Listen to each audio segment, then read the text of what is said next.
Bing bong and welcome to Creation ModCon 2021 Day 2. Disturbingly, I'm still Captain Stu and thank you for rejoining us. Or if you're just joining us and you missed Day 1, don't fret, for we have broken down yesterday's panels into delicious morsels for your mass consumption. Just have a poke around the Creation ModCon YouTube channel and you will find our Rulers of Tamriel panel, where our project leads discussed all things Skyrim modding, our 12 Worlds level design panel, where we learned what goes into making these worlds for us all to inhabit. Then we had our Throats of the World panel, where some of the most talented voice artists assembled to offer their advice about getting into the industry.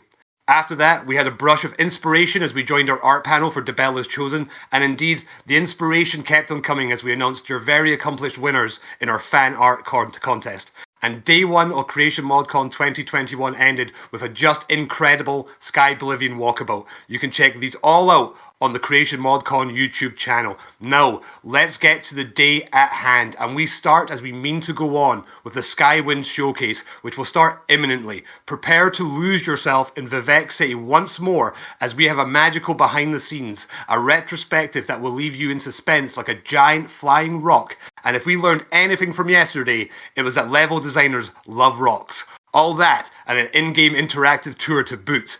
And right on time, we then move towards the Clockwork City at 6 PM GMT for our implementation panel, where we'll be learning the intricate and technical processes that go into mod projects of a gargantuan nature, as we discuss logistics and loggerheads with our panel. Then, you can join me and our esteemed writing panel at 7 PM GMT as we attempt unraveling the scroll so that we can learn just what goes into writing enchanting and bewitching narratives for the Beyond Skyrim projects. Next, in a segue that would make Xarces very happy indeed, at 8 PM GMT, we announce the winners of our writing contest, where we will find out which lucky grand souls will have their tomes immortalized in our projects. You most definitely don't want to miss our talented voice actors reading out the winners too. I've got chills rendering right now just thinking about it. And we end Day 2, and indeed Creation ModCon, with our Beyond Skyrim Walkabout. Join us as we hop from province to province like a Khajiit caravan in an in-game walkabout of legendary proportions. A truly epic way to end our weekend as we go from Argonia to Atmora, and we are only too happy to bring you along on the adventure. So without further ado, let us begin the festivities with our Skywind showcase. And don't forget to send us your questions for the panels in the chat, and we will do our very best to answer them all for you. Thank you for joining us, and enjoy Day 2 of Creation ModCon 2021.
And I basically took this Vivec City project under my wing, and sort of headed it, and I'm really proud of where it is. So I made this sort of behind the scenes.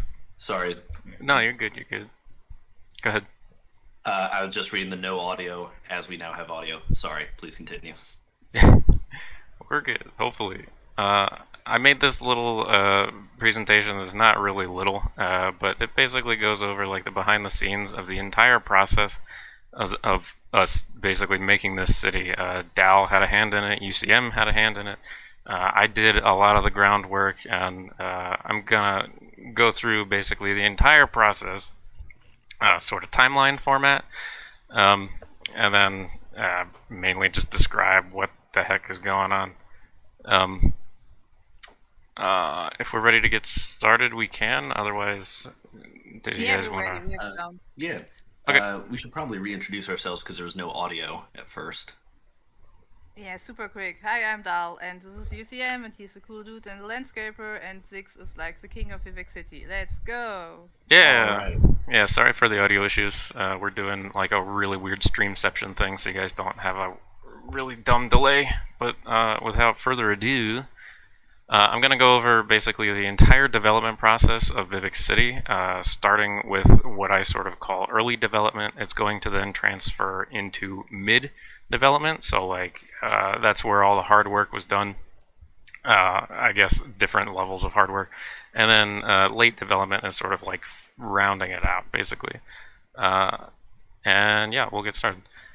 So everything basically got started in June of 2020.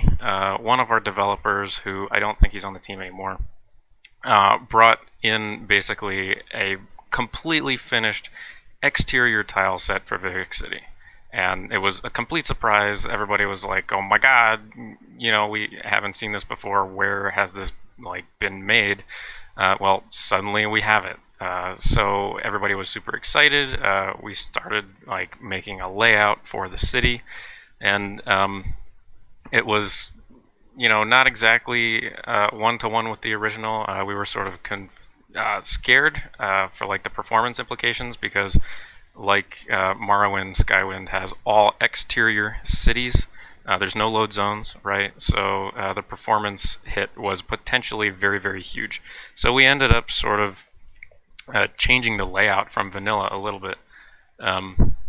And yeah. I remember when I first joined Skywind, it was a little before this actually happened, and the first thing I did when I downloaded the build was go check out Vivec, and I remember just the sinking feeling as I walked through all the non-solid original Morrowind assets. So to see the transformation that's happened since I joined is astounding. Yeah, it's insanely different. As we go through, you'll see that like the whole city just changes. Like every single slide is something completely new. So after June, ta-da, July happened, as we all know.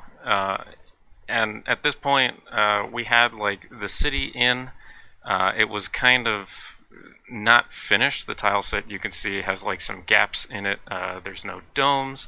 The palace is just like this little crummy kit bash of other pieces that really look bad. There's no high fan. Bardow's not there. But we basically finished the layout of our first sort of iteration of the city. And it was at this point that a lot of like the vocal devs, a lot of the active devs were sort of not happy with the direction that it was going. We didn't really like the look of the tile set. It looked very, very boring, I guess, to put it into words. It looked very, very plain, very vanilla.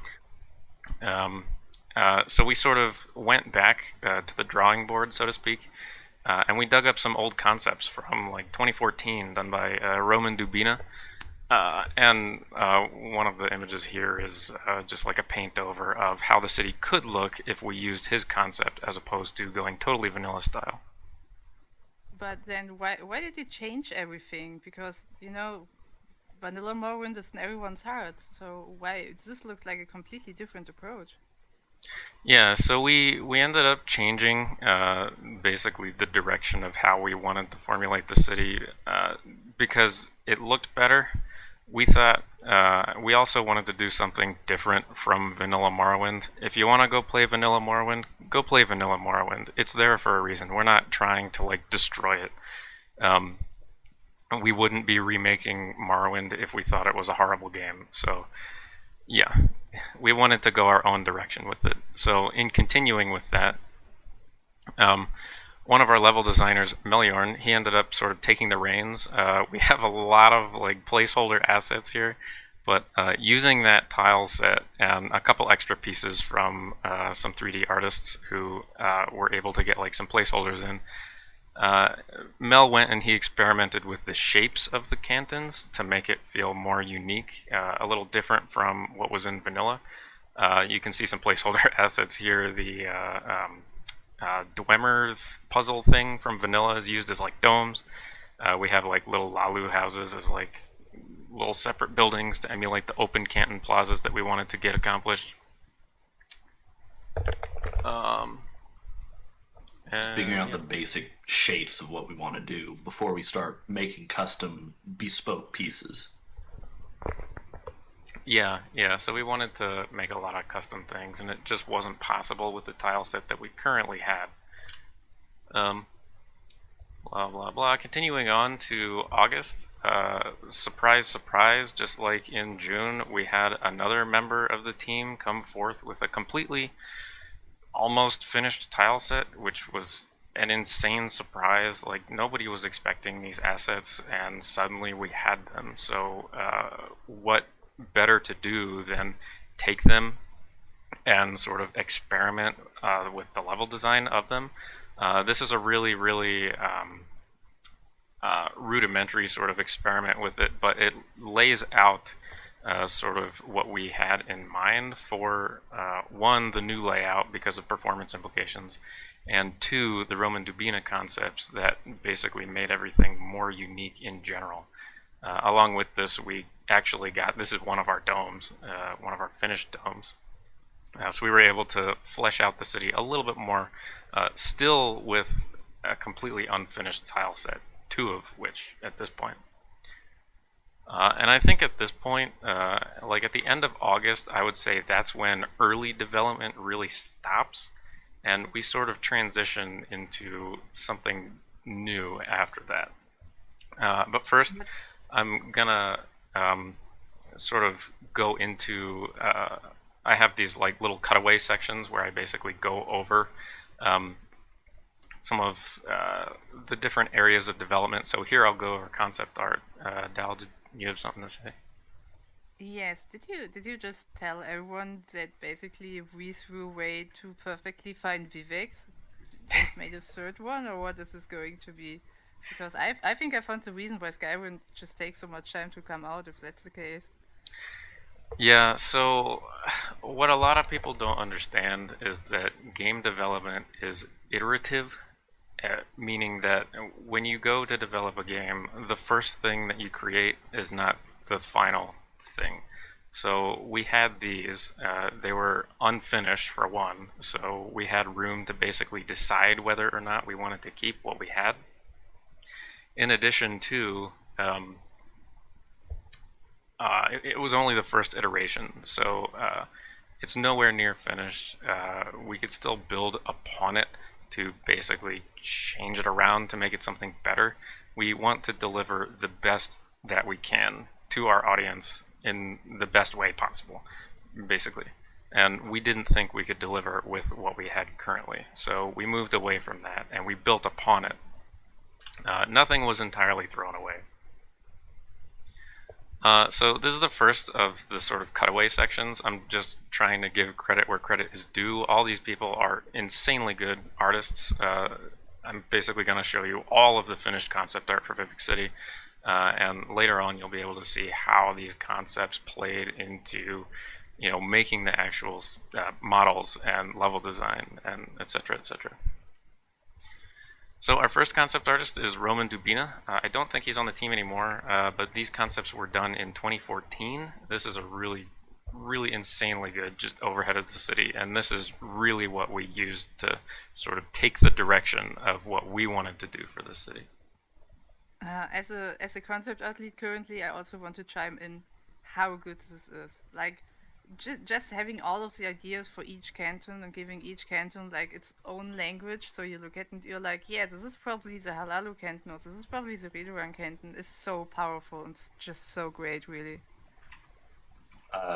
To add to that as a landscaper, you'll see more close-up concepts arts further on, but they were so helpful in working on the canton that I did work on, Telvanni, just getting the feel, getting the layout, and just really bringing it to life. It was so helpful.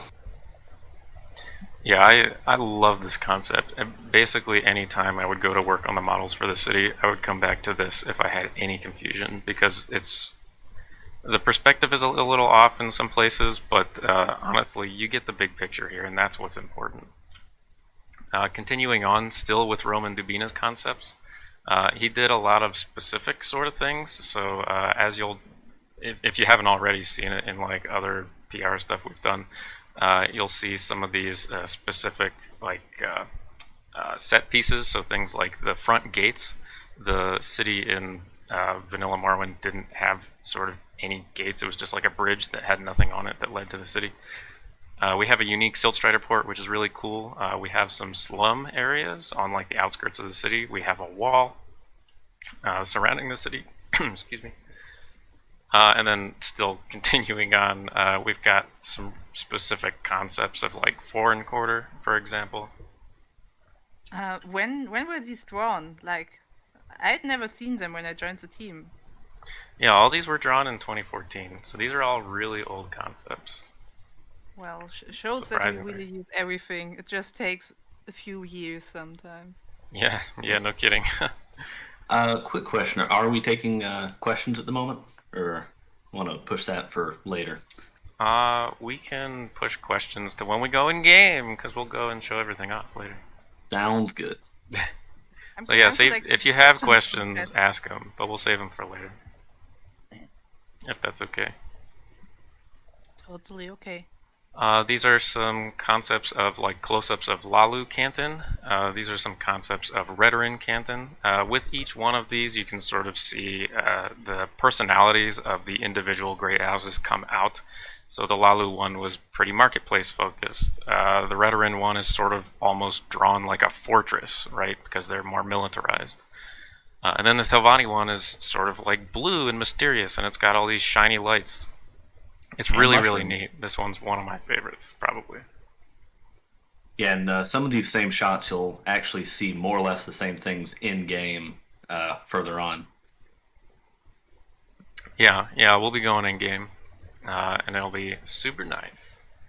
If we get enough likes on this stream, we will go in-game, but we can't promise unless we get enough likes. So, chat, it's upon you. That's a lie. I know. These are some cool ones of the arena. The arena is interesting because the dome is actually open. That will come into play later. You can actually see the inside of the arena from the outside if you guys were to use Levitate. It's super, super neat. These are some of Dellen and Olms, some super nice ones. I'm going to try to speed through these, but if you guys want to come back to it, like in the VODs or whatever, feel free to pause over any of these. Moving on to a different concept artist. This is from Hieronymus7Z. He did the concept for the palace. Everybody was sort of confused as to why we had the green fire on the palace, right? Well, it's because it was concepted that way, and we really enjoyed it. So yeah. Also moving on to a different artist, we have Lorkatash. He did the concept art for Bardau. The one on top is the completely finished one. The ones on the bottom are sort of like iterations he went through. I had the privilege of working on Bardau, and I think it's, oh my god, I think it turned out so good. It looks very good, but I love the bottom left one. Amazing. I love the bottom left one. It looks like a little Jetsons spaceship today. But I just love, like, the final one really looks like it's a meteor frozen in time. You can just still feel the energy of it falling. It's so beautiful. I mean, it does make sense also that there's actually construction on it compared to just the wooden walkways and digging out in the original, because it's been there for a couple thousand years, at least 1,000. Yeah, I don't remember the specifics of it, but that makes sense. Continuing on again, we have some concept art from Fury. He did some concepts for like the doors that are on the palace. We wanted to bring out the regality of the palace, show off Vivec's vanity because he's a very vain individual. So he's got like the Daedric V plastered on every single door because he's showing off, hey, it's Vivec City, it's me, boys. You know. This V doesn't stand for Vivec; it does stand for vanity. So. Yeah. Exactly. Yes. Cloud Soda did some sort of clutter object concepts. We haven't gotten to doing the shrines yet because they're more like interior things.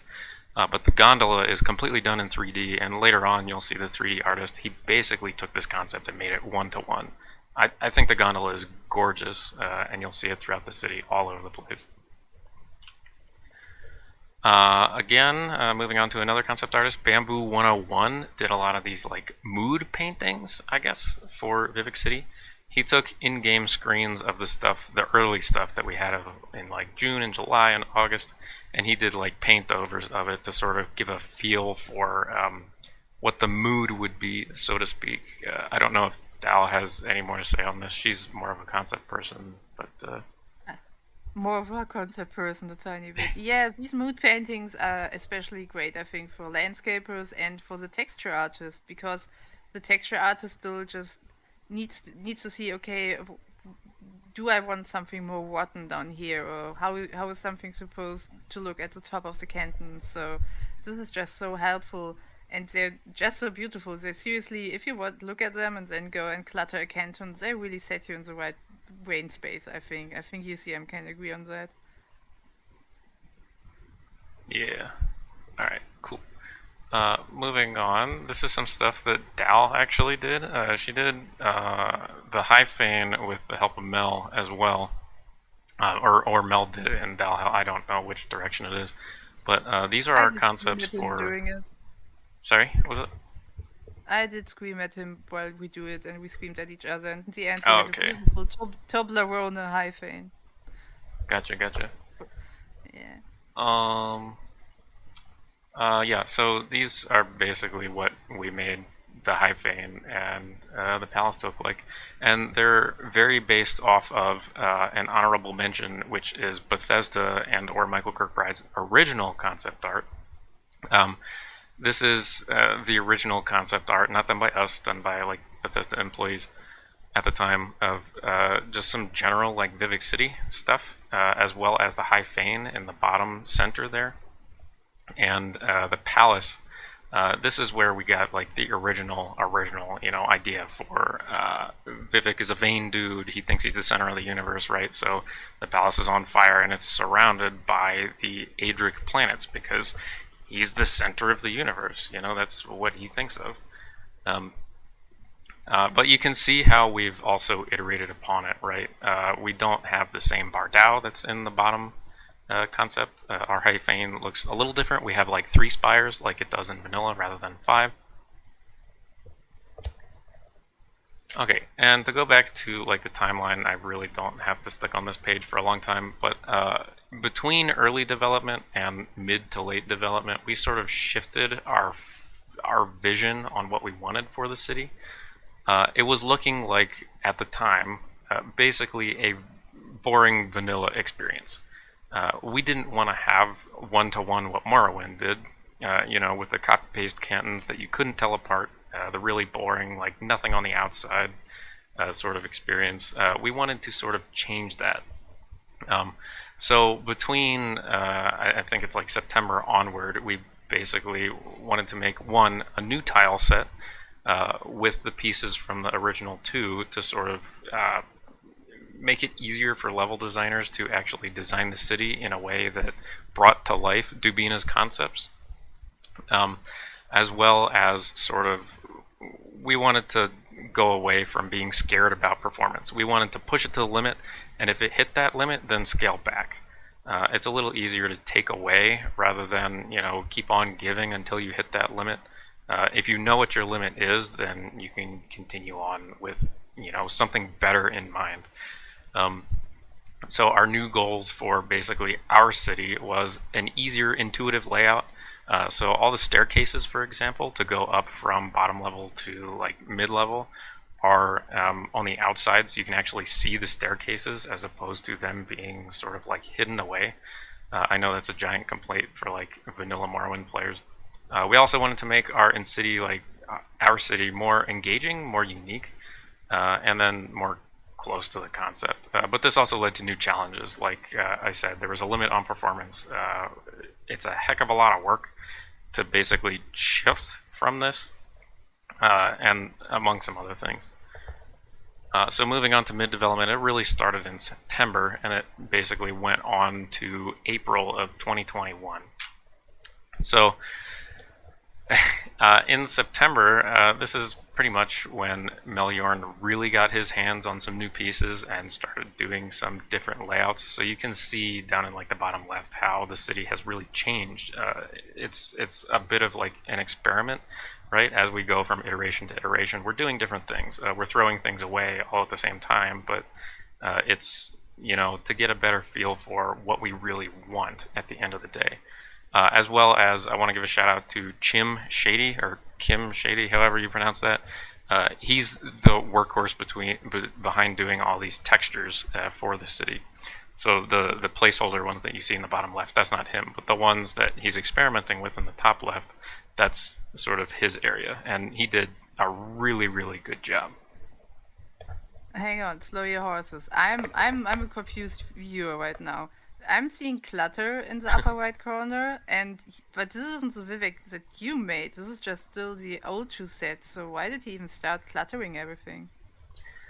Yeah, so we wanted to start cluttering everything to sort of give, like, we wanted to figure out a vibe for the city, right? For lack of a better word. UCM might be able to chime in on it.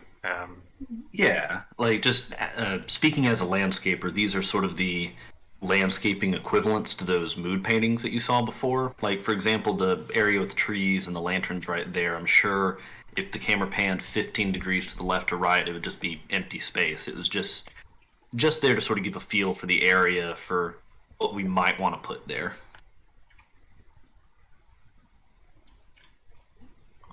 Oops. But Mel was the one who did those, not me, so I can't speak to that. For all I know, he made a million miles of trees and lanterns and threw it all out. But yeah, the idea was experimentation, and iteration. That's really the big thing. What you guys see in game is not the first of what actually happened. So moving on to October, this was a pretty significant month for me, specifically because this is when I really started working on the tile set for Vivec City. So you can see the sort of work in progress that I had in October, along with some of the textures that Jim is working with. He's continuing on to like sort of make something really, really nice for the city. The image in the bottom right is the tile set that we started with. So up until this point, that is all that Meliorn had to experiment with the city. That was it. I think it's like maybe 30 some pieces. You'll see later on that this has been expanded to probably over 300, and it's made a world of difference. Hang on. I thought you were a nav measure or maybe you're a landscaper, but what are you doing here? This is a blender. You don't have anything to do here. Yeah, so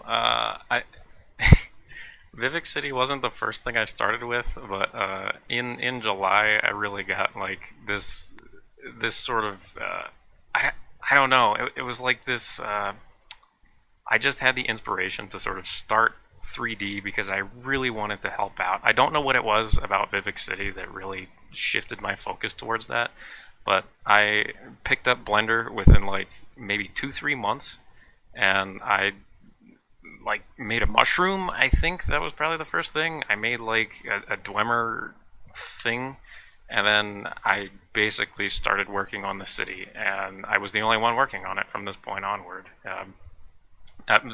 Specifically the tile set. and I learned a heck of a lot from some members of the Skywind team. I learned how to NIF from Mentha. Shout out to her. I learned how to basically do 3D from Fitted Mushroom. So big shout out to him. But I really wanted to help out. So once I really got started, November was where it sort of picked up. So you can see some sort of work in progress, like Cantons. You can see some pieces being made here. All of the like gray blob stuff you see in Blender is me, basically like working tirelessly to finish this stuff out. We had gotten a lot of stuff in game too. At this point, so some of these work in progress textures that Chim has been making, we slapped those on some of the pieces that I had made and thrown those into the game to see how they look. It's not, you know, the easiest thing to make a NIF look good, so this was sort of the first iteration of it, and we continued on. Yeah. Why did you cut everything into pieces? I always see everything set up nicely in Blender, and then in-game everything is just ripped apart again. Yeah, so we had to, at the time, we thought we had to sort of tear it apart into a tile set. For one, there's a bug in the creation kit where if a model is too large and you put too many lights on it, the lights start to flicker. So we made a tile set. In addition to, it gives the level designers more creativity to use the tile set in ways that, you know, I wouldn't have thought. So the unique Cantons that you see, like in the placeholder, the giant purple mesh is basically like a placeholder that we threw in there to see how it looked. Melyorn, for example, he could have iterated upon what I had put in as like a placeholder to change things around, and you'll see that later too. There are tile set pieces that they were used in certain ways that I didn't think were possible, but Mel made it happen, and it looks really, really nice. So I've also got a question. If you could go back in time and slap younger Zix around, would you do anything different? I'm kind of torn between it. The tile set really, really gave Mel room to put his creative like effort into things and sort of use things in ways that I would not have thought possible. But at the same time, it probably would have been easier now that I know there's a certain method to making larger NIFs that, you know, it gets around the lighting bug. I may have wanted to do it the other way, only because it would have been a heck of a lot easier for Mel. But again, it's like a push and shove. Or a pull and shove. I don't know, whatever that saying is. Give and take. Give and take. That's the one. Yeah. Why am I so stupid? I wanted to leave him with creativity, basically, and I think he did a really good job with it. So if I were to go back, probably not. I'd probably keep it the same way. That makes a lot of sense. And, necessity is the mother of invention and all. So. Yeah.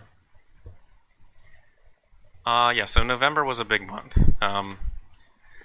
December was also a pretty big month for development. December of 2020. The sort of morale that I gave the team in working like that quick to get that much stuff in such a short amount of time inspired other people to also get into 3D. For example, Gamma Metroid, he got into 3D basically because, well, I don't attribute that solely to me, but he got into 3D. He started working on the Vivec stuff, so you can see like some clutter objects from him. He did the Arena Dome for us, which looks fantastic. He also did the planters, the street lights, and like some water grates for us, as well as I think it's Hercules and CS Bob. They did the doors, so all the doors for the city were done by other people, as well as the gondola. So the gondola is huge. It adds so much character to the city. It's super neat, and like I said previously, it looks one-to-one like the concept art, and props to him because it looks really nice. This really shows just how much one person's motivation can just pull the whole team together and just push everything forward, because I vividly remember how all of a sudden like all chats started to flare up and everyone was super interested to just contributing something. And it's so nice to just see how your motivation just infected everyone else along like in the whole team. That was super nice. Yeah, looking back at it, I really don't like personally taking credit for a lot of things, but it really humbles me to actually see like all these people come together towards a common goal to finish out the city. It honestly, everybody involved was such a boon to the entire process. It was super nice to see it all come together. And I hope you guys watching feel the same way. It's really neat to see it all like piece by piece coming together. In December, though, we would get like a lot of these pieces in game, right? So at the time, we had I think Foreign Canton, we had Redoran Canton, and it would all lead up to a really really big PR push in basically like the days leading up to December 25th. Like Christmas for some of us, for other people probably just winter break from like university or whatever. But we basically teased a couple images. I think it was like 4 or 5 days. We teased 4 separate images alongside their concept arts to show that, hey, Vivec City's coming. It's coming along really nicely. And then I think it was December 25th, we finally showed off like our concept for Vivec himself, the dude. So if you want to go look at that, you can go elsewhere to see that. How did the community react to all of this reveal or to all of this teasing? It was actually really funny. We the first day we revealed it'll cycle through, but it's the picture with the Silt Strider in it. It's kind of ambiguous as to where it is unless you know what you're looking at. Even though we teased this picture with Vivec in front of his palace beforehand, people were still guessing like, "Oh my God, this is La Ode, right? Or this is Dren Plantation. It looks so good." It's Balmora. Yeah, exactly. A couple people just had like no idea what was going on, and then the day after we were like, "Hey, we're making Vivec City," and they're like, "No way." My favorite bit was the more distant shot of the foreign canton. Someone asked, like, "Where's the water?" It's a really brave idea to get rid of, to take it off of the water. Yeah. Some people can't see the trees for the forest or whatever that saying is. There's water there, but it's the front of the city, right? There's got to be some land. It's just behind the wall. Yeah, don't worry, everybody. Vivec's been consolidated to one canton. That's it. Yeah. When you see things, they're work in progress, and it's not always the biggest picture. So to do another little like breakaway sort of section, I'll go into a lot of the people who did the modeling. So all the 3D assets, taking those concepts from the previous cutaway and making them into a reality for the game.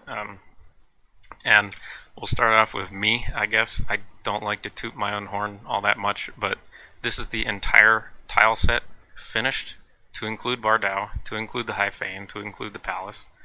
This is everything.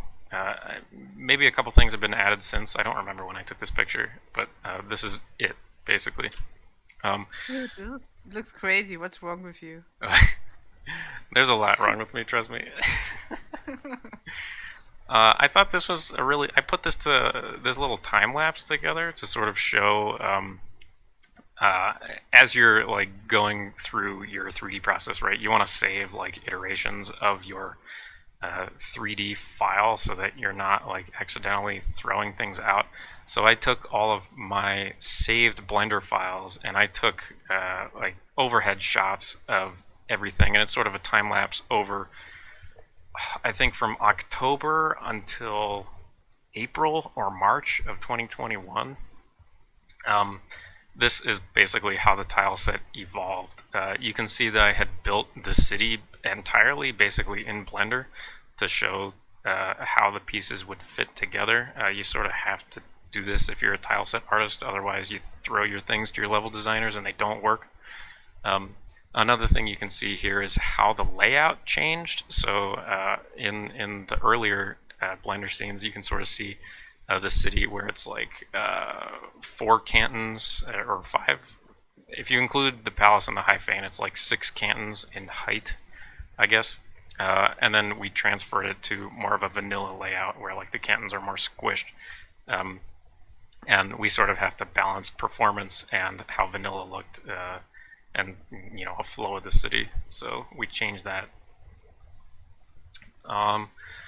Also, funny thing, I took the full model of the city after the fact. I think it was like a month or two ago, and I have like a 3D printer at home, and I printed the entire city, and it's kind of neat. I have it sitting with me on my desk right now, and it's like a crowning achievement for me. It's kind of cool. The perfect paperweight. Yeah, exactly. Perfect paperweight. So I prepared a little fun game. I don't know if we'll have like a whole lot of time for it, but if you guys want to guess what these cantons are, that's what this game is supposed to be. I don't know, like if the chat wants to do that. If not, whatever. Then. Yeah, let's give him a moment and consider which canton these two could be. Yeah, what do you guys think those cantons are? If you don't want to play the game, we'll move on. It's all good. We've already had like the who's that, what in Oblivion is that? That's probably a little too much. Cue the Jeopardy music. Don't cue the Jeopardy music, we get copyright strike. Oh yeah. No, don't actually do that.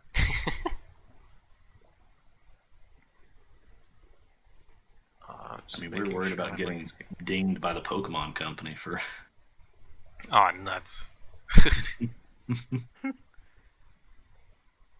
Is anybody guessing or not? I can't see the chat.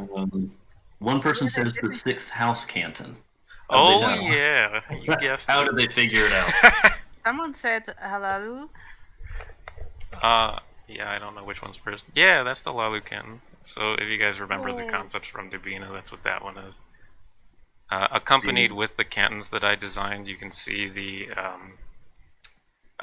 street signs. So I modeled the street signs as well. One person believes that the top one is Telvanni. That one's not Telvanni. Dun dun dun. That one's Foreign Quarter. It's at the front, so it's got the main gate. It's also got the Siltstrider port by it. It's also the only canton that's 4 stories instead of 3. Yeah, fun fact. Fun facts with UCM and friends. Da-da-da-da. Anybody want to continue on with these? Do you think we have enough time? Do we want to keep on going? I think so. It's 11:40. All right. We have another hour. We're doing good on time. Yeah. Let's see. One person says Redoran. Yeah. Yeah, Redoran's on the left. You can sort of understand like the fortress structure almost. It's also got a lot of bridges coming off of it, so you could tell it's in the center. So yeah, good job, HH. Person's guessing St. Dylan.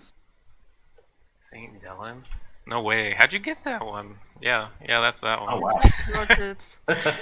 I can hardly tell those two apart, but yeah, you got it. And these ones are pretty easy. You can try to guess those ones. Special thanks to Furion. Alongside like the Vivec project, it was sort of like a separate thing that Furion took on.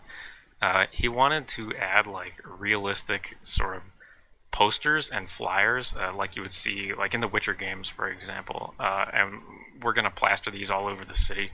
As we walk around later, you'll be able to see some. And you can actually, it's really cool. I made them so that you can interact with them, so you can click them and you can see what they say, so that you don't have to translate the Daedric yourself. Fury made probably like 40 of these, and they're gorgeous. They're so nice looking, and they add a lot of character to the city. And I think we're trying to do that with pretty much every bit of signage, that it'll be, the text will be Daedric, but clicking on it will read it to you in whatever language the game is in. Because we are planning to do more than just English, by the way. People are guessing the building on the left might be the arena. No way. You guys guessed it. I don't know if anyone guessed what that dude from Belgium says Telvanni on the right. Oh, yeah, that's the one. HH agrees with him. Oh, yeah, that's the one. Also, Savale says wanted Jim Stacy for the... Oh, we should add that one. We should tell Fury. That's actually a really good idea. Yeah, we should tell Fury about that one, because I thought he wanted to make more. I think he's in the... I was going to say, I think he's watching right now. I'll still write that down though. Yeah. All right, moving on. This last one is Olms. I don't think we have to guess that because it's the last one remaining. It's a box. Yeah, you can kind of see how like these cantons are all unique too. That was the goal. So each one that we had is a different shape. It's got different pieces. The Olms one, for example, has a unique tile set that I had to make. It's probably like 20 pieces. That's all unique. And same thing with the High Fane. The High Fane is a unique piece. It's got like a unique compound in the back to encompass the Hall of Wisdom, the Hall of Justice as well. Yeah, so just to reiterate, the main goal is to make sure that you can tell what canton it is at a glance from a distance.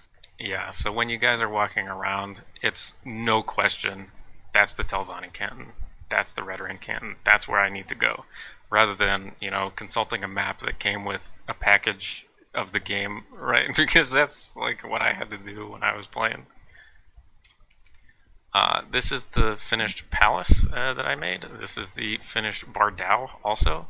Also special thanks to Fitted. We have these really cool tribunal fists that sort of hold the ropes holding Bardau together. He made that because I can't really do character art. He made the fist. And I think these turned out both really, really well.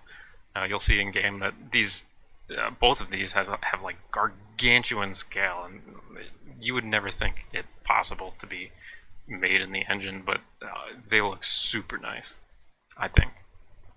The textures that you see here are not the textures in game.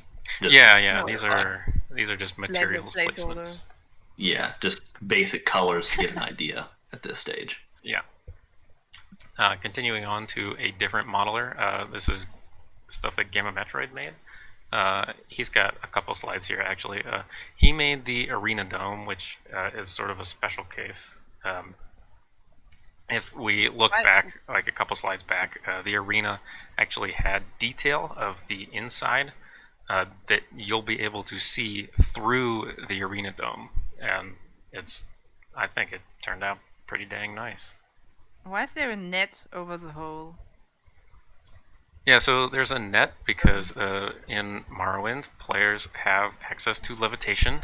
That's the same thing in Skywind. So if you guys want to levitate up there, you're not going to be able to enter the arena through the dome because if we were to do that, it would be kind of awkward. So we put a net there in case anybody tries to float up there. It also keeps the cliff racers out. It also keeps the cliff racers out at night. Heck yeah. This is more Gamma Metroid. He made the beautiful concept that Fury had for the, if you remember, the puzzle canal in the palace. He made, Gamma Metroid made the grates from Fury's concepts, and they look like one-to-one from the concepts. They look gorgeous. He also made the planets that rotate around the top of the palace. They also look very, very good. Why do you think Vivec does the whole planet thing, by the way, just in-game? Oh, Like, I sort of touched on it, so I probably don't have to again, but in sort of our mindset, and I think that's what Michael Kirkbride and or Bethesda wanted to get across, Vivec has a very egocentric mindset. He stole godhood, basically, right, from the Heart of Lorcan, along with the other two members of the Tribunal, but he's a very vain guy. So he built the palace to be enormous in Skywind's version, and he has his powers of Kim summoned a flame around the palace that's perpetual. You'll be able to see it around all of Ardenfell, which is really awesome. And the planets too. He's basically saying he's the center of the universe. Just one other thing to point to is vanity. To those who've read the 36 sermons, basically the determination if a divine being is good or bad, according to those sermons, is whether or not they like Vivec. So, 3 good Daedra liked the Tribunal. The bad Daedra didn't like the Tribunal. That's the only source of morality to Vivec. Yeah. So he's kind of a jerk. He's a very complex character. And if you guys haven't played Morrowind, you should at least go look up the lore on the guy. It's probably more dense than all of Skyrim put together. This is another 3D artist, Sleep G. He made the dome that I basically took and morphed the shape of to fit into the unique domes that we have for the cantons. So you can see that the Lalu one is a little elongated, it's more ovular. The Telvanni one is like smaller, etc., etc. CS Bob, he did the original dome. So if you remember back from like the slide on August, I think this dome got finished, and we were going to use it as the like dome for everything, but we realized it wasn't really close to vanilla, and we wanted that style back. So we ended up repurposing it as it's the dome used on the construction on Bardau. It's also the dome used that is going to encompass the library in the Hall of Wisdom behind the High Fane. And as I said previously, C-Spop also did the gondola, and it looks gorgeous. Hercules did a couple variants of doors for us, so as you walk around the city, it's not just one door, it's, 3 different doors depending on the character of where you're walking. I think these are all super nice. Notice the triangular door handles. Oh yeah! Little Red Ghoul is also another 3D artist. She did the larger doors, so these doors, if you remember in Vanilla, they would go to the plazas, the upper echelons of the cantons. We use them a little more liberally, we just use them for larger entrances, but she did the double doors. Ravada is another guy. He took, I think Dal did the concept for the High Fane door. Mm-hmm. Ravada modeled that. It looks very, very good. So these are the doors that are going to go on High Fane. One part that I really, really enjoy is where you see like the stained glass. It outlines the High Fane, the 3 like Toblerone pillars, basically. It looks really neat. And then Fury and Ravada got together and made the door that's on the left, which is the entrance to the palace. It looks so nice. I can't put into words how beautiful it looks. It's just so cool.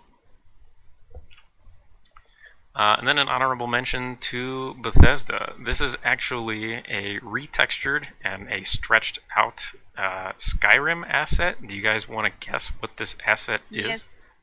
Let's game this. This is super funny, guys. Yeah. Where in Skyrim did you encounter this asset? This is Skyrim original TM. Yeah, we'll give it a modified, but yeah. a couple minutes Yeah, to see if you guys can guess. We first off need to wait for the delay to hit chat, and then Yeah. Right. someone's saying Wismother. The Northern Lights, Aurora Borealis. A lot of Northern Lights. At this time of year, at this time of day. It's kind of In your close. kitchen. It's kind of close. Kind of close. Yeah, I don't think anybody's Augur gonna of guess it. Dunlane. Yeah, no, everyone's Solstime's weird skull thing. the so- closest one, Sky Vortex and Sovereign Guard. It's the Ooh, someone that's got pretty it. close. Someone just got it. Lost Bodavista, the Sky and Apocrypha. Yeah. Oh my God, I'm surprised somebody got that. So Right? next time you go Yeah. into Apocrypha, this one is retextured to fit the Vivec's Palace. But next time you go into Apocrypha, look up at the sky. This asset is the skybox for Apocrypha, and we basically took it and repurposed it, and it looks awesome, honestly. I also have another cutaway section here for texturing. It's very, very different from modeling. I'm basically going to give a huge shout out to these guys, because without these guys, the city would look very, very boring. Jim Shady is the guy who basically did 90% of the textures in the city. He's also continuing to finish some currently, but these ones I'm pretty sure are done. He did like the basic plaster. He did the plaster bricks. He did the painted plaster, so like the red tinted green that you see everywhere. He did the floor tiles. He did many, many different versions of these with grime, with bricks with grime, etc., etc.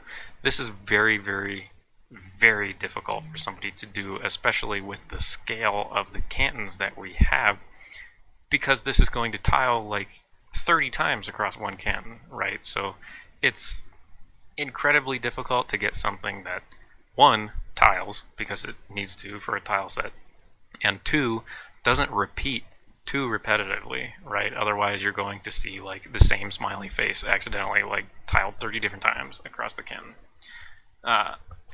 Big shout out to him. He's an amazing texture artist. He also did the textures for the meteorite Bardao. We have a couple different layers of Bardao to show like how like a meteorite cutout sort of looks. It's got layers to it. Fitted Mushroom, he did the original trim texture, which in-game currently is what we have. Chim Shady is actually taking this and iterating upon it to make it look a little bit nicer, but Fitted did an amazing job with this, I think. Dal did a couple textures. She adds basically a lot of character to the city by adding these sort of ripped apart banners. We have like those streamers. If you think back to Whiterun or Solitude, I think they have like the streamers that are like triangular flags. Dal basically retextured those to fit the Dunmer. And then Furion, holy moly, he is an insane artist. On Roman Dubina's concepts, there are murals, basically like painted murals, all over the cantons, and we wanted to add that feeling of like painted individualistic murals to all of the cantons. One, to help tell them apart, but two, to also give a heck of a lot more character to each canton. So this is sort of like another game if you guys really want to play it. Guess the mural, guess where these would go. So where would this one go, for example? This is one of my favorites of Fury's. I think this is the first one he did. It looks so nice. I don't know if UCM or Dal wants to chime in if they have like a favorite coming up or something, but I just motivated Chad to post a heart in the chat for Furion and his hard work, because he did such an enormous and good job for this. yeah, they look so good. Really do. Like, It's I mean, one I'm of biased. Yeah, go for it. Sorry. I was just gonna say I'm biased, having worked on the Telvanni Canton, but I do love the patterns on that one. They're not really depicting anything in particular. They're just sort of abstract color patterns, but I love them. Yeah, they're all so good. Right. And it's one of those, like, you've probably seen those images on the internet where it's like, the longer you look at it, the more you get out of it. You know what I mean? Or like the more that you see, like, oh, I never saw that before. In the guy on the right-hand side, there are little people, like, inside of his cloak, like at the bottom, and they're like doing their own little thing, like they're worshiping, I guess, or something. I don't know. They're in like reverence or something. Never noticed that. It's so neat. really Like didn't. you look at these for so long, and you're like, oh yeah, and then you look at it again carefully, and you're like, oh my god, what? Fury is just so good at using negative space and just surprising Yeah, you. Like in the right. shadows, he hides so much. It's amazing. It's so good. I guess we'll continue on if nobody's playing the guessing game. People playing the guessing game, maybe not.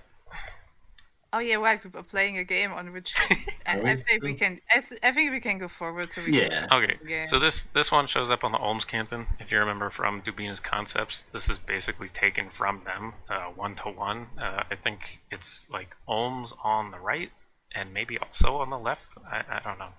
I can't remember which one's the scholar and which one's the warrior off Yeah, the top I of my don't head. know.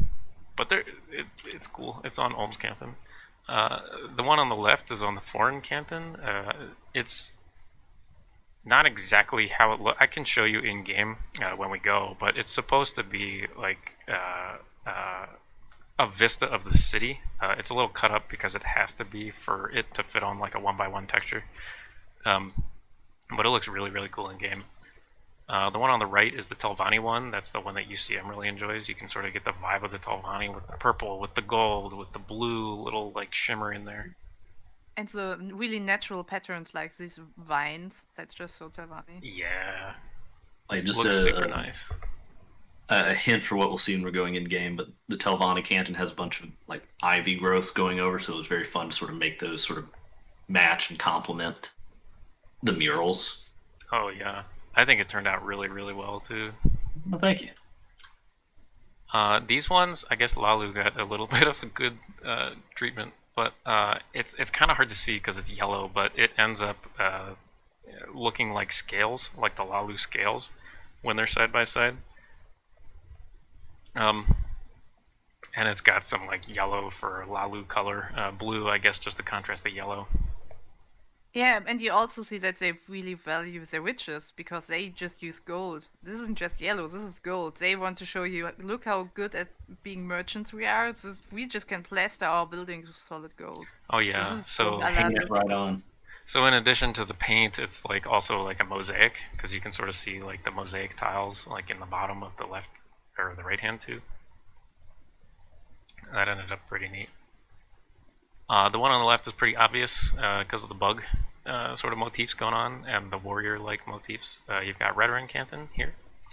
And the one on the right is really neat. Again, this one's sort of like torn apart because it has to fit on a 1-to-1 texture. Or a 1-by-1 texture. But it looks so cool in game. It looks like the Canton is basically just tatted up, like sleeved up. You know what I mean? It's super cool. Absolutely.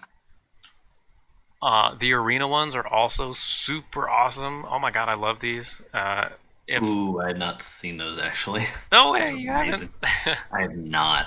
They're or so like cool. I haven't really focused on them. They're amazing. The ones in...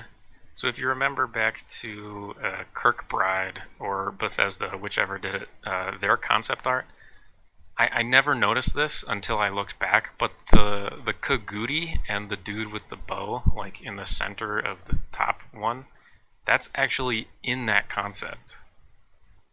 So, like, Kirkbride and Bethesda had thought of that way back when, and Fury's just bringing that out now, and I think that's so cool.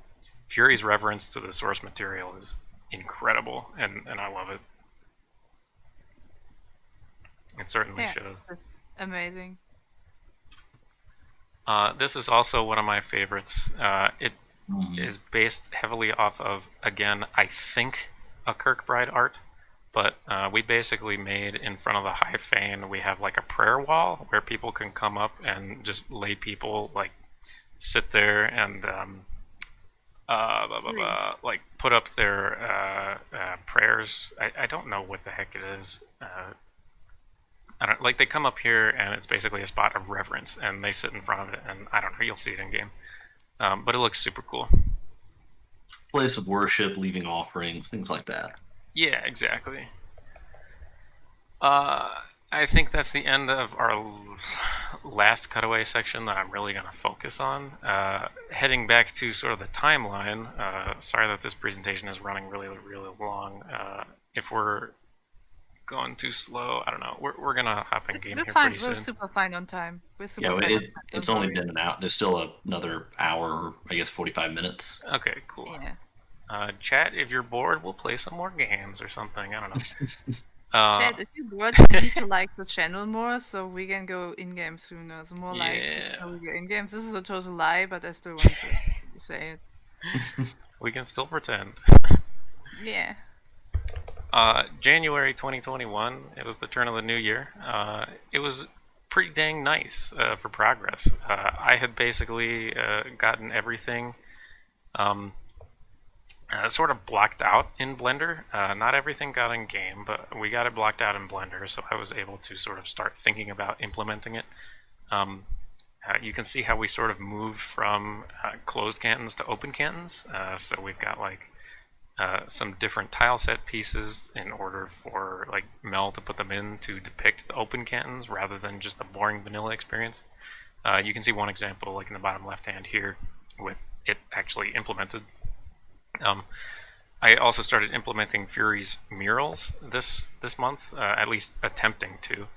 And a lot of the extra bits and baubles started getting in as well. I think this month, like, Gamma Metroid really popped off, and he started getting things done, like the Arena Dome, the benches around the city, the planters, etc., etc.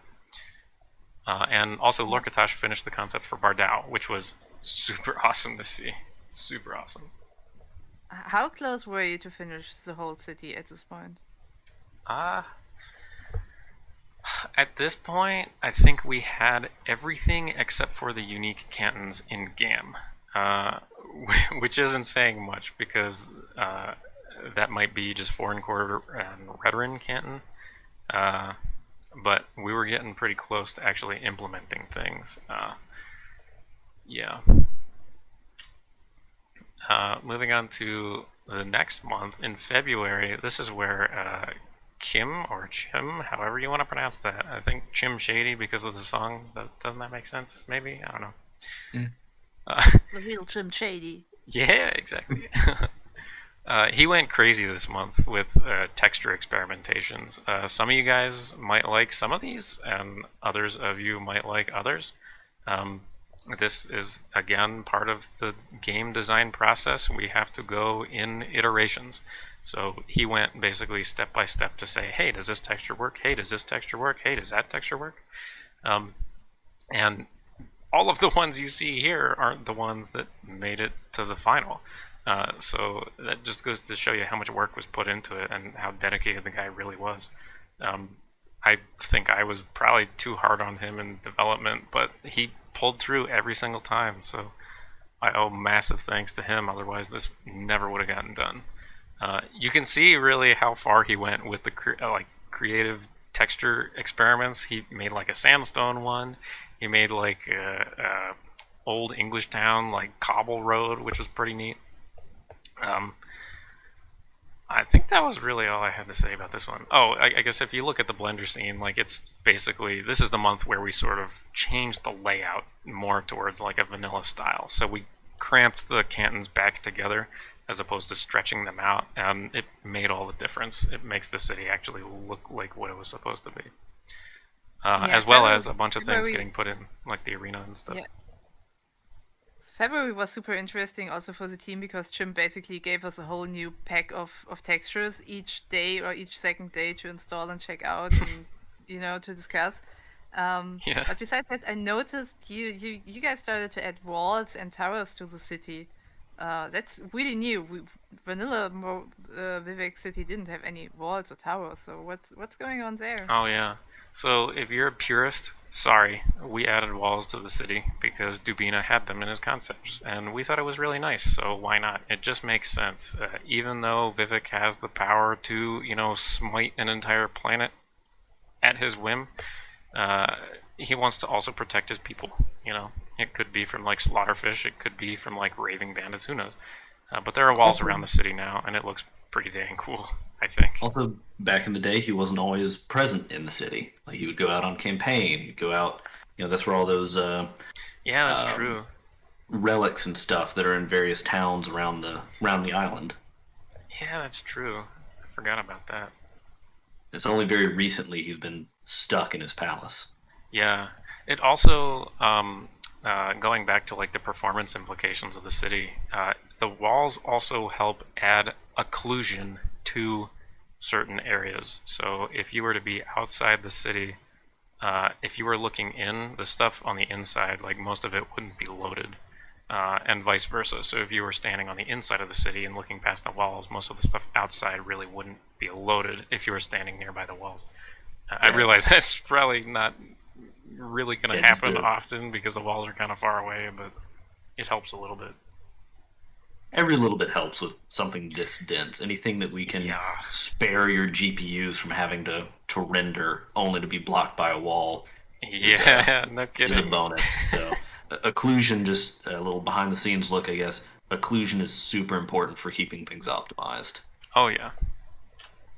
Continuing on, March I think was the month where I think I finished everything and I got it put in game. Like base city tile set wise. So if you were to look at these images like Tavaniken, it's done, it's in game. Arenaken, it's done, it's in game. Foreign Quarter, it's done, it's in game. Oh my god, like the city is actually coming together this month, and it's insane to see it come together.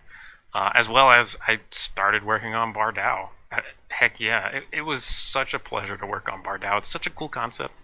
And oh my god, it was something like I had never done before. It's really neat to like carve out the individual like ruts in the meteorite and make the sort of detail that you wouldn't be able to with just plain flat walls, right? And I guess the other thing that got in was like the High Fane. So the High Fane finally got in, the Palace finally got in, and along with that, the picture that you can see, for example, like on this slide right now, we put some placeholder LOD in.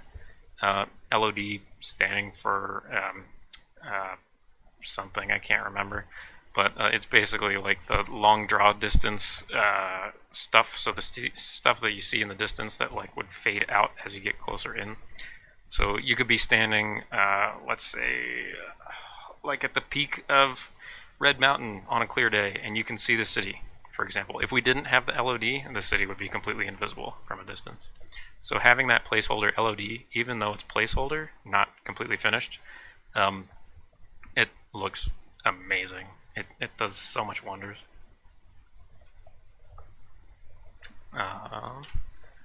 Moving on, I think this is like a really cool comparison. I just slapped it in here. This is Dubina's concept art.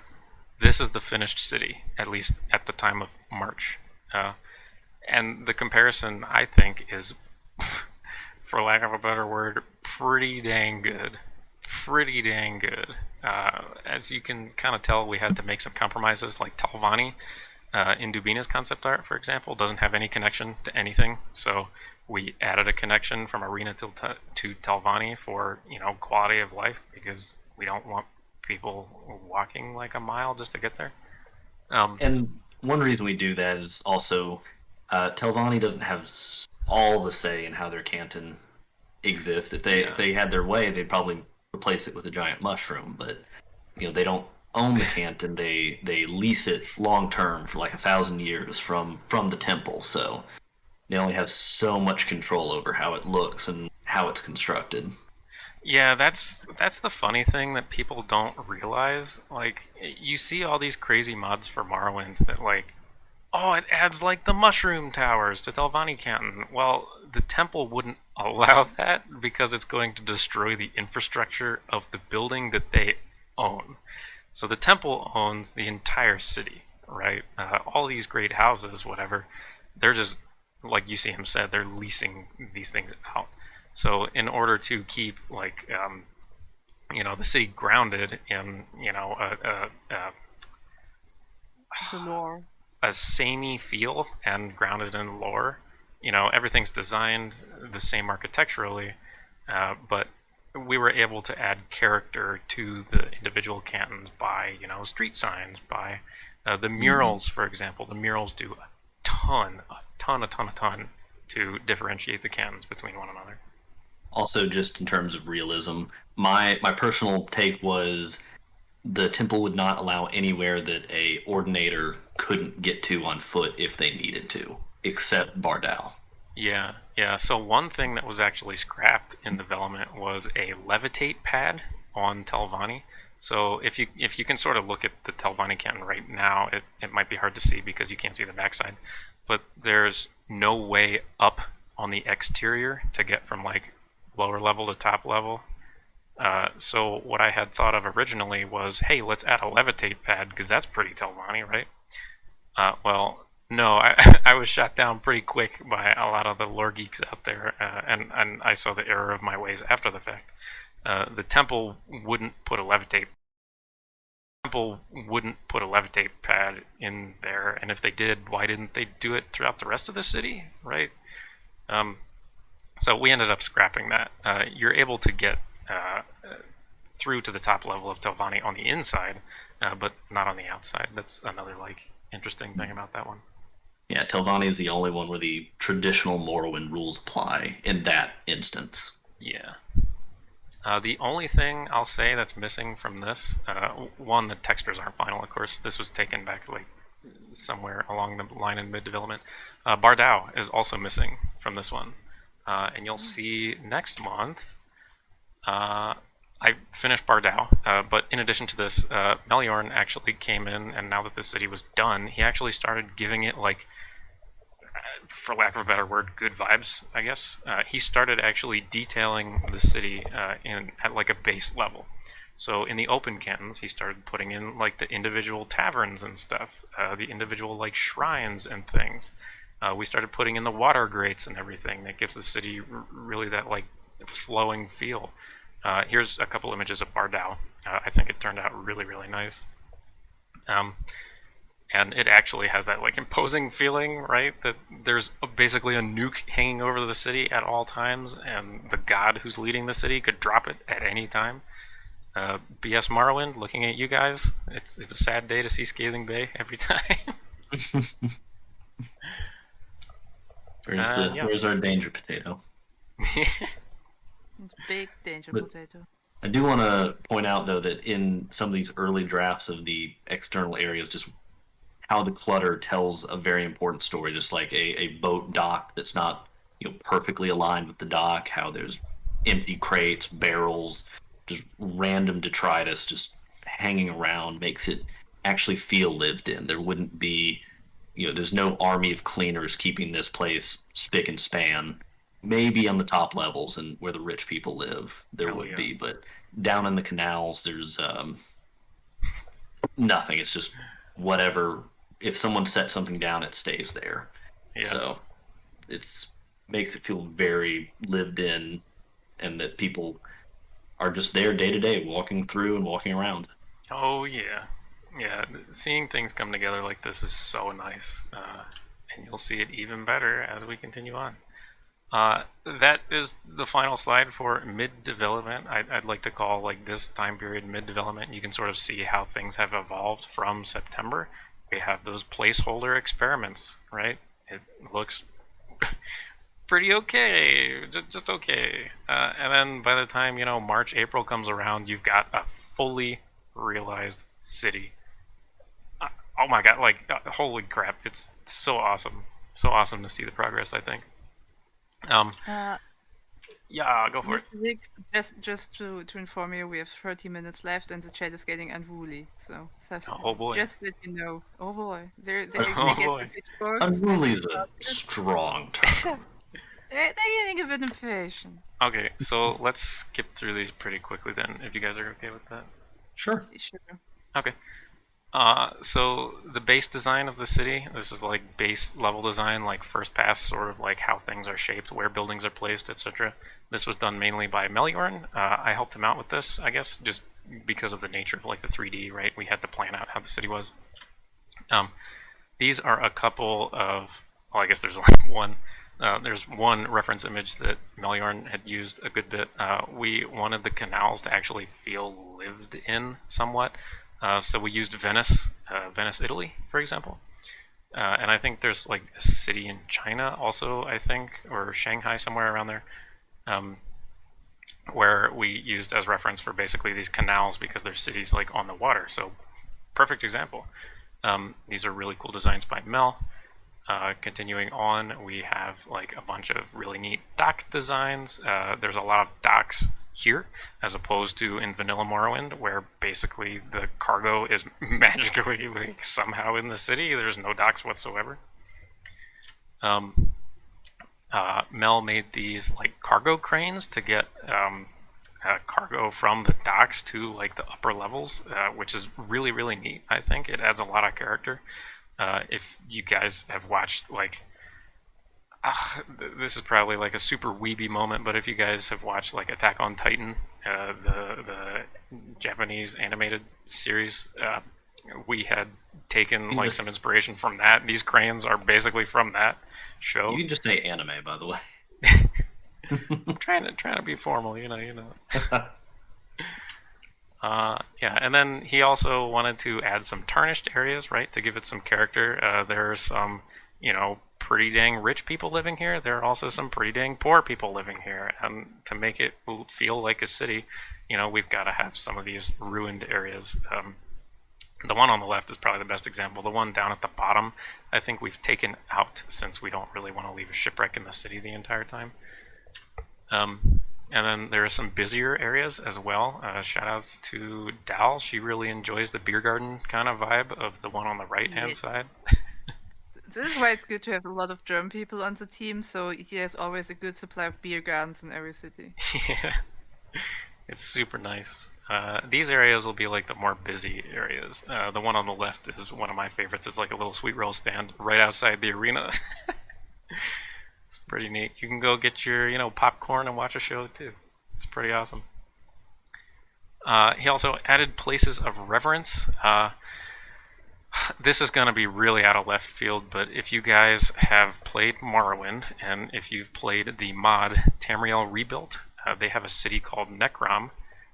We took heavy inspiration from them, basically to sort of fill out some of the empty areas of our Vivec city. Their city of Necrom has dotted all over the place places of like reverence. So if pilgrims were to go there, they would be able to pray at the shrine of the Sharmat, for example, or the shrine of Nerevarine has a shrine over there. We've added shrines to like the major saints as like little offshoot buildings from the cantons, just to give it more of like a silhouette and stuff. Shout outs to the TR guys if any of them are here. That mod is amazing. If you guys play Morrowind, please play that mod. It's so good. And this is just to continue with like the places of reverence and stuff. This is an example of, I think the one on the left is basically like an area where pilgrims would walk in between St. Olms and St. Dellen Canton. It's not really going to be cluttered all that much because it's kind of like a place of, you would walk with reverence up to the High Fane, and then you would sort of pray at the prayer wall with the beautiful mural done by Fury there. And it's so awesome. It looks so cool. Also, some of the open concept plazas, we've included basically, I think there's only one canton that's completely closed. And that's it. I think that's only one, and I think it's the arena, really. Everything else has like an open top to some degree. Even Redrin has like half of its plaza on the outside. I mean, even the arena is a little open, like around the corners, Yeah. sort of. Yeah, I hesitate to even say that because you can see it from the outside. True. I don't know. We'll see it in game. Yeah. If hopefully I don't run out of time. And then these are some more of them. We've got like Telvanni on the left, Foreign on the bottom. You can see the Mages Guild, Fighters Guild, just like it was in Morrowind. And then you've got Lalu on the right. You can see it's open as well. Also, fun fact: Crassius has a stage for his plays. He didn't in Vanilla Morrowind, even though it was mentioned like several times, or not several, but one or two. He has a stage now. So if somebody really wants to join the team and script some plays, come on down. Why not? Are there any three-legged Guar fans out there?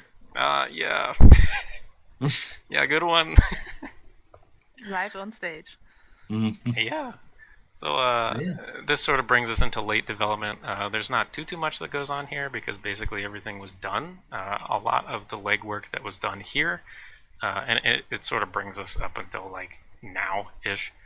A lot of the legwork was sort of like some scope creep things, some final touches, just little extra bits and bobbles we wanted to add while Jim Shady basically was finishing the textures up. So up until this point, the textures have been like different every single time. It's going to continue until we actually go in game and show you the final ones. Yeah, I think it's time to go in game, to be honest, because the time is running, dude. If you think so. Yeah, I think so. Okay, just a few last ones. In July and August, Daddy Smurf, that's a funny name, Daddy Smurf, Mel, and in September and October, UCM also joined, and we actually got some kick-butt clutter going on the cantons, so it actually brings it to life. UCM talked on clutter previously, but It's it very fleshes important. out the city a whole heck of a lot. And that brings us to basically last month. I finished this presentation last month. At the time, Jim Shady is basically finishing up the redoing the trim texture to make it look a little better, as well as I got bored of 3D and started doing some clutter myself. And that basically kicks us into the end of late development. And instead of going through this whole boring section, I'm going to go in game and show you guys for real. All right, here we go. Here we go. Yep, Give me yep, 2 yep, seconds yep. to swap over. Okay. Intermission. Here we go. Aww. Are we This alive? was a quick intermission. We are alive. I think we are. Nice. Nice. Okay. Hi everybody, I'm Zix. Welcome to my TED Talk. Ooh, look at this clothing. Ooh, look at this mixing and matching. So this is where the chat, I'm gonna give you guys the opportunity to, if you want to, I'm gonna go over there from here, from the Siltstrider port, we're gonna do like a Twitch plays Pokemon kind of thing. If you guys want me to go left, go left. If you guys want me to go right, go right. If you want me to go to Bardao, say Bardao. If you want me to go to Hyphane, say Hyphane. Start 9. Etc. etc. Six is basically a bot. Yeah. Also, this is where we can take like Q&A and stuff. Yeah, If you guys wanna I've ask collected questions, a feel few, free. I collected a few questions. I would start reading. Yeah, and Awesome. I'll trade off with you. If you guys can also kind of guide me, I can't see chat, so. Yeah, we'll do that too. One person says backflip. I Yeah, can't do backflip. Dude, I can't. If I could, I would. oh man, what a disappointment. I hope everyone likes the loading screen too. Yeah, it's not a final loading screen. Furion, it's a final loading screen. Dude, this outfit is just amazing. It's killer. Where would you like to go? Also, if you want a different weather, this is like the clearest weather I could find. It's not that Keeps great, the but weather. Yeah, it works for where we are. So I have a first question. Zix Lortix asked if you could post your 3D print in Discord later, like in the public chat of the city. if you want me to post it, I can. Yeah, I think that's what they want, because that's where they asked. Give me a second. These squars are trying to kill me. Oh no! Oh no, look at the menu! And deleted from existence. One person says go up, down, left, right, BA, and then hit start. Yeah, I think that's a Sega Start. code. Wrong engine, dude. Someone else asked, so Skywind is a mod. Upon release, will you allow people to have access to it to make their own mods for it? Upon Yes. release, you guys will have it. I mean, there's Yeah. no way we can stop you from having it, right? Yeah, just do it. We won't stop you. One person asks, any player homes for the city? Oh, that's been talked about. It's so we're making it like Morrowind, right? Where you can basically, real quick shout out to the posters. Oh yeah. Fury's That one posters. doesn't work apparently. But yeah, we talked about it a little bit. It's going to work like Morrowind, where if you murder the dude, you get to keep his house. If you can survive the criminal penalty. But we've also talked about potentially there might be like a player home in St. Dellen or St. Holmes, kind of, because it was like empty-ish. There wasn't much to do there in vanilla. Someone actually just said, what about the one in St. Dellen that was empty? Just Yeah. now in chat. We can go visit there's like a haunted mansion in Holmes. That is actually really, really neat looking. One person's also asking, like maybe in a little bit, if we can see the city at night. Yeah, let me... We don't have to do it right now, but... Here we You go. have caps lock on, dude. Someone else also asked if we are going to use only original music, and yes, we are. Like, all our music is made by our amazing musical artists. Also, all our SFX is done by our amazing sound artists. So yeah, that's all original content. HH is asking, go to the Mages Guild. Oh yeah, That's I was a actually fortunate just walking that order. way. You were. First things first, I'm gonna skip over the Mages Guild for a second. Another question, will all cities be completely open like Skyrim open cities, so levitation and so on doesn't ruin them? Yes. Yeah, right? It's Yeah, just all like the cities Morrowind. are gonna be open. Yeah, levitation factors into a lot of our decisions. Okay, so real quick, this is one of Fury's murals. Oh yeah, it's really nice. It's supposed Yeah. to be a Overview vista of of the the city, right? Yeah. It looks super nice. And now I'll go to the Mages Guild. Let's see. Some Someone people are asked- asking... No, you go down? Yeah, someone's asking if we're going to have followers in Skywind, like Quality of Life Edition, or is it going to be like OG Morrowind? And I personally have no idea, to be honest. I don't believe that's in the cards at the moment, but sort of going with the other question, Skywind is a mod. Upon release, will you allow people to have access to it to make their own mods? Yes. So please, make your own followers. Make Inigo for Skywind. Oh yes, please do that. I will download that mod definitely. Some people have asked to see the Green Flame and Bardao. I figure we can hit those at the same time. Yeah, so here's the Mages Also, Guild. Just to point that we out. don't have the insides yet, right? Correct. Yeah, so if people are wondering, the interiors I'm currently working on them, so we don't have those yet. The only things that are missing from those are textures. Otherwise, I'd be walking inside of them for you.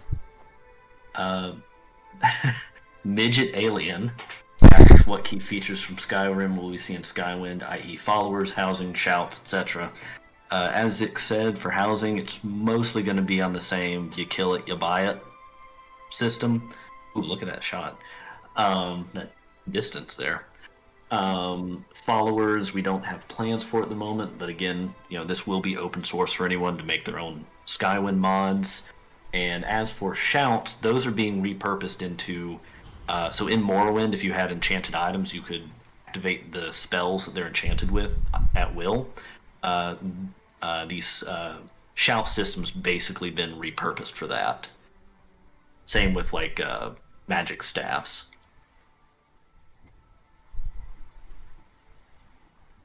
You can check on our Discord one of the last videos which Termo posted, I think, and he did show how he's going to repurpose the whole shouting system, so it benefits us in a different way. Yo, look at the danger potato up there! Watch out, it's going to fall on your head! I'll change it back to nighttime Potato real quick. dropping. Yeah, nighttime is also so beautiful because at this point all the lights have been placed, so it's really nice. Mm-hmm. Also, I made those moons. Beautiful moons.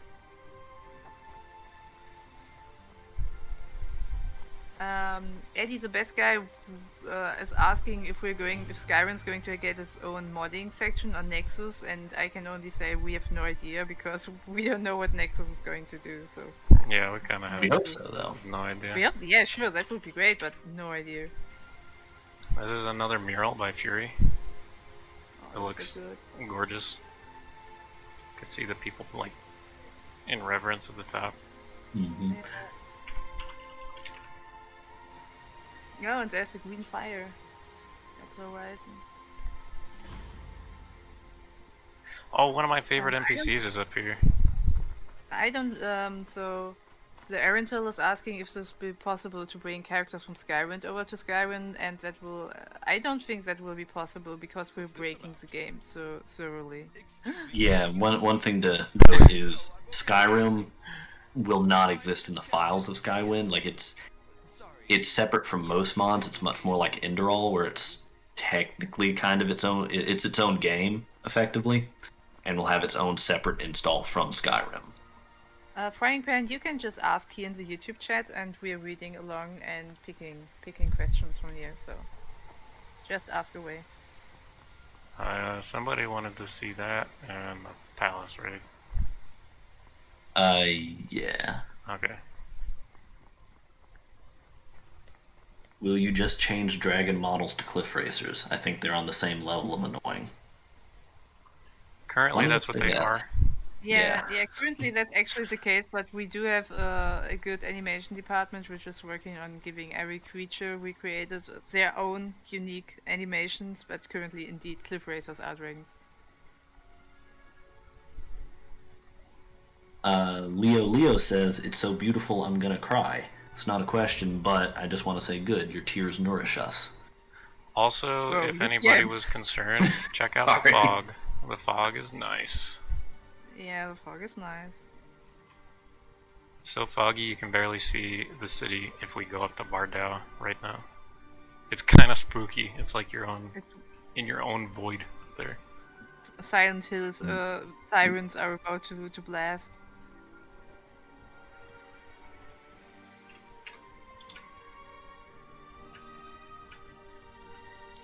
I want it to be daytime. There will be spears, yes.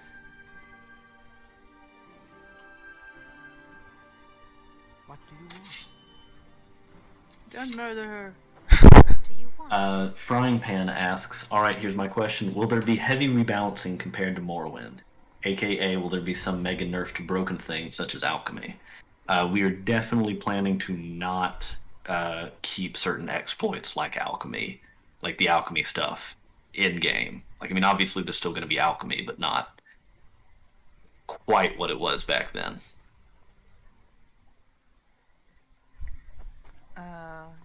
Alongside that, we have a question. Does your team have a template for problem solving based on the XP you gained along the way? You mean like better? We don't like know. If you have, yeah. The thing If is, you guys have questions about Vivec, we can answer those. yeah. To be Yeah. honest, Oh, balancing somebody wi- just fell from the rock. Oops. Balancing wise, someone fell.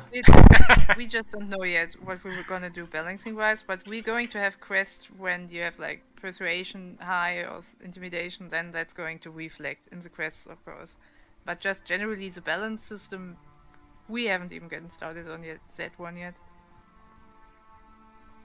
Will there be a dice rolling combat system? No. Nope. Will all the NPCs be fully voice acted, or will they be silent like in more Oblivion? Every NPC is going to have full voice acting. Yeah, if you were able to hear it, I don't know if you could hear it, but the invisible guy I talked to down there had voice acting fully implemented.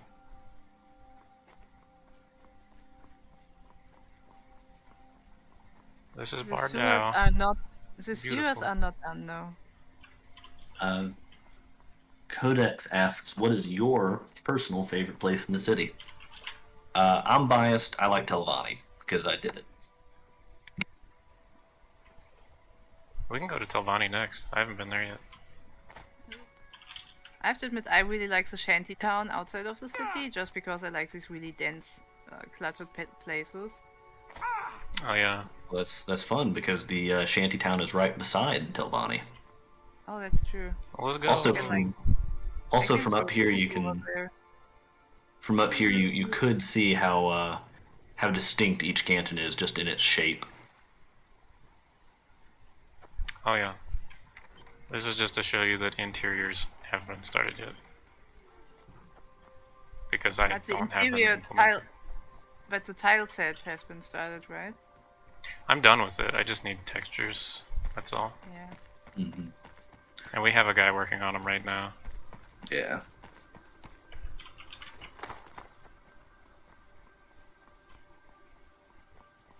Someone also wants to see the arena.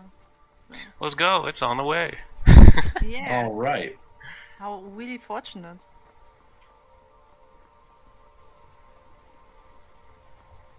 It's on the way.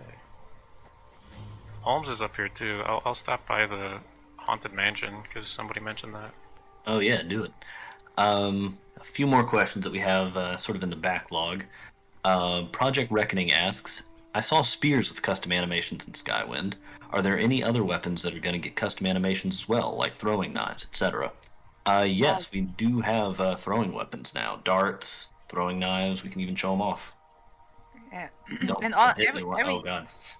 Pretty sure all weapon classes will get custom animations, so don't worry. This will So be this is the really haunted mansion. cool. Ooh, so spooky. You have to get in here by... Oh, this way if I can fit. I'm scared. Mr. X is going to show up. Izaskar asked, what sort of work have you been doing to make Vivec easier to find your way in?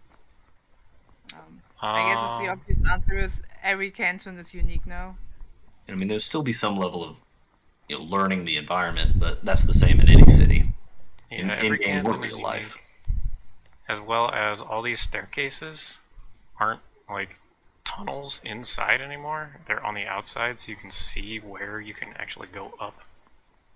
Like you can see very clearly that there's a staircase right there, as opposed to there just being like a tunnel that leads ambiguously some direction. Inquity is asking if you could change the weather again. Yeah, to clear, I guess. Oh no. That's not bad. By the way, Zix, just because you said you really wanted to do the credits, if you want to start name dropping, because in 5 minutes our time is sadly over. Alright, oops. Let's keep it this weather, and then I'm just gonna speed up to show everything off. So Sounds this good. is the arena. It's super cool. The murals are kind of kick-ass. Here's the net on the arena, so we keep people from going inside there, because this we just want people to see. There's not actually going to be like NPCs or anything, but it'd be super odd if it was just a black void. Mm-hmm. Talvani's over here, UCM, if you want to chime in on how you did this. Well, okay, sure. So, like we said, we didn't want a giant mushroom sticking out of everything, but there's still the blue coloring that Telvanni sort of uses, sort of cooler colors, plant growth, some mushrooms and planters kept well and under control definitely needs to factor in. You can also see sort of a respect for where certain areas are facing. So, for example, the sides of the canton that are facing the wilderness or just open water aren't really as well kept as the parts that are facing the city, because the Telvanni, though they do like their isolation, they're very vain. So, they want to be respected from a distance. Look but don't touch. Yeah, one of my favorite fun facts about Telvanni in our version is, so if you remember, or maybe you don't, this is basically the home of a Telvanni wizard, like a master wizard. And using Morrowind's mechanics, if you murder this guy, you own his house. He's the only house on this plaza, so you can basically own an entire top of Vivec Canton if you really want to. Why would you tell them? Why would you give them that information? Complete with little side gardens. Yeah. Someone's also asking if you want to open the map, but I'm not sure if that's going to be so exciting. The map looks really ugly right now because the 3D map is disgusting, but if you want me to, I can. Yeah, fun fact, that 3D map is auto-generated. We don't, Yeah, we're not going to keep that in the final game. Do you mind opening it?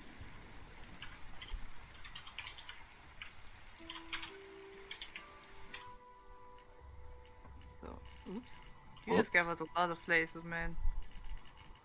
Yeah, the 3D map isn't really optimized for Skywind, so it looks weird, and also Yeah, the we're not cantons keeping Vivec this. look This looks weird. disgusting. Yeah, it does weird 3D things to the map is textures. very bad.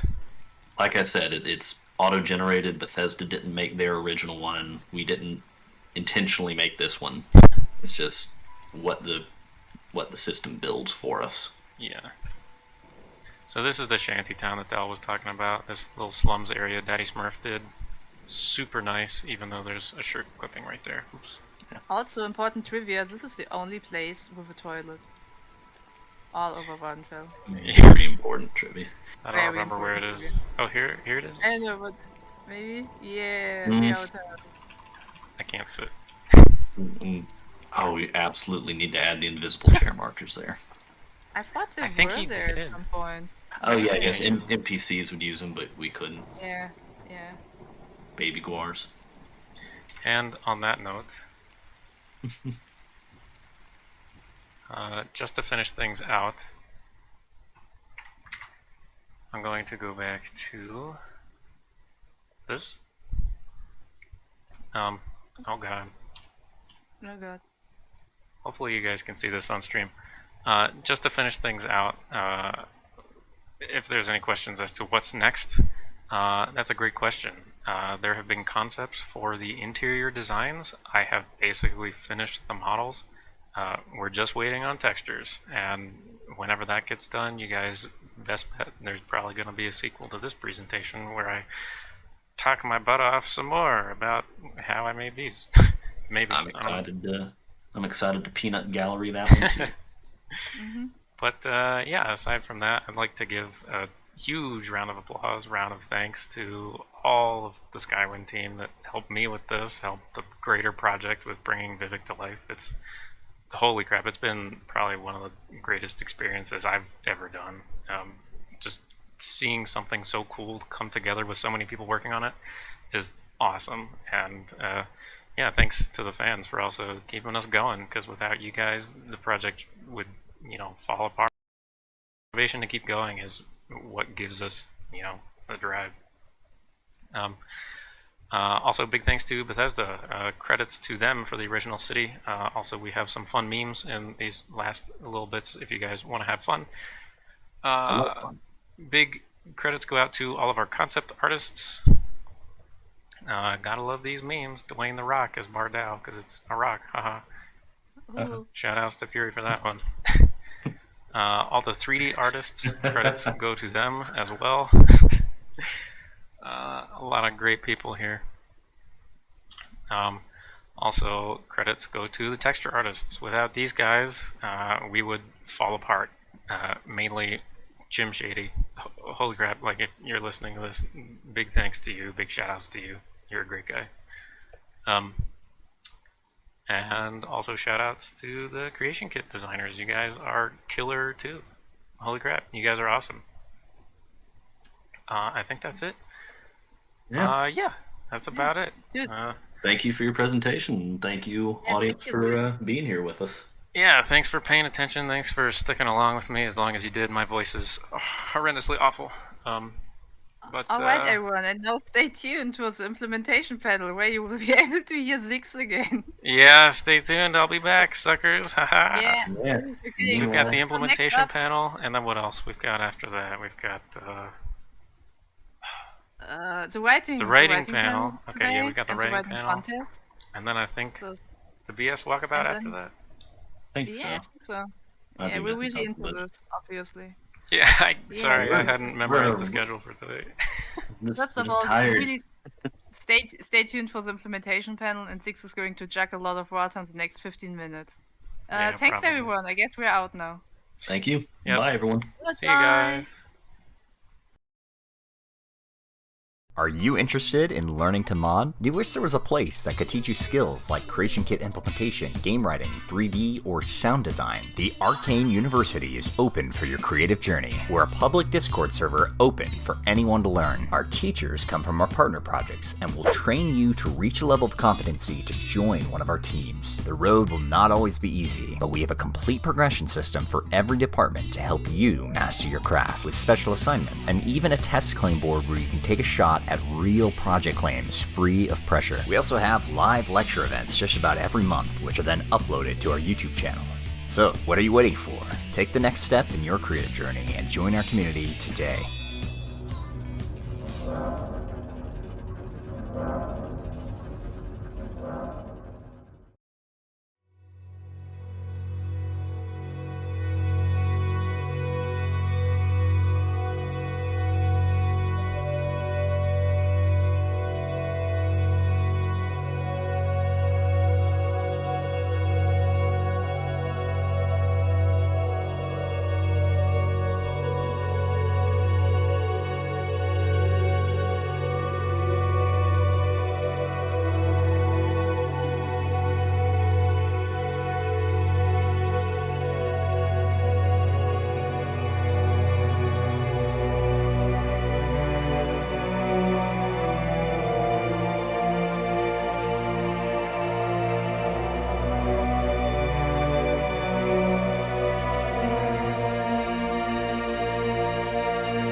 What in oblivion is that?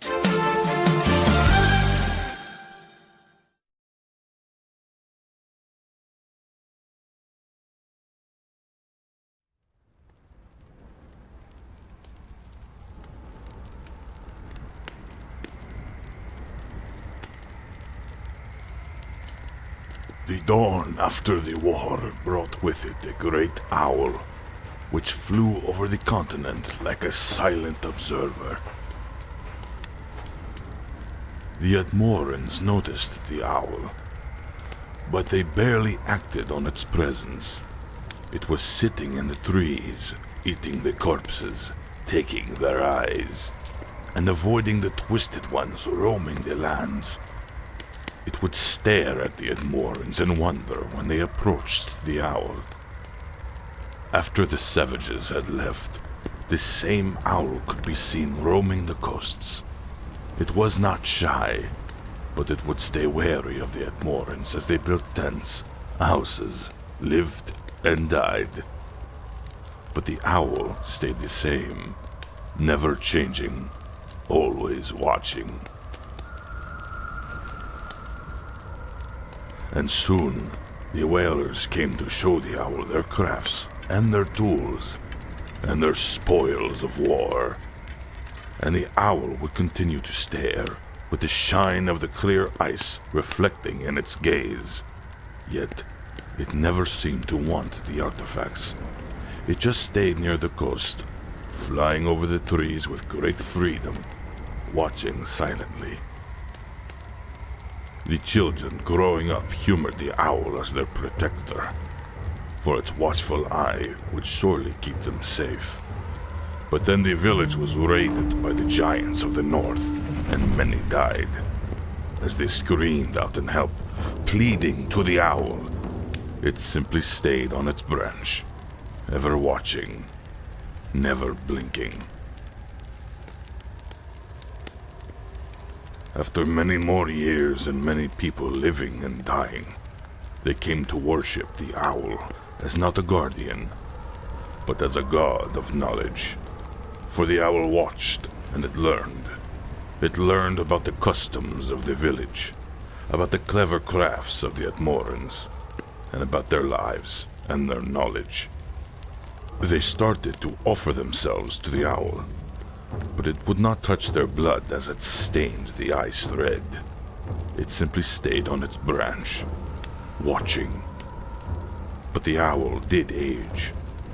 Its eyes lost their light, and its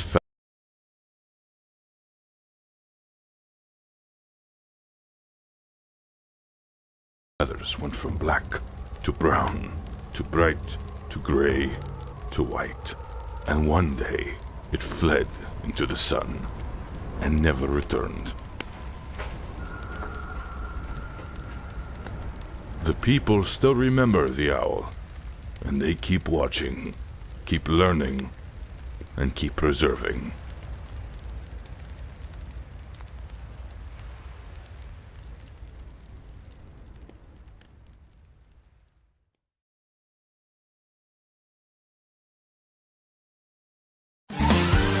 Nazim.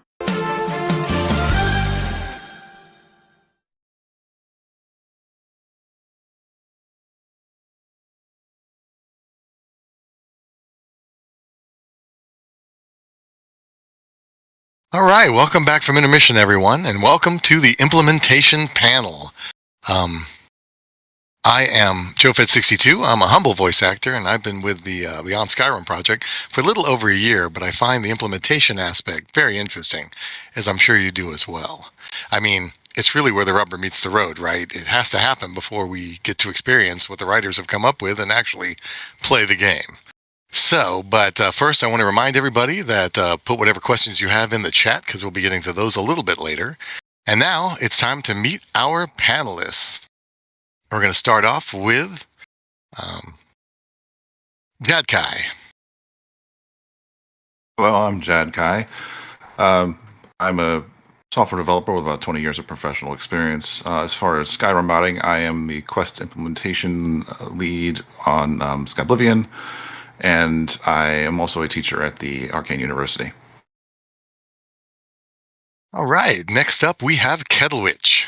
Hey, how you doing? I'm Kettlewitch. I'm one of the 3D department leads at Skyblivion. I'm also a teacher at the Arcane University and a consultant on Iliac Bayonet more at Beyond Skyrim. I have been known to moonlight as a systems engineer when I'm not modding. Excellent. And third, we have Thingy Person. Hi, I'm Thingy. I am the, implementation sub-director on Beyond Skyrim Cyrodiil, but I'm kind of all over the place, and I've done some odd jobs here and there. But I initially joined the High Rock project back in 2013, and I am self-taught because there was no Arcane University back then. Awesome. And lastly, we have Zix. Hey, it's me again. Oh, Lord. I'm part of the Skywind project. I do a little bit of implementation, more so on like the NIF scope end of things, like the 3D sort of thing. But I'm also here to try to represent the greater like coding team that we have. All right. Those are our panelists. And again, welcome to the implementation panel. We're going to get right to our questions because I know everybody is chomping at the bit to start talking about stuff. And so I'm going to throw this first question to Kettlewitch, and that is, can you describe what aspects of the development cycle your project considers to be implementation? Like what duties, skills are covered in such a broad term? Well, like you say, it's very broad, but also almost anything that involves getting anything working in the engine can end up being classified as implementation, more or less. At Skyblivion, the implementation team is split into about 5 different departments. 3D implementation would deal with, getting work from our artists into the Skyrim engine, specific mesh and texture shader formats. Creatures, armor and clothes implementations are their own departments. Both require very specialist skills in rigging and skinning that aren't that easy to come by in the modding community. So we try to let members with those skill sets focus on using them, especially there. Then you have coding and quests, which again are their own departments with an even more specialized set of skills amongst members. We've Jadkai here representing with us today, so he'll be able to talk more about that. But anyway, broadly, a very specialized skill set is shared across the entire implementation team of the project and between those departments. But between us, it means we can handle most anything that comes up between us. Very versatile group, yes. Thingy Person, you have something to add to this? Yeah, so in Beyond Skyrim, generally asset implementation, so getting 3D models into the game and such, is more typically the 3D lead's responsibility or the 3D artists themselves. So implementers proper are really just implementers of quests and dialogue and NPCs, but also anything that needs to be scripted in-game, like traps in dungeons, and a variety of other miscellaneous tasks in the creation kit, like setting up loot or like leveled enemies, is also typically just implementers' jobs because we are the most familiar with all the little systems in the creation kit. All right, exactly. I'm going to throw this next question to Zix, which is, what are some differences that exist in the implementation workflow between the projects that are represented here? I can't speak for any of the ones aside from Skywind, but at Skywind, we have a couple things that we're trying to accomplish, like remaking some of the mechanics from vanilla Morrowind. So things like the armor system, for example, I worked on quite heavily for the past couple months, and it's finally done. As well as stuff like attributes, skills, perks within those skills. So sort of like the Oblivion style perk system, in addition with like some other stuff we're mixing in. A really like fun anecdotal one that we have that's sort of like a difference that we have to consider for quest design and like NPC implementation is the way that Morrowind NPCs, none of them are essential, right? So we sort of have to be careful as to where they walk if we're scheduling them. We don't want them walking too far away from town. Otherwise, a rogue cliff racer might come down and gobble them up, and then suddenly you're down a quest NPC and you can't finish the game. So, yeah, some funny things. And do you have anything you want to add to this thingy?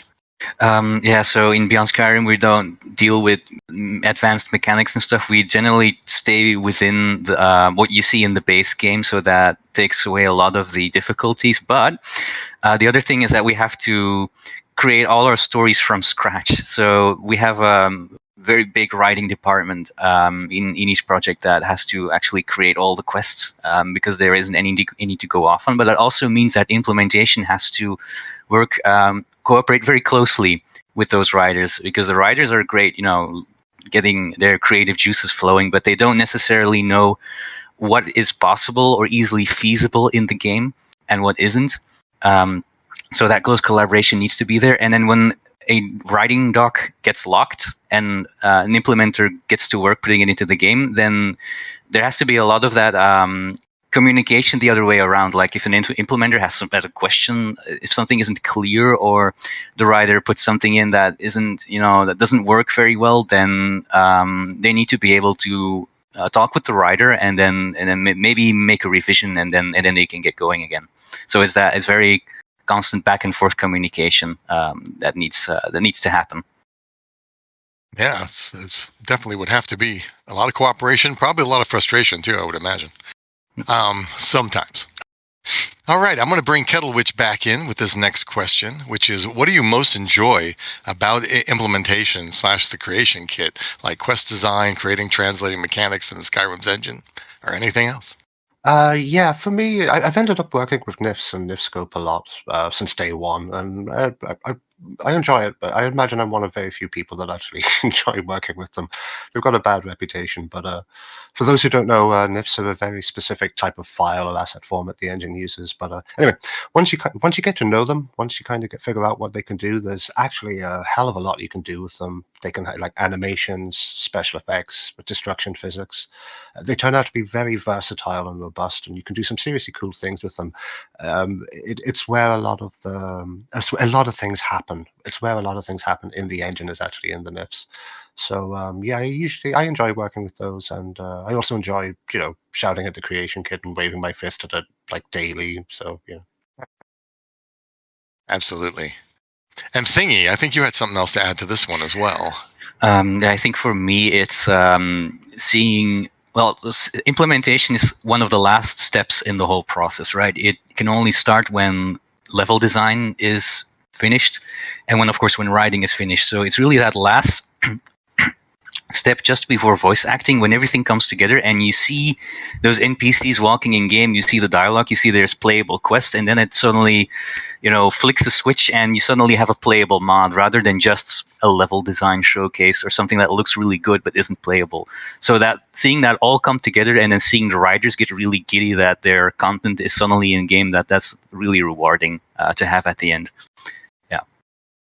Yeah, plus as a voice actor is the step I'm waiting for, of course. Of course. Can't wait for that. Let's bring Jadkai into this. He's been waiting patiently. Jadkai, what are the quirks that come with working with an old engine? What benefits, maybe, and what tools or fixes would you want added to future Creation Kit modding resources? So for me, the age of the engine isn't really so much an issue. I don't really think that the difficulties that you sometimes encounter with it are products of the time. I think they're more so results of technical schedule or cost decisions that Bethesda made at some point. And in many ways, Skyrim modding is actually much nicer than what came before it. The Papyrus language is better than the script language that you had before. You can call other scripts from a script, which you couldn't do in Oblivion, for example. Which is why when you start looking at the implementation for something in Oblivion, you might see like there's a script on a door, there's a script on a necklace, there's a script everywhere, and then you got to kind of like look at all these different pieces to figure out how it works. Whereas in Skyrim, even if there are scripts on those objects, they can call into a central quest script, so you can kind of keep things a little bit more consolidated and easier to follow. Skyrim's engine also uses more event-based, and what that means is, like in Oblivion, if you needed to know if an NPC died, you had to, on a timer, basically ask the game, did this NPC die? Did this NPC die? Did this NPC die? And you also had to add some code to make sure that what you did in response to that didn't happen over and over again. In Skyrim, you don't really have so much of that issue because Skyrim will just tell you, hey, that NPC died. And that's that. That's not to say, though, that I don't have some things that I would definitely like to see. I think top of almost anybody who's worked with the Creation Kits list would be less crashing and better save behavior. Because the Creation Kit actually almost actively works against you saving. because you have to close every single window that you're working with to be able to save. So you can't just absent-mindedly click save every so often. You've got to like stop what you're doing and save, which that can lead into very frustrating situations where you lose an hour or two's worth of work because you just forgot to do that. You were really in the zone of working. Some other things I'd like to see a little bit more specific to Quest implementation are insight into what's happening in the engine. There's definitely times when something isn't doing what you expect it to do, and it's really difficult to understand why it isn't doing what you expect it to do. Definitely, in my experience as a professional developer, I'm used to being able to kind of like look at the code of something and just poke at it and just like really easily see what's going on. But with modding, you tend to have to infer what's happening because you don't have direct insight unless you want to like get down into an assembly language level, which most of us don't want to do. Another thing I'd like to see is maybe some extension hooks that don't require the executable patching that you have to do with something like the Skyrim script extender. And the reason I say that is that the fact of patching breaking mods isn't because of what Skizzy does, but it's because of how it does it. What it does is great, but because of the way that it does it, every time there's a patch, then it has to be remade. Now, that might be a case of be careful what you wish for, because I can foresee some issues with that, but it would kind of solve some problems that we see. And probably the final thing on my big list, though it's certainly not the only thing I could make a wish list that probably went on for days, is more robust conditions, because sometimes there's information is there, and the game knows it, and the game knows it, but you can't get to it easily. Like, you might have to write a script to get to it, or you might just not be able to get to it at all in the types of things that have to have conditions on them. So, I said that's just a small sampling of some of the things I'd like to see. I said I could probably talk about this at length. All right, yes. And what are your thoughts on this, Zix? In terms of future tools that I'd like to see, me coming from a background of like implementing assets, so like 3D things, NIFs, I would kind of enjoy to see just more documentation as a whole, for one, if it sticks with the NIF formula. A sort of like official tool to implement these things would be super awesome. NIFscope is great and all, but it's sort of like evolving as people learn, because we really don't know that much about NIFs, and the things we do is kind of vague most times. Also, things like implementing creatures. It's excruciatingly painful to make like new behavior files, new animations, implementing all these things. Having like tools to actually put those in would be enormous, and we could, pump out more things even quicker. All right, thanks. Kettlewitch, I think you want to add in something on this. Yeah, I pretty much agree with the guys. The creation kit kind of gets a lot of negative press, I think, so so to speak. But if you look at what modders were doing with it back in 2011 when it came out, or 2012, whenever it came out, and compare it to what we're doing today, like, I don't think many would have believed you back then that we could squeeze so much out of the thing. It's not UE4 Unity, of course, but we do know like a lot more about it at this point, and we have just more or less have the skill sets, or at least access to the required knowledge to do almost anything we want to. Like the guy said, though, better access to the animation and physics part of the engine would be the greatest addition we could get in the future. Even saying that, though, it's pretty amazing to see what modders have done with the animation and physics plugins like Nemesis, DAR, HDT, and Force New Idols and Skyrim, which opened the door for all this. But even with it's like the new animations aren't necessarily the problem. It's the Zix touched on it there. You can get people to make new rigs and animation sets for creatures and stuff, but the level of knowledge and skill to actually get those things into the engine remains hugely restrictive, even though it is like possible on paper, if you like. But I think the community is still developing tools for those kinds of things. I'd like to remain very positive. We'll see the fog of mystery around animations and physics in the Skyrim engine clear before we see the next test game. But who knows? Yeah, I've got limited experience with like say video editing and maybe special effects, and yeah, it's very frustrating to know you want to do something and not quite be able to do that. Absolutely. Yeah. I feel your pain. So thingy person, I'm going to bring you back in with this next question. Do you have any resources that your team is putting together that could be shared across projects to reduce workload and development time? Yeah. So on the one hand, there's something that is it could be very useful with other Beyond Skyrim projects. So the Cyrodiil lead Elscrux made a dialogue implementation tool that takes a Google document that the writers made, where the dialogue follows a certain format. It's that we've set in stone beforehand, and processes it and then turns it into a plugin that puts it into game directly. But then, of course, an implementer will have to go over and then fix some issues because it doesn't get everything. Of course, it doesn't get all the conditions, only up to a certain point. But we've tried this out on Skingrad implementation, and it really allowed everything to go in-game very, very fast. So it did all the conversations between the player and NPCs, and conversations that NPCs have with each other. So this is something that all the Beyond Skyrim project could really benefit from.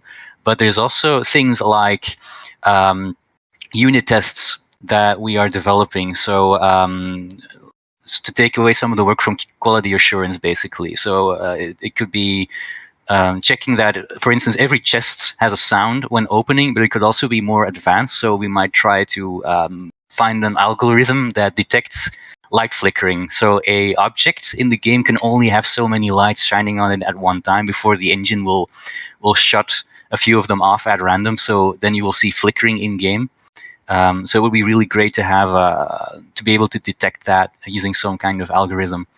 So yeah, that reduces quality assurance work, but eventually it could also be helpful for Skywind and Skyblivion or the whole modding community. Yeah. Absolutely. Awesome. All right, I'm going to throw this back to Jad Kai with this next question, which is, what are some of the biggest problems you have had to overcome in Skyrim's engine? Like, what have you not yet maybe been able to implement because of the limitations you have? Which I don't know if we covered that.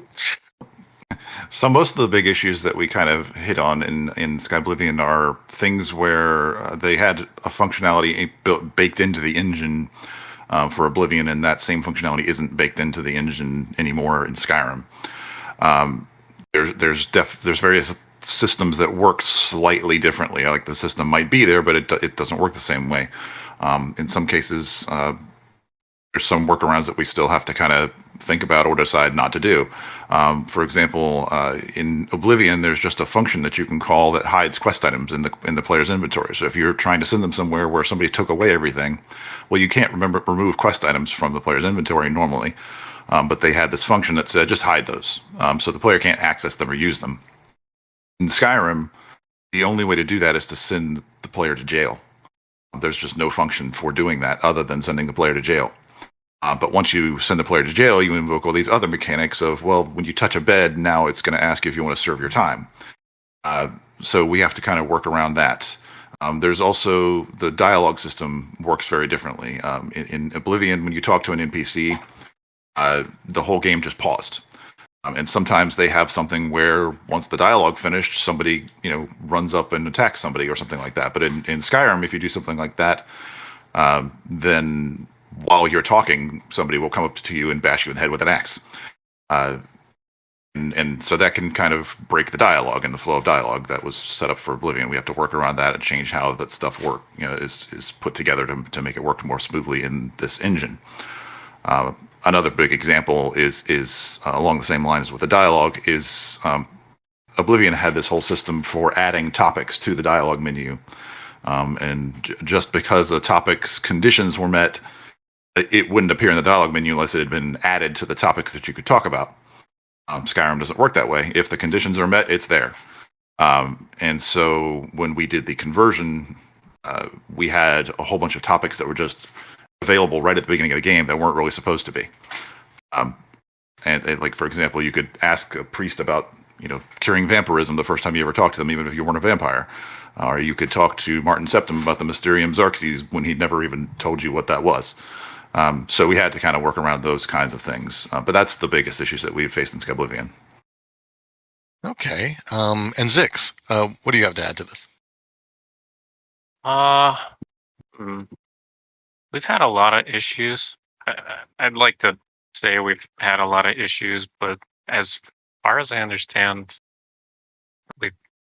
I want to say we've also conquered a lot of those issues using like critical thinking and just actually doing the work to actually get things to work. I cannot speak on the side of like the coding people because it's not where I'm well versed, but stuff like attributes, we have those, and stuff like adding extra skills using like different actor values and stuff. We have those. Quest design and things. There's kind of a lot going on with that. That's of course different with Skywind than Skyrim would be. We have different sort of quest designs that we have to implement. A lot of the stuff that Jadkai said pretty much hits home for Skywind. Kind of the same vein of thought there. Okay, definitely. Thingy person, do you have anything you want to chime in with? Yeah, I think our biggest frustration, but I'm sure it's also shared by the other panelists, is animations.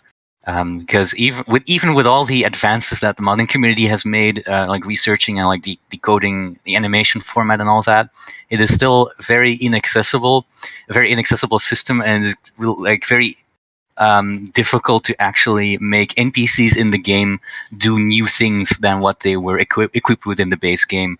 So, for instance, when I just joined Beyond Skyrim, somebody wanted me to make an NPC like fish at a pier as part of their daily routine, and I had to say no, we can't, because there's no fishing animation. Can we put one in? No, we can't. So then what you have to do is you have to find some other built-in animation that evokes what they are supposed to be doing. Like in that case, it would be they would just sit off the side of the pier because we have that animation, and then there would be a static fishing pole mounted like right beside them, so that would do there.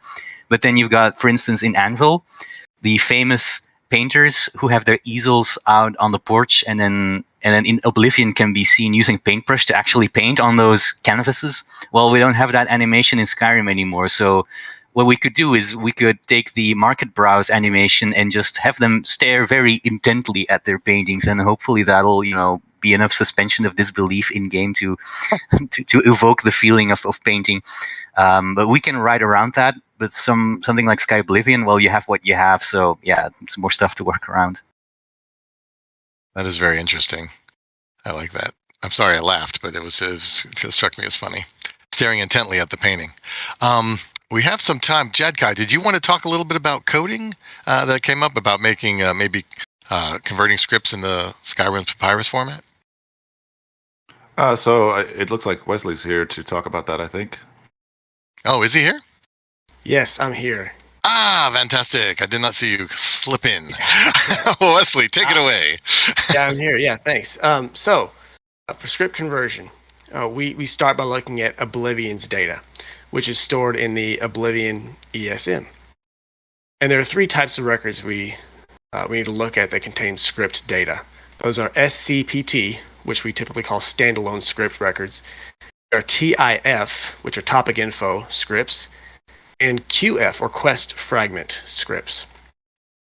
So each of those three types of records store text information, and we extract those three different records, their data, and we put them into text files. So now we have those just thousands of script text files, all in Oblivion's scripting language. And now we need to convert those into Papyrus, which is Skyrim's language. So to do that, we use two pieces of technologies. One is called a lexer, and one is called a parser. And we use that within a larger program.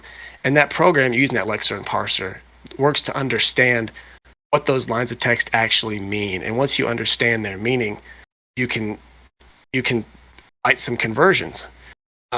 So, for example, if the lexer and parser can understand that a certain line meant you wanted to add some schema to an NPC, that's a simple thing to do. The lexer and parser understand it, and then you write some instruction that can convert that simple statement into Papyrus, and that's a pretty simple conversion to do.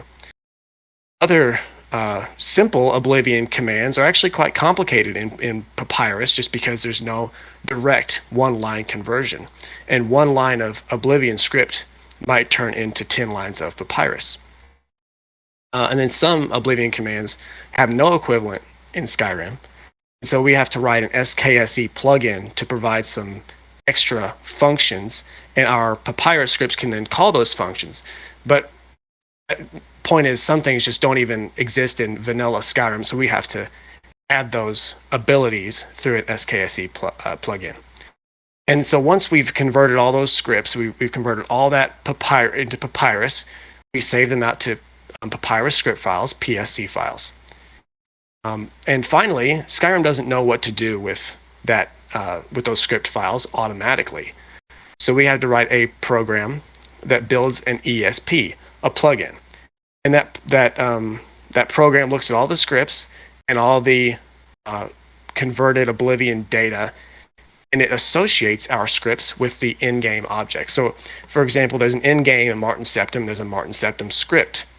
And so we associate those two things together so that when we add the ESP and the game is running, that in-game Martin Septum can utilize the script.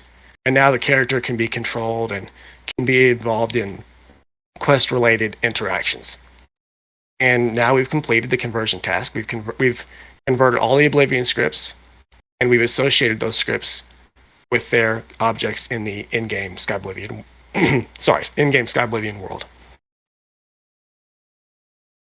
All right. Thank you very much, Wes. That was awesome. Yep. Good timing. Thank you. So I think that wraps up our pre-done questions.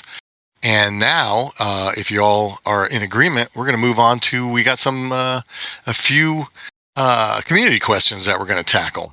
Is everyone cool with that? Yeah, cool. All right, I think we got good timing. All right, so the first question that comes up, and I'm going to field this one to Thingy Person, is from Caledonia, who asks, if you could tell writers anything to make implementation easier, what would that be? I think the most important thing is scope. Because in BS, we try to follow the scope of the base game. So like how many quests a given region or anything should have, how much dialogue an NPC should have, what kind, etc. We try to follow the way that's distributed in the vanilla game, and that has a very good reason, because the vanilla distribution is quite good for making an enjoyable experience, and if you don't do that, you run the risk of really bloating the scope and then creating really intricate tasks that the implementers will have a lot of difficulty putting in, but then will also not really amount to a very enjoyable experience. This is really more a job for the writing lead to sort of get that straightened out and then manage the writers. But even so, I think it would behoove any writer to have a good understanding of what, like, to really understand how quests in Skyrim and NPC dialogue trees in Skyrim are set up, basically. And for instance, UASP, the wiki does a very good job at documenting all of that. So you can find just about any quest or dialogue that is in Skyrim on the UASP. So that should be a very good template to actually base your own stuff off of. But aside from that, of course, it's also the writing guidelines and the style guides and the scope documents of the project that you're on. So those are all very, very important. Yeah, because I think scope is one of the biggest challenges. Okay. Excellent. This next question, we don't know who it comes from, but I'm going to throw it to Zix, which is, how do you plan to implement the dense fog near Red Mountain, and how will visibility limitations work? Oh my. I want to say this was all done before my time on the team. It's pretty much already there. A lot of what we have up at Red Mountain, to sort of obscure view, both from a distance and up close, are just straight up like sort of occluding nifs almost. It's not really like it's not the same thing as like an occlusion plane or anything, but it's like fog bodies, for example. They're nifs that we can basically place. They're like effects. And you can see that from LOD, like long draw distance. You can also see that from up close. The weathers also tie into it. There's a system for weathers. It's basically a lever you can pull based on a value that you put in Creation Kit to basically say how far can my player view. That's all implemented. We have like a weather system for Red Mountain. We have a weather system for like every other biome, and I'm sure every other project does as well. Yeah. All right, very interesting to me too. I'm actually a weather forecaster by trade in the real world, so that was kind of a cool question. The next one is, I'm going to throw this one to Kettlewitch, and this is from Arger, who asks, for Skywind specifically, and to a lesser degree, I'm not sure how to pronounce that, Afake? As far as I know. For Skyblivion, do the new mechanics affect the balance of Skyrim's combat? If so, how do you compensate for that, if you do at all? Yeah, we've got one or two. We're not doing too many new mechanics when it comes to the combat system.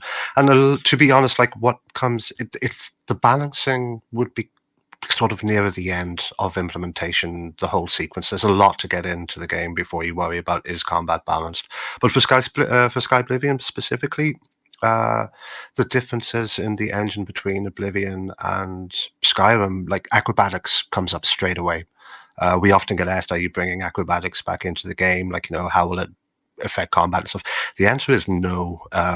There's just too much of a difference between like what acrobatics was in the Oblivion engine and how the possible ways you could implement it in Skyrim.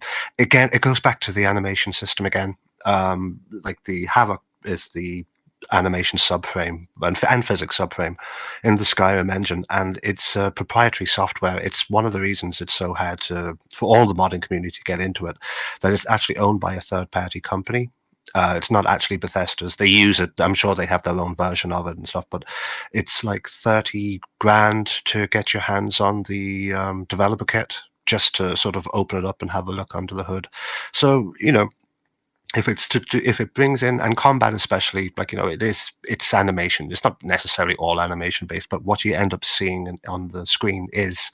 So unless you have good access to that animation system, there's not much you can do. There's people out there in the modern community doing, like sterling work, really amazing work actually with new combat animations and stuff, but it's at a very, very high level. It's not, common. It's not a common thing in the modding community. It's very specialized. So acrobatics, for Skyblivion, acrobatics would be the main thing, but other than that, not really. The actual final balancing will come later as well, and acrobatics is really the only thing that stands out, I think. All right, thanks. I'm going to bring another question into a thingy. Which is from Random Dude 123, which is, what limits did you discover as you tried to build such a large world for the Beyond Skyrim, Skyrim's engine? Okay, so this is kind of an old beard question, because creating that huge world space was one of the first things Beyond Skyrim actually was occupied with back in the very, very old days, like late 2011. When Beyond Skyrim was just started, and then throughout 2012. So Moorcroft, the Elsewhere lead at the time, spent basically that whole year making a height map for all of Tamriel to have something to work off straight away instead of like very late into Oblivion's lifetime, because Oblivion only got such a height map relatively late. And then the initial plan was to have everything, the whole continent under one roof, so without any loading screen, sort of extending the vanilla Skyrim world space. So you could just go outside the gate and then there'd be no loading screen, and then you'd have High Rock or Cyrodiil. But then that was quickly abandoned because it was apparently very hard to generate LOD, so distant land, without breaking everything that way. So then the next plan was everything except the base game under one roof with no loading screen. So then you'd have a loading screen when you leave Skyrim, but then aside from that, there'd be no loading screen anywhere. But then somebody found out that if you were very far, away from the middle of the world space, then NPCs start sinking up and down into the ground. They would start sinking and then they pop back up, and so on and so on. And I think that's very typical, because that's something typically an implementer would try to put into the game, because you could, aside from that, everything looked great. There were no rendering glitches, but it's specifically something related to implementation that actually broke.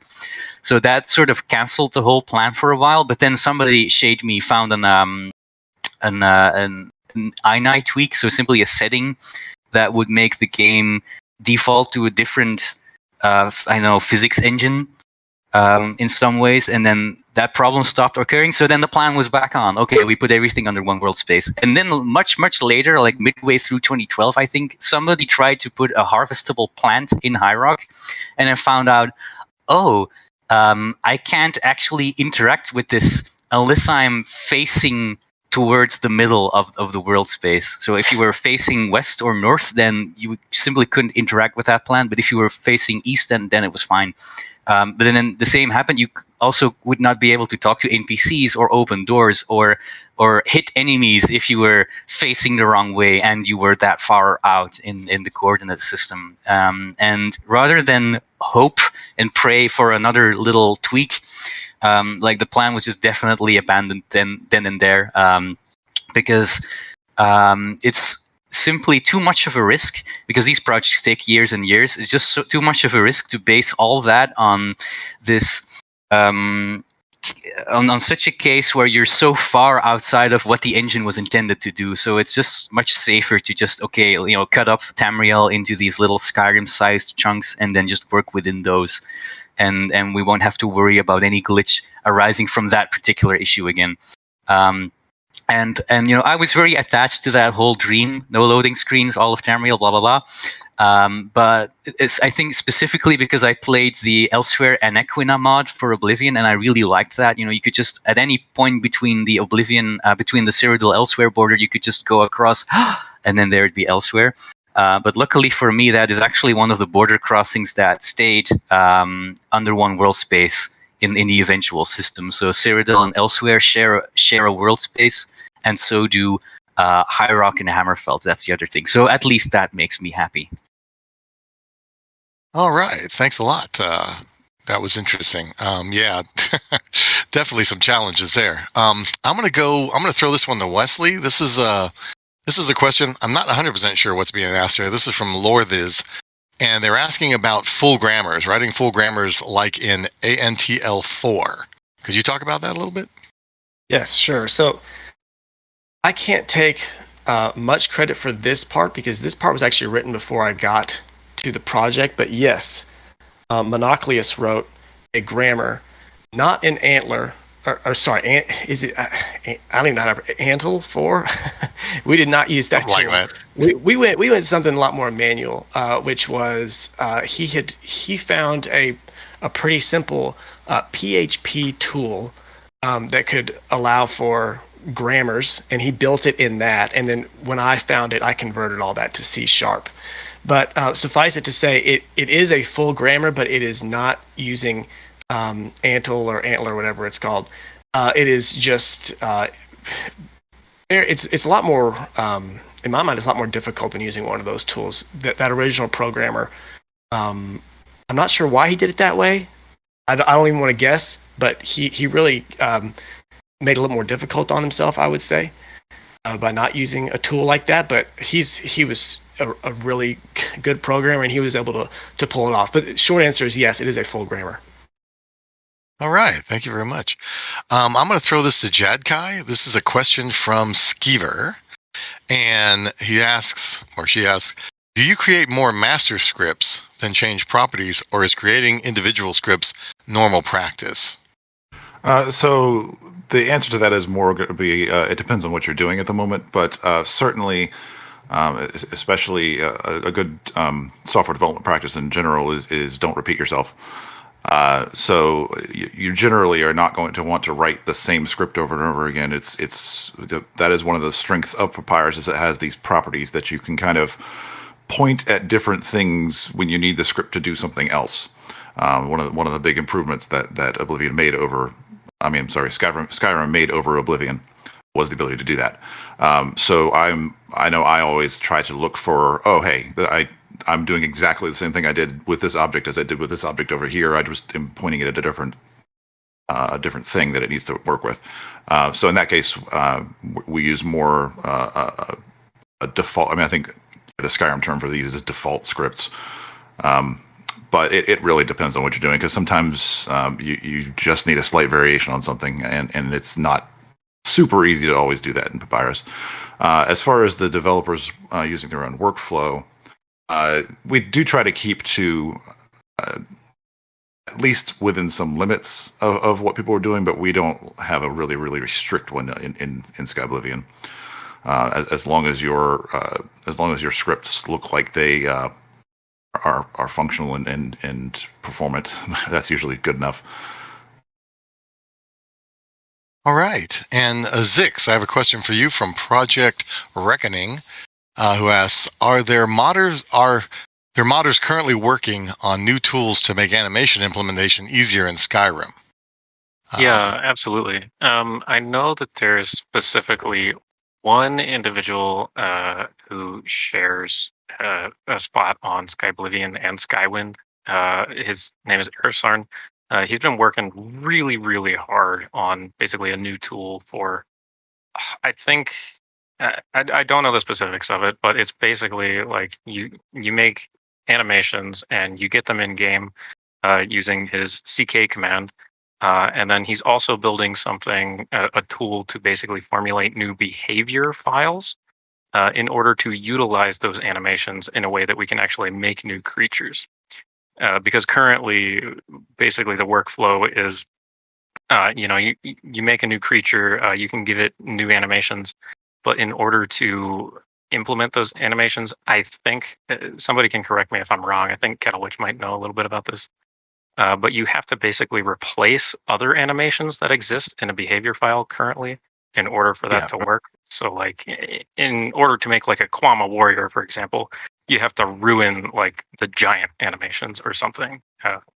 I'm not sure if somebody else can chime in on this. No, you're bang on. Yeah, that's what the work that Everson is doing with CK command. It's rather that it'll add new animations and new behaviors rather than replacing them, which is what we've been waiting for, basically.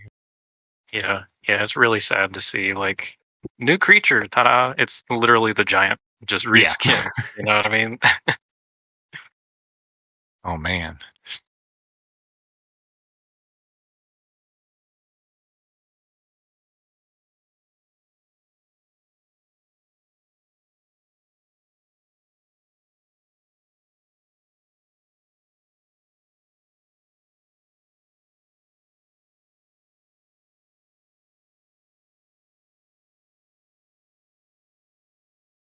Oh, sorry about that. I was on mute. Oh my God. Sorry about that, guys. Here, I'm talking. Do we have time for one more? Yeah. Okay, I know we have one that we're going to throw to Thingy. I think we may have already covered it, though. It's about problems encountered working with the writing team, for example, or,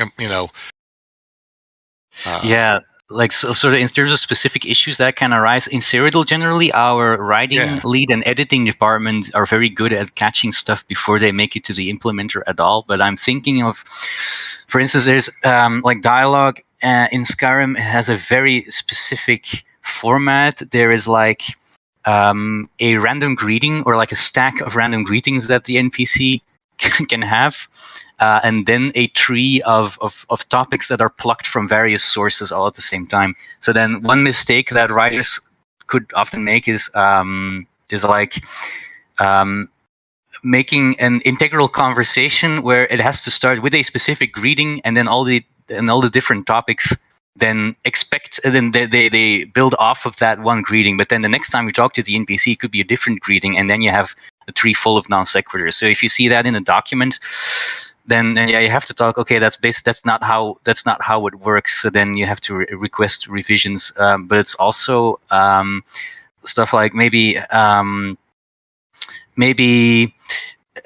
quest will describe that you have a whole conversation with an NPC while you're actually in a hostile area. So of course that's not very realistic as, and that's something Jatkai touched on earlier with how it worked differently in Oblivion. So then you have to ask revisions like, okay, maybe you talk to the NPC before you enter a hostile area, or it's not a whole dialogue tree, but maybe just some kind of one-liner that they shout at you or stuff like that. So basically, difficulty envisioning the writing document as it would happen in the actual game. So that's something implementers are more used to doing because we work with the engine, but then that writers might not be as familiar with it. Stuff like that, I guess. Yeah. All right. Thank you so much.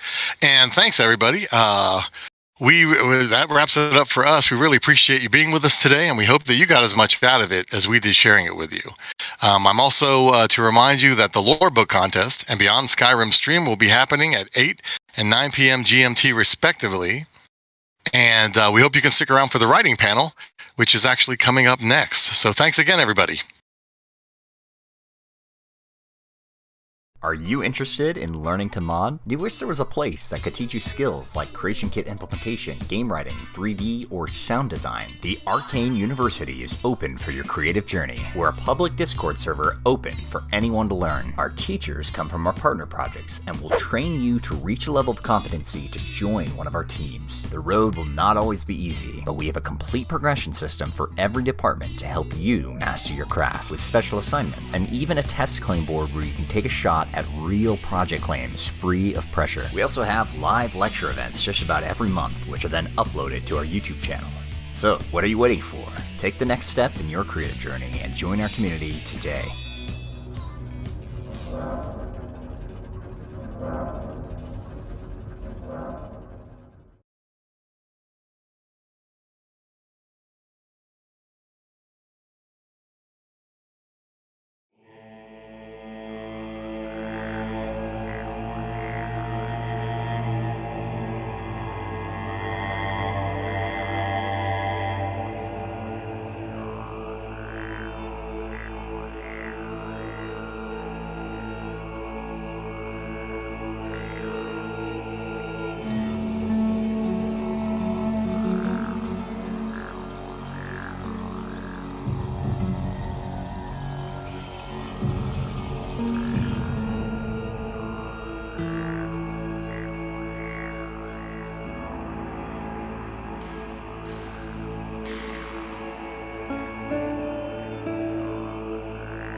in oblivion is that?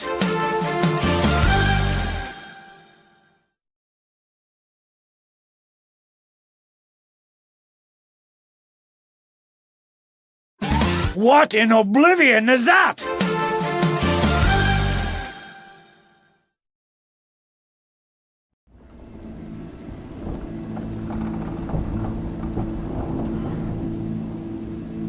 I have failed.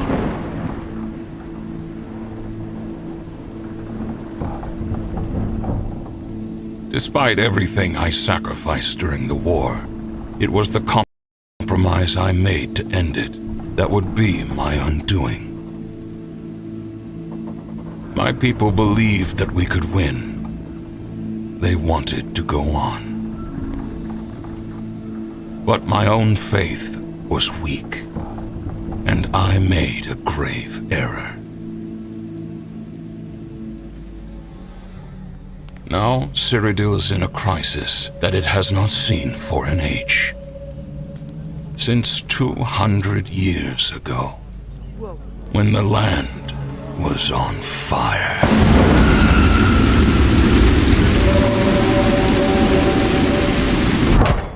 But even then, we fought together as one. We faced threats from both our world and Oblivion, but we fought them together, and we won. Although it came at a great cost. The dynasty that had guided us for millennia was ended. And now we are divided. That is where I have failed. In the end, I could not unite us.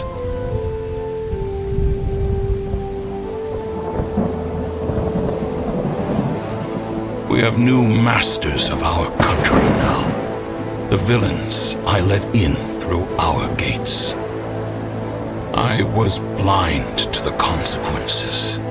I thought my people were as tired as I am. But they never laid down their arms. They will fight them to the end, while others choose profit over people.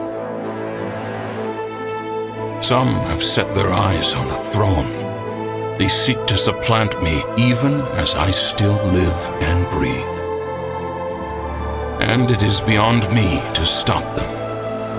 In fact, I mean not to. Cyrodiil needs a strong leader for what comes next, even though I can feel it in my heart that it is already too late. While they bicker and fight over this accursed marble chair, our ancient enemy has returned to reclaim the lands that we took from them thousands of years ago.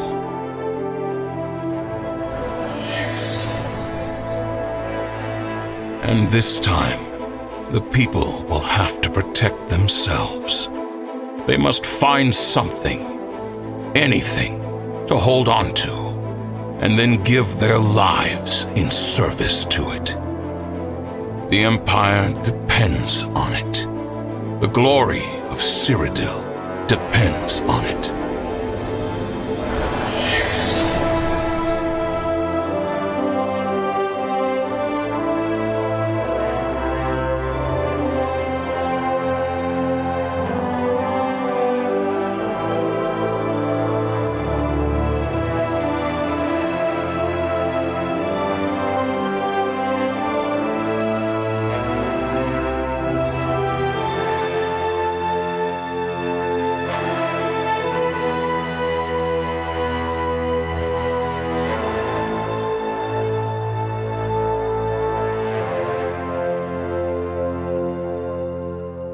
Still, in these final hours, I cling to hope. Not for me, but for Cyrodiil. Hope that there will be another hero. That we will drive the Thalmor from our lands. That we will finally reforge this seat of sundered kings.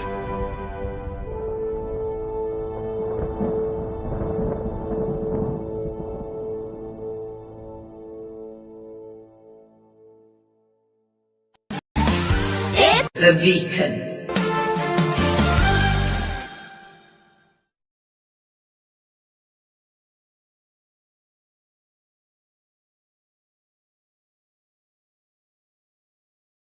Good tidings and welcome back to Creation ModCon. Inconceivably, I'm still Captain Stu, and if you're just joining us, where in Oblivion have you been? But fear not, you can always go back and check it out, and let's face it, you probably should. You can check out the spectacular Skywind showcase and delve into the mysteries of implementation in our Clockwork City panel. All that, plus still to come, our writing contest results. Will your tome make it into our Visage of Tamriel? And we conclude day 2 and indeed Creation ModCon with the highly anticipated Beyond Skyrim Walkabout.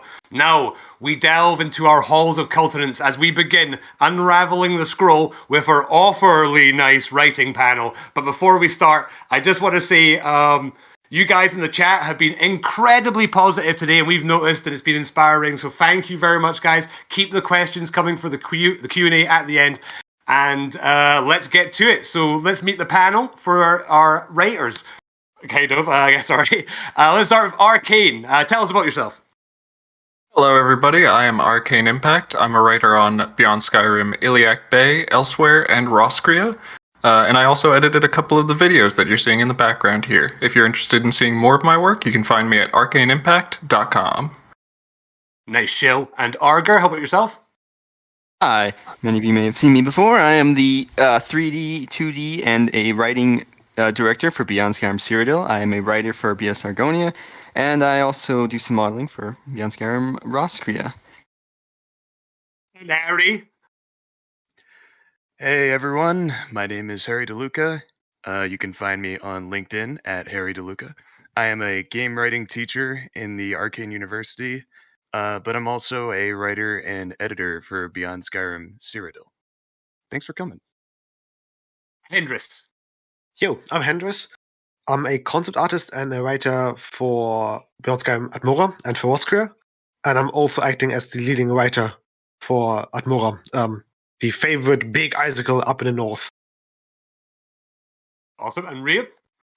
Hiya, I'm Maria Newton. I'm one of the narrative directors on Beyond Skyrim Cyrodiil. My primary focus there is on quality control and editing. I have basically the final oversight of everything that goes into the game or into the mod in terms of quality. I'm also an amateur novelist and short story writer. You can find my work on Amazon under my name. And for my day job, I'm also a full-time narrative designer at Tributary Games, which is a London-based indie game studio focused on multiplayer social narrative games. And you can find me on Twitter as well at @RheaNewton_. That's my shill. Good stuff. And Viz. Hi, I'm Viz Sarden. I am a writer for Beyond Skyrim Roskria, as well as the narrative director and narrative lead for that particular Beyond Skyrim project. My focus is on directing claims for the other writers in that area, as well as maintaining the overall lore of that specific region. Perfect. So let's just get cracking. We'll start with you today, Harry. What exactly does a writer on Beyond Skyrim do, and what is your perspective on it? Oh, yeah, well, I mean, I personally write for County Anvil, mainly. Typically, writers are given a county to write for, but we kind of hop between counties and cities a lot of the time to help keep things feeling interconnected and all that good stuff. But I guess the general workflow is more you find a claim that you want to write for, which can be something like a quest, an NPC, or a location, basically anything that needs writing. Could be a dungeon. But when you're done, it basically gets marked for review, so editors know to look at it, and everyone can kind of see how each claim is progressing. And aside from that, every month, the writing leads, like Arger, will basically check in with us. Do you want to talk about that a bit, Arger? Yeah, so as Harry said, I'm the claim director for Beyond Skyrim Cyrodiil for writing, which means I handle each individual writer's current task and kind of keep things, keep people working on the highest priority claims and in the same kind of general area. As you might have heard before, I think in the lead chat, Bellatrix mentioned our workflow and that we generally kind of move through with writing in some of the other departments, all in kind of like a stream together. And so that's one thing I handle. As a writer, personally, you'll notice that some of the each of the different projects have slight differences between their specific workflows.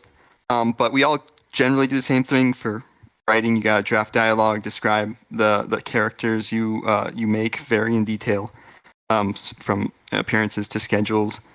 And from a quest point of view, I write the Sun College Whispers quest line, so you make a flowchart for that, and then you get to the hard writing. And in the implementation panel earlier, they've mentioned kind of handling mechanic scope. That's something we have to work heavily with them on. Great. Hendris, throw this to you. What's unique about writing for a mod compared to other media? Ooh, yeah. That's a so the thing with Beyond Skyrim is that, or with new media, is that we start where others have left off, which means that we have already established lore, we have established storylines and characters that we can work with, and we have all this content that we can just work with and that we can elaborate on. So one of the cool things about working with Beyond Skyrim is that Skyrim has, or just Elder Scrolls in general, has so much lore, and we can just take take a few things that we're getting interested in, and then just try to elaborate on those, and just see what we can do to either improve them, or to just make them that much more special. Not only that, but writing for a mod, we're writing for such an open platform. Like I'm coming from a background of writing for theater and for tabletop RPGs, and in both of those instances, I like to think of them as you're kind of writing for the interpretation. You know, you have to write with the knowledge that someone's going to take what you've written and kind of twist it a little bit. Either a director is going to put their own interpretation of the staging and presentation over it, or a DM is going to, weave it into their own campaign. And similarly with Beyond Skyrim, and really all the Skyrim mods, we have to be sort of cognizant of the vast amount of ways that people can play Skyrim and experience the stories that we're trying to tell, whether they are doing a vanilla run, heavily modded, or even in VR. Yeah. One thing I would add as well is that coming at it from a lot of writers get their start in writing novels or stories, which is where I started. There's something that Argyle mentioned in the last question, which was scope, which is incredibly important when you're writing for a mod or for any game project, to be fair. It's not like a book or a story where you have pretty much unlimited creativity and you're the master of your own story. In a project like this, you work on a team. You have responsibilities and you have a scope to work to. And a lot of new writers, definitely, that's something that they forget or that they don't think about the first time they write. It's a very important skill to learn if you're looking to become a writer.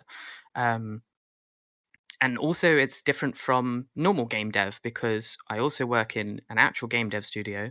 And in a game dev studio, you have a team, just like on a Beyond Skyrim project, but you have a set scope. The scope is a lot more defined early on. You have a budget, you have a deadline, you have a list of assets and features, and it's very, you have to work to those because it's very clear cut from the beginning. You have a deadline that you have to work to. We don't really have that in Beyond Skyrim. So we kind of have theoretically, we have unlimited scope. We could keep making it forever if we wanted to, because we don't have to pay anyone. But that means we have to be a lot more responsible for ourselves.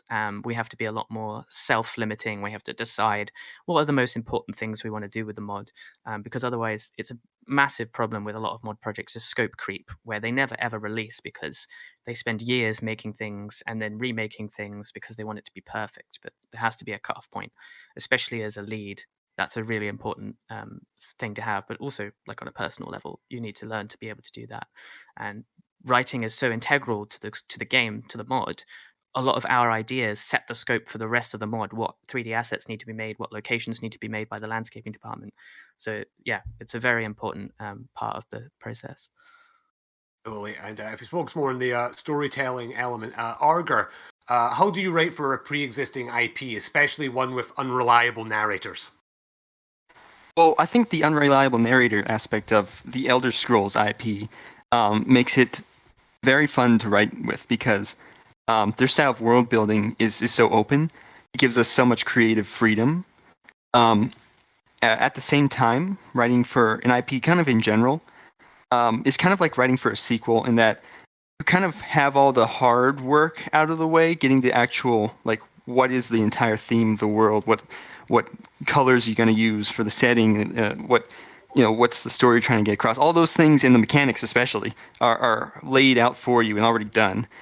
So it kind of allows us to focus our view on the actual writing and the stories we want to tell within that world. It can be a little bit of a double-edged sword in that, yes, you have all that work to go off of, but it's also someone else's love child, brainchild. So you have to make it work with the original point of the medium and the work you're working with.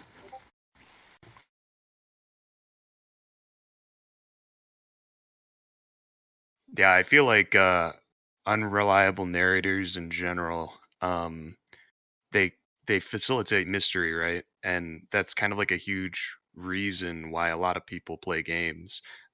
Even games that aren't strictly like in the mystery genre use mystery as like the main allure of their story. So it's like the not knowing that, like, I think personally, like, keeps people coming back.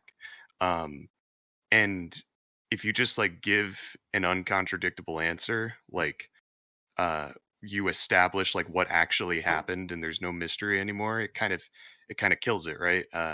And maybe some people's motivation to play the game in the process. So I think we try to be kind of like tactful in that regard with unreliable narrators and the mystery, I guess, that comes with it. I think I have like my take might be a little bit different from others here, but I think that the one thing I would say is that limitations often breed creativity, and I think you guys would agree with that. I think that is very much like, it's actually a really good environment for creating new stories, pre-existing IP. It's one of the reasons why fandoms are really popular and fan fiction is really popular. But I would honestly say that there are two mistakes that I see when people do that sort of work. And the first one is being too ambitious and changing too much, just like you said, Harry, and being too authoritative. But then I think the other mistake that you can sometimes make is not being ambitious enough, because I think when people read these things, like these fan fictions, or when people, which is basically what our mod is a glorified fan fiction, or when people look at a new author or a new writer coming onto a TV show, they're looking for you to, most of the time, they're looking for you to have a new take on a familiar thing. They don't want you to recreate the story that already happened. It's kind of one of the reasons I never liked the new Star Wars movies, because it felt like the first one was just a rehash of A New Hope. It just, you want to find what you love about the project and take it in a direction that's unique to you. Bring your unique experience to the table and tell your story in a world that people are already familiar with, where you don't have to explain the background. I had this. I used to work on a game based on the Love Island reality TV show, which is a bit of a funny experience that I have. For like a fantasy nerd like me, like, writing on Love Island was a bit bizarre. For anyone who doesn't know, it's a reality TV show where a bunch of like 20-year-olds are on an island and they have to like couple up and make relationships, and they have a lot of a lot of sex and stuff. It's kind of bizarre. It's very different from what I usually write. But if you're looking to be like a professional writer, then your livelihood depends on making a good product. And if you're not enjoying writing, then nobody else is going to enjoy what you produce. So you need to find the thing that you really love about the IP, even if it's not one that you're very familiar with, and then run with that and push it as hard as you can and bring your unique take to it. That's my advice. I think it's actually really, really good thing. Oh, I was just going to say that I absolutely agree with that. And I think that one of the interesting things about writing for a pre-existing IP, especially for a mod, is that we have to keep the underlying structure and stakes of the IP, in this case the Elder Scrolls, in mind, and remember that everything that we're doing should come across as a celebration, not like a revision of the original work. And that can create limitations, but can also create a lot of interesting ways to interpret the work itself. Like you guys said, there's a lot of like characters or concepts, like for example the Daedric Princes, where they've been explored a lot in the main IP, but there's always ways to find little aspects of things that you like and find those aspects and either explore them further in a way that the games haven't done yet, or just bring your own twist to them. And that's part of the most enjoyable part of this kind of writing, is that it gives you that ability to explore those niches where otherwise you feel as though they maybe haven't been explored enough, and also add your own flavor to them overall, while keeping the individual, like smaller scale aspects of the world in mind. Cool. So the next question I've got for you guys, we'll go to Rhea for this. How do you collaborate with different departments for a better story? Communicate. No, in all seriousness, communicate. So again, I think I mentioned this, but being a writer for a lot of people is a solitary job at first. But when you work on a project, whether it's a real game or a mod or anything like that, you're working on a team, and that's just really important to have at the front of your mind at all times. Ask questions, try to understand other people's jobs as much as possible, be humble. You might be the writer, you might have a lot of power, but you need to respect other people's work and respect the amount of effort that they put in to bring your crazy dreams to life. Just learn to be a better communicator in general. If you want to be able to communicate to people in a pleasant manner, work on your team building skills. It sounds very corporate when I say all this, but it's very true, especially over the internet when you don't really see people in person. Text can always be misconstrued. Take time. You're a writer. You can write well, hopefully.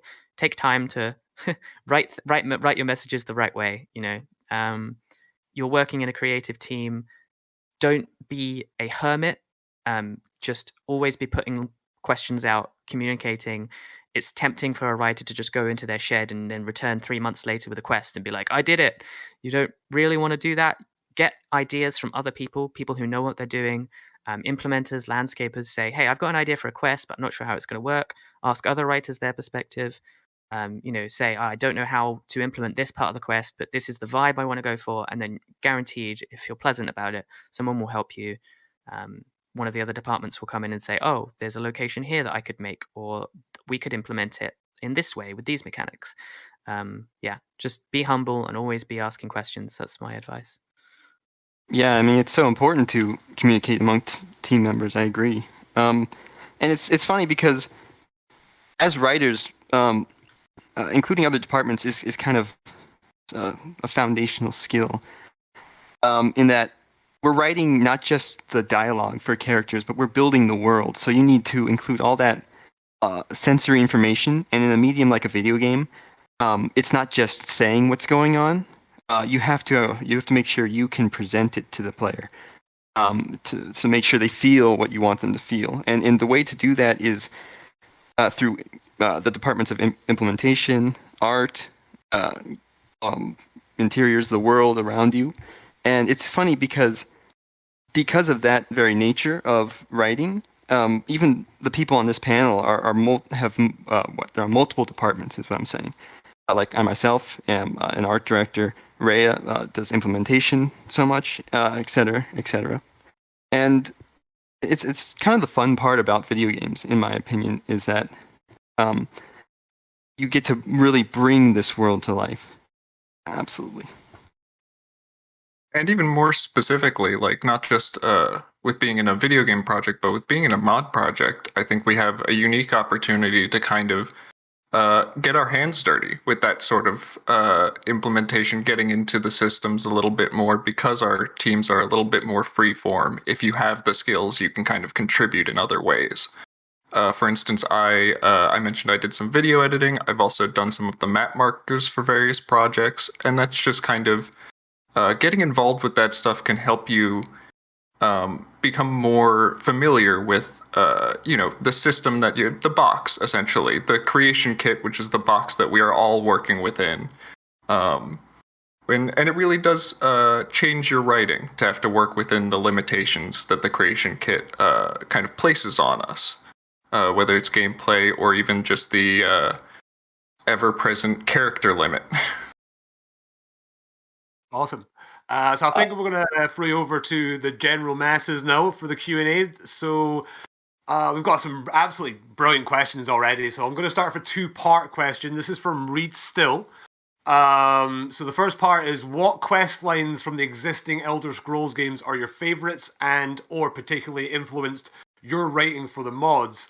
And the second part is, and the inverse, which existing quests have flaws that taught you to improve on those issues in your own quests? Who wants to take that first? I will jump in and say that in a weird kind of way, both of those questions for me can be answered through the College of Winterhold questline in Skyrim, because from a concept level, I went into it when I first played Skyrim thinking, oh my god, this is such an interesting idea on a new way that like a mage questline can be done in an Elder Scrolls game.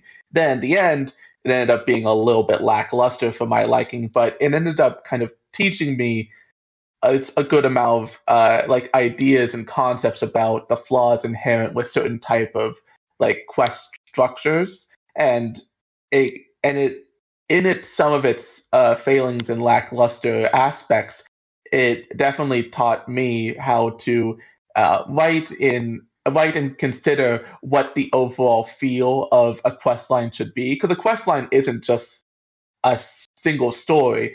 Particularly a faction questline in an Elder Scrolls game, taking the IP in mind, should have the player be more or less wrapped up in the particular faction. You should understand what they are about, what they do by the time that you're done.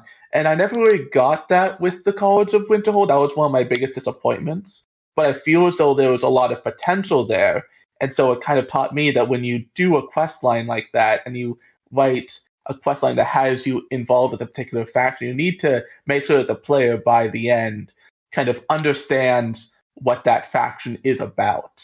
That's one of the reasons why, on the other side of things, I enjoyed the Dawnguard quest line in the DLC, because it gave you that idea of like whether or not you join the vampires or the Dawnguard, you joined one of the factions and you really felt like you understood what those factions stood for and like who every member of those factions were, and that was enjoyable.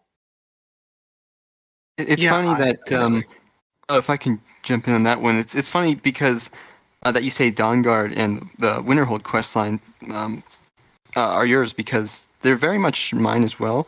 I think that it's funny. Bethesda has great foundations for their quest line. It's like I mentioned earlier in the world building. They set things up very well. And I think a lot of the quests don't actually turn out the way the original designers wanted them to, mainly, I imagine, due to cuts. Because if you like look into the backstory of the College Winterhold questline specifically, I think you can find like what they wanted it to be, and it was really epic from what I can tell. And it's also from Oblivion, because I'm one of the people who started playing Bethesda games on Oblivion.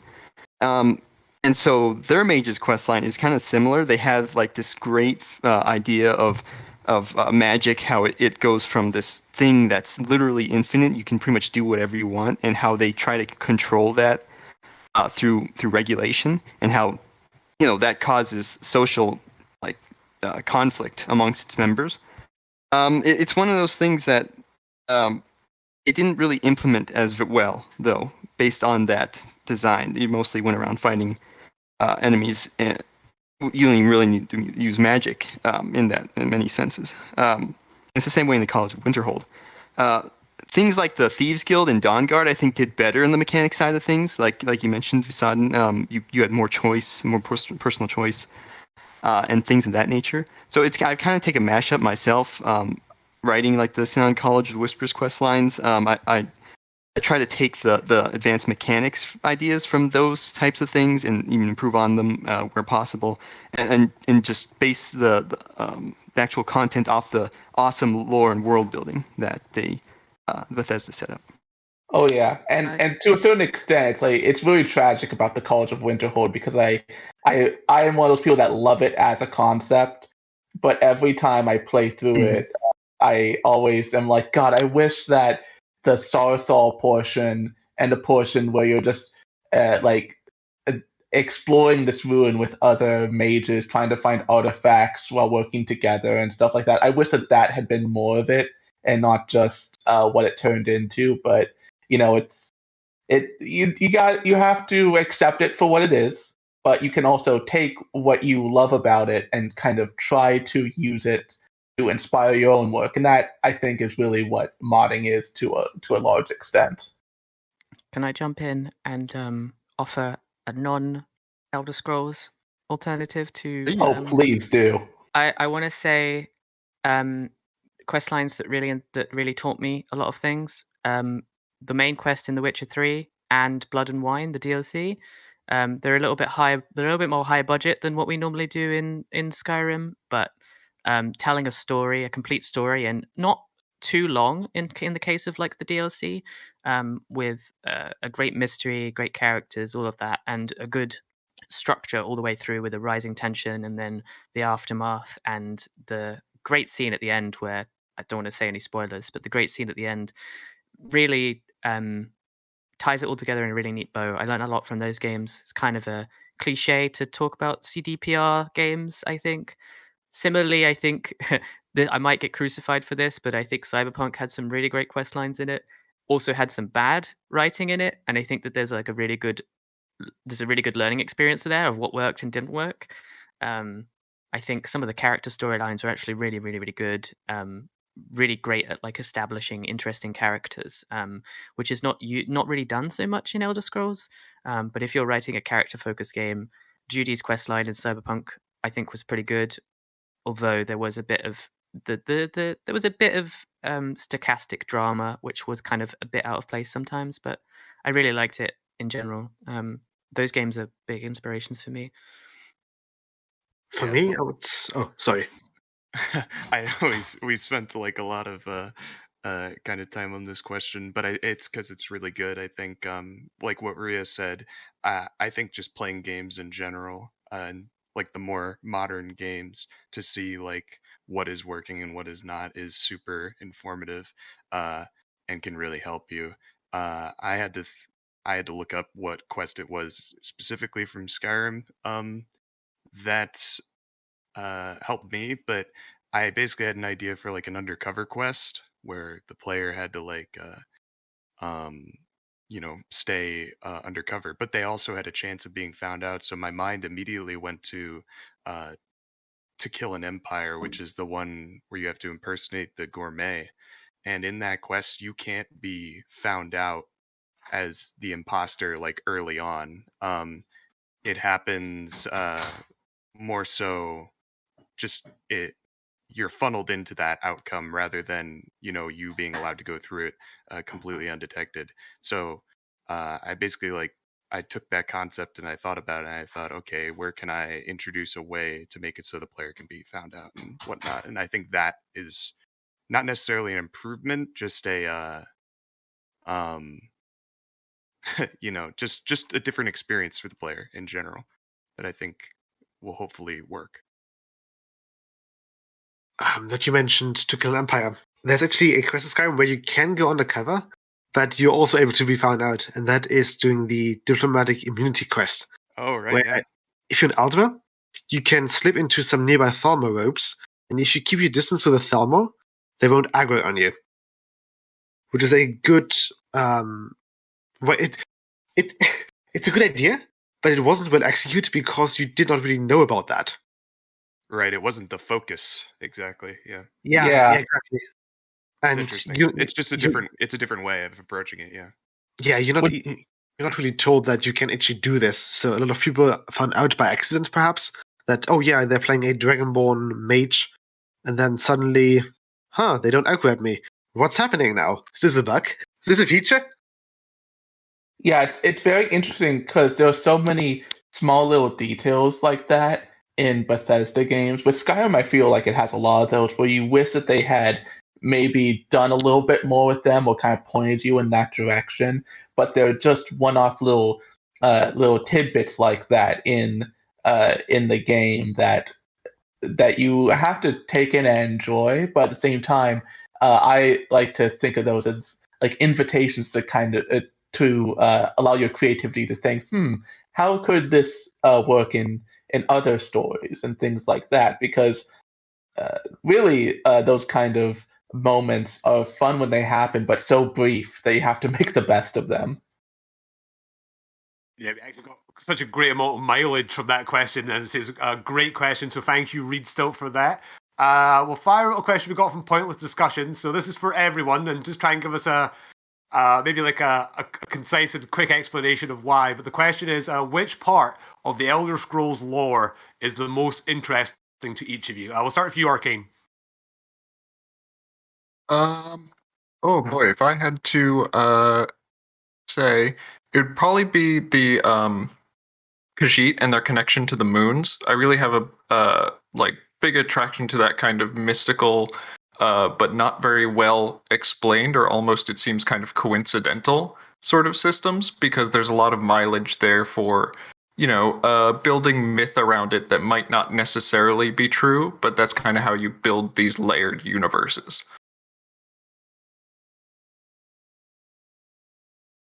Do anyone else want to jump onto that?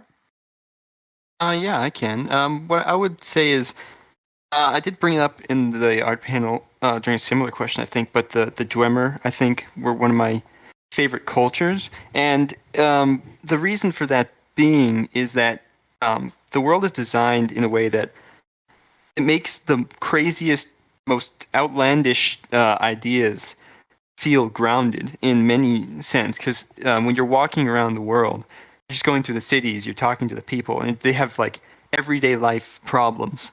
And it's those things I actually like more in some respect. But for those to stand out, you also need those extreme opposite the end of the pole ideas, which the Elder Scrolls is founded off of. Like you have the Dwemer race's random disappearance, the Akaviria that you know nothing about, even though they're also at the same time everywhere in the world, which is fascinating. And I think one point in an Elder Scrolls game that encapsulate that perfectly is the ending of Morrowind's main quest.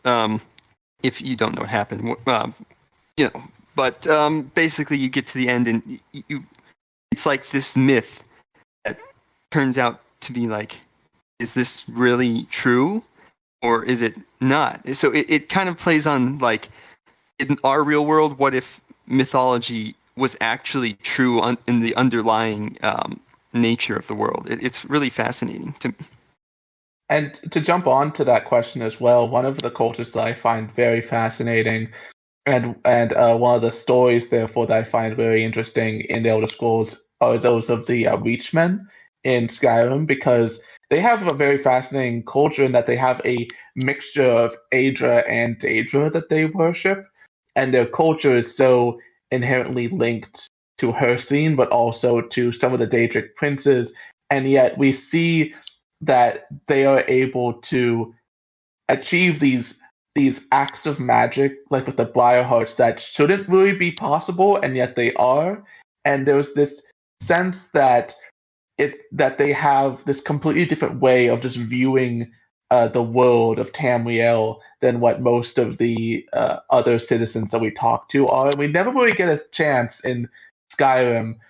We do a little bit in Elder Scrolls Online, but in Skyrim itself, you never really get a chance to talk with them that much. And so there's a good deal of mystery inherent in what their culture is really like outside of the Forsworn, which is just a small faction of them. And so there are elements of that, but I think the Reachman do it the best of where the Elder Scrolls gives us these cultures that have these alternate mix of deities that aren't necessarily the same definitions of good and evil that most of society has. And I find those cultures, especially the Reachmen, interesting in the sense that they apparently are just this fully thriving civilization that sees her scene and also Dibella as being equal, which is fascinating. Yeah, I might have a bit of a bias because I work on Mora, but what kind of coexists with the Reachman is the Nordic pantheon and the dragon cult that was showcased in Skyrim. Prior to Skyrim, we knew nothing about the dragon cult, not even that there was even one. But now we have all this lore about this like ancient, huge political party that just ruled the land. And despite the player having to delve into like 12 of them regularly, we don't learn a thing about them. We know that there used to be dragon priests and that they somehow made the Draugr. And somehow this also connects to, let's say, the Reach folk, but also the Abhorrents, and just the entire backstory of the whole thing with the Nordic pantheon. The pantheon in Skyrim was pretty much imperialized. So they didn't have Shor, Kain, and Sun or Janelle, but they did have Lorcan, they did have Julianos, they did have Kinnereth, and it's just that the pantheon in Skyrim was the pantheon in the lore used to be so much more different. For example, Kain was the lead goddess of the pantheon, with Mara and Dibella. She was pretty much the main three gods that they worshipped as the health gods. And we see nothing of that in the actual writing, but it is kind of implied with Skyrim, as the only three big temples that you actually see are the Temple of Dibella in Markarth, the Temple of Kain in Right One, and the Temple of Mara in Riften. There's no other proper temples to just one of them. It's just, oh yeah, there's Temple of the Eight in Solitude. But apart from that, we have nothing on them. It is very interesting the way that there's so much hinted at about the old Nordic pantheon in Skyrim, but you only really see the imperialized version of them. And so I feel like that's something that writers in Roscrea and more definitely want to delve into a little bit more. I know that got my creativity working when the more I researched into it, because there's so many interesting little tidbits about what they were like that whenever we're explored, and it just it gets my mind working, and I think that's an aspect of the lore that offers a lot of fun possibilities. Absolutely. Let's do a quick a speed run round, Stu. You think you can speed run a few questions with us? A few more community questions, you mean? The community questions. I reckon we could squeeze one more in if we're super quick. Yeah. Let's see. I did like the question from Caledonia because we kind of touched upon it a little bit more. It'd be good to expand on it. Do you think that interdisciplinary skills, i.e., level design or implementation, would help you for a better writer? So that's if we get some answers from a multi-disciplined artist, that would be great. Level design. You should have at least a working knowledge of level design, because you and level designers, given just the nature of how quests work in Skyrim, you'll probably have to talk to them a lot to negotiate how quests go down. Implementation is also a good one, just because then you know what is possible and what is not. We have a few instances where writers go a bit overboard, and then we'll have to dial it back a bit, seeing as you can't really implement that, and you need to choose a different idea. Visual design. I was going to say the answer to the question is yes. In case you haven't got that yet. Because the question is, do you think a knowledge would help? The answer is yes. The correct one, yeah. I was just going to say, visual design and 2D design can also be really helpful, especially with making clear scope documents, which is an aspect that I don't think a lot of people realize that we do, is making the kind of layouts of what a town needs to be and how big it needs to be, etc. Perfect. Well, I'll go to our last prepared question we had. Again, before we sign off the last question, just want to thank the panel who've been absolutely brilliant today. So, our closing question, if you could give one piece of advice to the prospective writers that are listening, what would it be? We'll start with you, Arcane. We'll start with you. Sure. I would say don't be afraid to, present ideas as they come and put them on the back burner as if they're not ready yet. Because, this is a big collaborative thing, and sometimes ideas that you bring forward may not be ready for the project that you're doing at the moment, but they can always come back in different forms.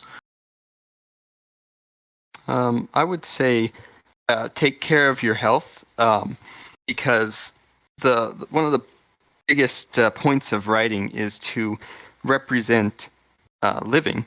And so the only way you're going to really get the experience you need to get your ideas onto paper in a realistic way is by going outside and living your own life.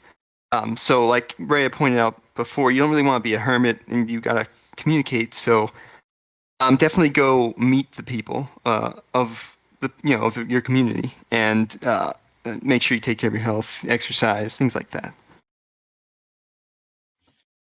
Something I think that's helped me a lot is realizing that I should have a reason why I'm writing something down, which, that's not always the way to go. But for me personally, when I know why I'm writing something, it really helps keep me motivated to keep doing it. If I'm just, word vomiting onto a page, it starts to lose meaning for me.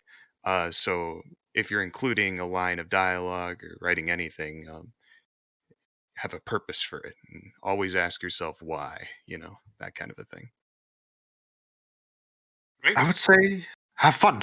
Writing is a creative art, and Beyond Skyrim, or just the Beyond Skyrim, the Arcane University, Skywind, and Skyblivion, they're all volunteer projects.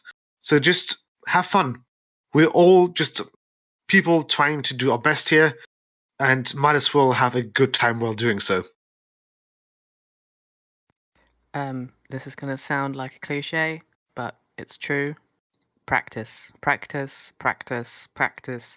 Write to your heart's content. Write whenever you can, whenever you have time. Find something that you love and write about it. Fandom gets a bad rap. Fan fiction, I mentioned this already, but fan fiction is great for training your skills. Find a universe that you love, write something in it. Doesn't matter what it is, just write things. And then when you play media or you consume media, whether that's a TV show or a game or a book, compare it to your own work. You'll start to train a writer brain after a while, is what I call it, this writer brain, which is something that after a while you just can't turn it off. You'll play a game and you'll be like, oh, that's really good writing, or oh, that's really bad writing. Train that brain, practice, and then compare with your favorite things and see what the difference is and whether you think you did better or worse than the people that you want to take after. I would say give yourself the leniency and the ability to have an idea fall short or fail or not come together, and give yourself the leniency to accept that and come back to it after a while. Because writing is a lot of ideas that may not come together on the first draft, that may take some time to really make sense or come to their full effect. So give yourself the ability to step away for a while, think things through, and you might eventually come back to an idea that you thought, oh, that didn't really work out, and suddenly you have a way of making it even better than you thought. So give yourself that ability to be patient with your writing process and give all of your ideas the time that they take to come together, because it's different for all of them. For sure. Brilliant. That's a great way to end the panel today. I want to once again thank the panel. They've been absolutely brilliant today. Thank you for all the chat, for all your brilliant questions. Again, very stimulating answers from the panel. Stay tuned, because next we have the results of our writing contest. So, as I say, you're going to hear some of these lore books get read out, and it is absolutely fantastic. You're going to love every second of it. And after that, we finish off Creation ModCon with our Beyond Skyrim Walkabout at 9 p.m. GMT. Thanks again, everybody. Enjoy the rest of the convention, and hopefully we'll see you again next year. Bye-bye. Bye. Thanks, everyone. See ya. Thank you. Thanks. Are you interested in learning to mod? Do you wish there was a place that could teach you skills like creation kit implementation, game writing, 3D, or sound design? The Arcane University is open for your creative journey. We're a public Discord server open for anyone to learn. Our teachers come from our partner projects and will train you to reach a level of competency to join one of our teams. The road will not always be easy, but we have a complete progression system for every department to help you master your craft with special assignments, and even a test claim board where you can take a shot at real project claims free of pressure. We also have live lecture events just about every month, which are then uploaded to our YouTube channel. So, what are you waiting for? Take the next step in your creative journey and join our community today.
Oblivion is that?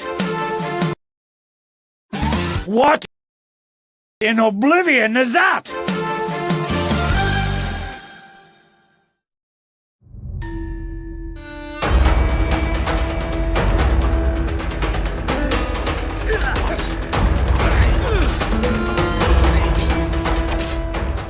The soundtrack for Beyond Skyrim Elsewhere has many different elements that give it its unique sound.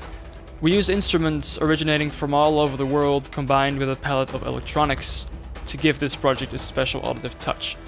But I would argue that if there's one thing that truly completes the soundtrack and makes it stand out, it is definitely the Ta'agda choir.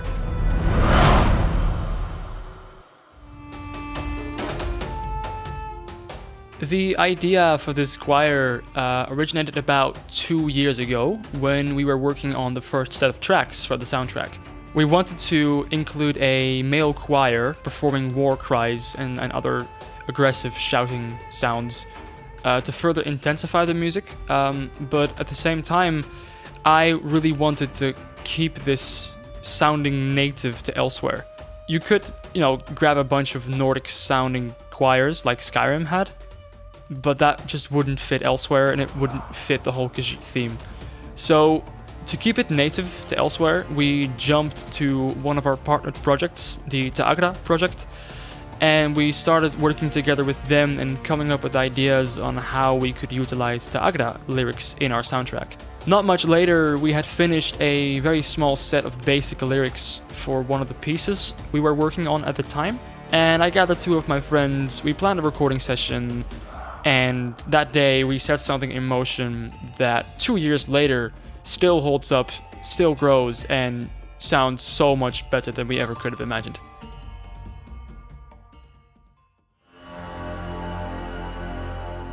First, we write the lyrics to a piece. We do this using the translator and dictionary provided by the Ta'agda project. And we also consult some of our team members internally who happen to be very knowledgeable on Ta'agda. After writing lyrics, I contact the choir members, we arrange a recording space, we take care of all the equipment that we'll be needing for the recording, and once everything is organized, we bring everything we need and head over to the studio. We set up the equipment, get everyone set, start practicing the pronunciation, all the different lines, just get into the flow, and then start performing. We perform all the lyrics, usually trying out different ways of articulating the lines to create more variation, and usually also adding in our own ideas and details on the spot. A typical recording session for us takes about 3 to 4 hours, and once we're done, we pack up all of our equipment, all of our gear, we set everything the way it was when we arrived, and we all head home. After we all get home, I begin the editing and mixing process, and once all the right takes are edited and mixed into the piece, I finish the whole thing off and the track is ready for release.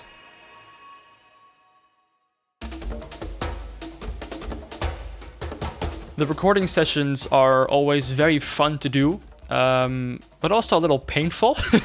We always have a great time shouting strange words to music, but usually you do start to get pretty annoying throat aches rather quick.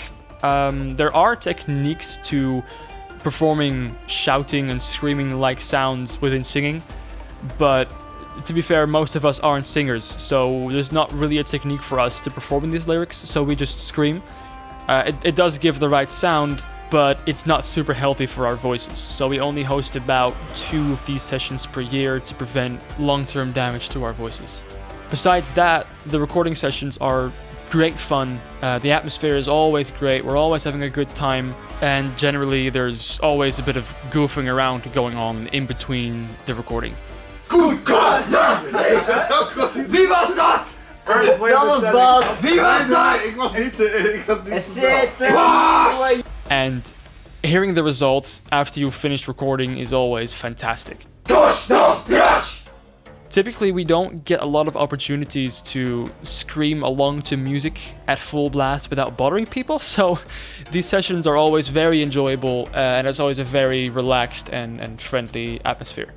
Usually the choir isn't very big in numbers. There's actually usually only 2 of us, which is now changing since the choir is growing at the moment. But before, we had to stack a lot of individual takes on top of each other to get a thicker sound. So we would record the same line about 8 times and then layer all those 8 takes on top of each other to get a thicker sound. Now, as you're seeing in the video, we have more people, which means we have to stack a little bit less, which makes the overall process a lot more efficient.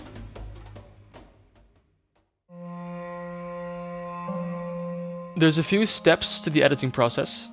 First, I take all the recordings we had, cut out the bad takes, and compile all the good ones. And then later on, we take all the takes together and put them in the right spots in the music. There are a few critical things that happen before the editing that make all of this possible, and that is how we record this. So we use multiple microphones in different positions, and by doing that, we have a lot more control over how we want the choir to sound. We process the individual microphones differently to create an even stronger sound. So the way this works is we have one close microphone, which is directly in front of us and picks up our voices directly, and we have 2 room microphones, which capture the sound of our voices echoing through the room. So that captures the room tone a bit more, and the close mic is really there to directly pick us up without any further room reflections or stuff like that. By individually pitching and shaping these 2 microphone groups, we essentially create 2 different layers to the choir's sound. So for the close microphone, it sounds a bit sharper and more direct. So those takes get pitched down a little bit to make them sound more powerful. and they receive some general cleanup to make them sound better. The room mics also get pitched, but quite a bit deeper than the closed mic. And when you combine the closed microphone with the room mics, those two different pitching layers create a bit of tension between the two microphone groups, which further intensifies the overall sound. Then the two room microphones get panned to the left and right, so that means that one of the microphones, all of its sounds are only in the left speaker. And the same goes for the other one, but then it's all on the right. So when you combine those two, it further increases the stereo width, which makes the whole thing sound more powerful, especially when you combine it with the closed mic, which is what we do in the end. The overall combined sound of those two microphone groups then runs through a few more effects for cleanup, as well as a separate reverb, to make the choir fit better into the rest of the music.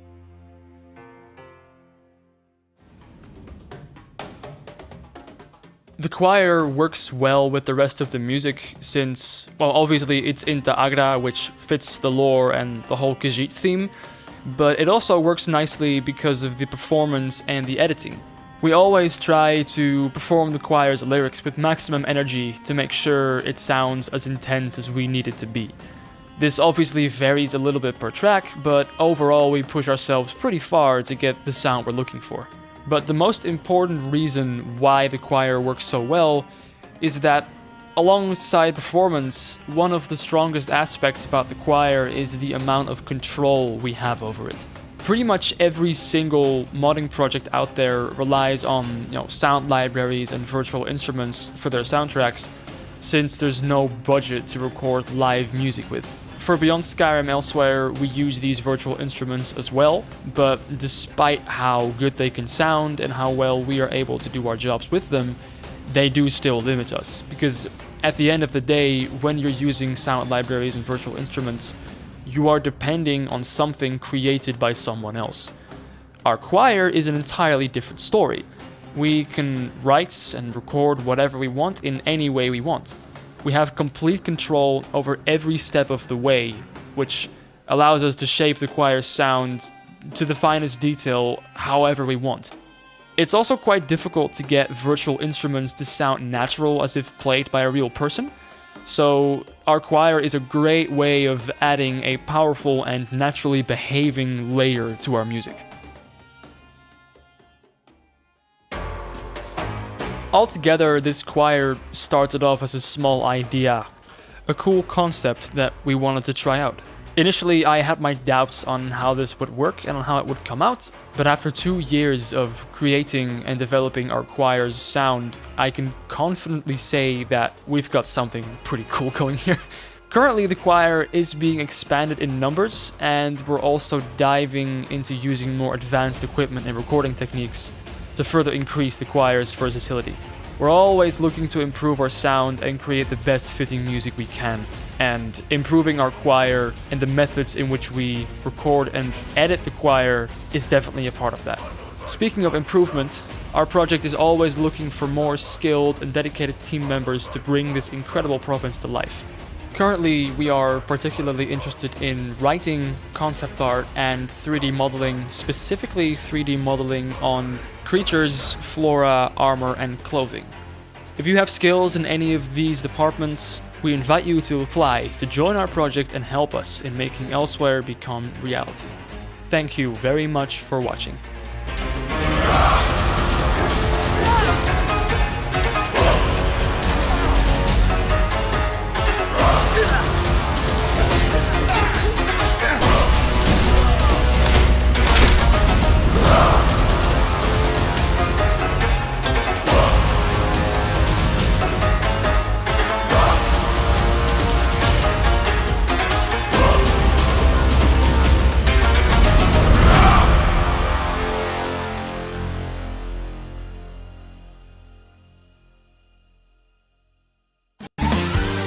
Nernroot.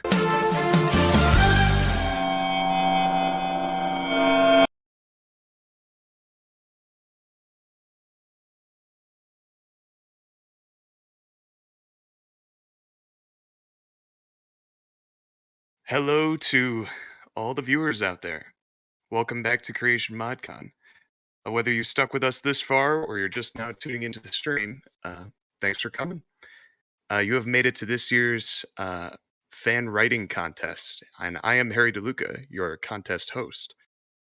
Joining me today are some of my fellow writing panelists who you may recognize if you were just tuned in earlier. Why don't you guys introduce yourselves real quick, just for any of our new viewers? Arcane? Hey everybody, I'm Arcane Impact. I'm a writer on Beyond Skyrim, Iliac Bay, Elsewhere, and Roscrea. Hello, I am Argor. I'm the one of the art and writing directors on Beyond Skyrim Cyrodiil, and a writer on Argonia. Hello everyone, I am Visaldin. I am a writer on Beyond Skyrim Roscrea, as well as its narrative director and claims director. Awesome. Yeah, and I'm on the Arcane University as a game writing teacher and writer and editor on Beyond Skyrim Cyrodiil. So that's me. Welcome to all of the panelists. So we asked you guys to submit your best original Elder Scrolls literature, all the viewers out there. That means anything the player can pick up and read in game, basically, whether that be books, notes, journals, poetry, whatever you wanted. Well, maybe not whatever you wanted, because we did put some restrictions on the submissions. It had to be in English, less than 500 words, and fit on one page. But that said, I think all of the submissions did a really nice job working with those restrictions. Because we've read through all of them. Everyone here, including myself, has kind of brought with them their favorite submission. And you can consider these submissions our contest finalists, essentially. So congratulations to any and all of the finalists. You may have been spoiled already through our testful in the chat. That is a test, not the final. We will be voting at the end. Well, we'll get to that. But for each finalist, we're basically going to briefly explain why we brought the piece that we did. Basically what stuck out to us, stuff like that. And then we're going to listen to one of our talented voice actors give a dramatic reading of that finalist to really let the content of the piece sink in. But you all, this is the voting part, the viewers out there in the world are basically going to vote on who you think deserves to win this contest. So chat will be deciding the winner of this contest. We just bring the work. We've read through them all. We chose the ones we thought would be, we thought you guys would enjoy, and you will be deciding the winner. So we brought some fantastic works with us today, so make sure you pay attention so you can vote on who you liked best. Whoever wins this contest will have their book implemented into any of the relevant projects, Beyond Skyrim, Skyblivion, and Skywind. And even if you don't win, we highly encourage all of our finalists to apply, as you are all very talented writers. Anyways, that's a lot of stuff. Let's just get into this contest, shall we? Arcane, we'll start with you. Whose work did you bring, and why'd you bring it? What stuck out to you? Yeah, I thought we had a lot of strong contenders with this contest, but my choice was Astride a Strider by Quartus Muris, which was written by, and I'm sorry if I mispronounce this, I believe it's Fyodor von Keporkic. In any case, I think one of the best ways to immediately engage a player with these short form pieces of writing is to have a strong character voice, a strong voice in your writing. And that's something that this story does very, very well. As well as just being able to tell a very small story that's still interesting that I think can fit basically anywhere in any of the projects. Yeah, personality is super important in any lore piece. So I'm excited to hear. We got our sound guy listening in, JGT, so go ahead and play that voiceover for everyone out there. Astride a Strider by Quartus Muris. And we'll tune into On the stream. 15th day of my journey through Vardenfell, I finally decided to climb aboard one of the enormous beasts of burden the natives call silt striders. The Dunmer at the Strider port in Aldrun seemed as ill-disposed toward me as many of his brethren, but he accepted my coins willingly enough. I have heard tales of the way those insect-like animals are driven, dear reader, but it was as fascinating as it was revolting to see with my own eyes. The caravaner quite literally pulls at the exposed nerve tissue at the back of the strider with his own hands, acting with such finesse and precision that I would not be surprised were the strider to break out in a tribal dance should its master wish it to. I inquired whether there are still wild striders roaming the plains. The caravaner simply pointed to a large oval structure half buried in the ground. Puzzled, I watched as we passed it by, and suddenly I understood. It was an empty husk of a strider long gone, the tough outer shell the only proof that such a beast was ever there. We stopped in Margan and continued on toward Kul, making use of the Banidad Follada. My map showed no passage through the northern part of the mountains, yet judging by the smirk on the caravaner's face when I questioned him, striders have little need for official roads. The weather seemed merely cloudy to me, but the Dunmers aboard the strider seemed uneasy, watching the sky as if it might open up and swallow us whole. It almost did. I have heard of the so-called ash storms, of course, but in my understanding such occurrences were limited to the Red Mountain region. Alas, dear reader, I was wrong. Those would be the blight storms, a much more dangerous phenomenon, but even an ordinary storm of ash and sand is enough to make an experienced traveler like me wary, as I learned. Howling gray clouds with the occasional cliff racer trapped in the violent air currents came toward us, and I was impressed by our caravaner's skills for the second time, shielding the driving cavity with a cover likely made of the very same strider's shell. He dropped a ladder down the beast's side and ordered us to get on the ground as fast as we could. Leaving only a long, thick rope leading from the strider to his waist, he led me and the 4 other passengers toward a familiar structure laying by the road. Yes, dear reader, I weathered the storm under the dead remains of another strider. Just before the storm hit, and it became nearly impossible to hear one another, I asked our guide whether the terrible weather posed any danger to our own insectoid beast. His answer? "Why do you think we chose them, Outlander?"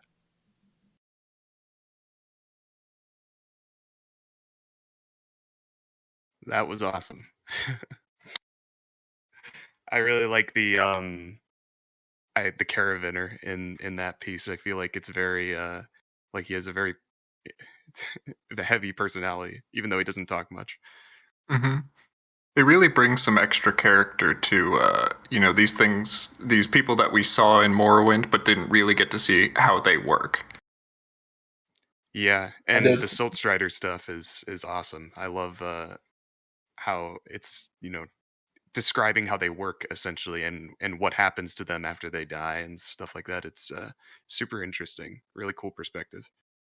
Yeah, the Dunmer and Morrowind have always had this culture and atmosphere to them that's so different than anything else that we're used to in fantasy. So it's always really fun to see something in the world where it's a piece written from someone who also isn't used to it, kind of experiencing it, and it's easy for us to kind of slip into that moment along with them. Totally, yeah. So that was a Strider. Great submission. But we got to get through them all. So let's see who Arger brought to the table. Arger, why don't you talk about your piece a bit? Yeah. My finalist was Entombed by Devon, and it was also a Morrowind story. I found it enrapturing because it was a story of a young Dunmer woman who was describing kind of the ancestral history and culture of the Dunmer, and it's so fascinating to read this kind of stuff because even in the world of the Elder Scrolls, some of Dunmer practices are alien even to the denizens of the world. I really liked the way the setting was described. It was very there's a lot of sensory information, and it was very descriptive. So I could hear the sounds, and I could smell the ash in the air. And when it came to the climax of the story, you could feel the tension in the room. And on top of that, I think the last thing I would say would be that when I was reading it, it felt like a lore book that was already in game. So really good job in capturing the voice that Bethesda uses. All right.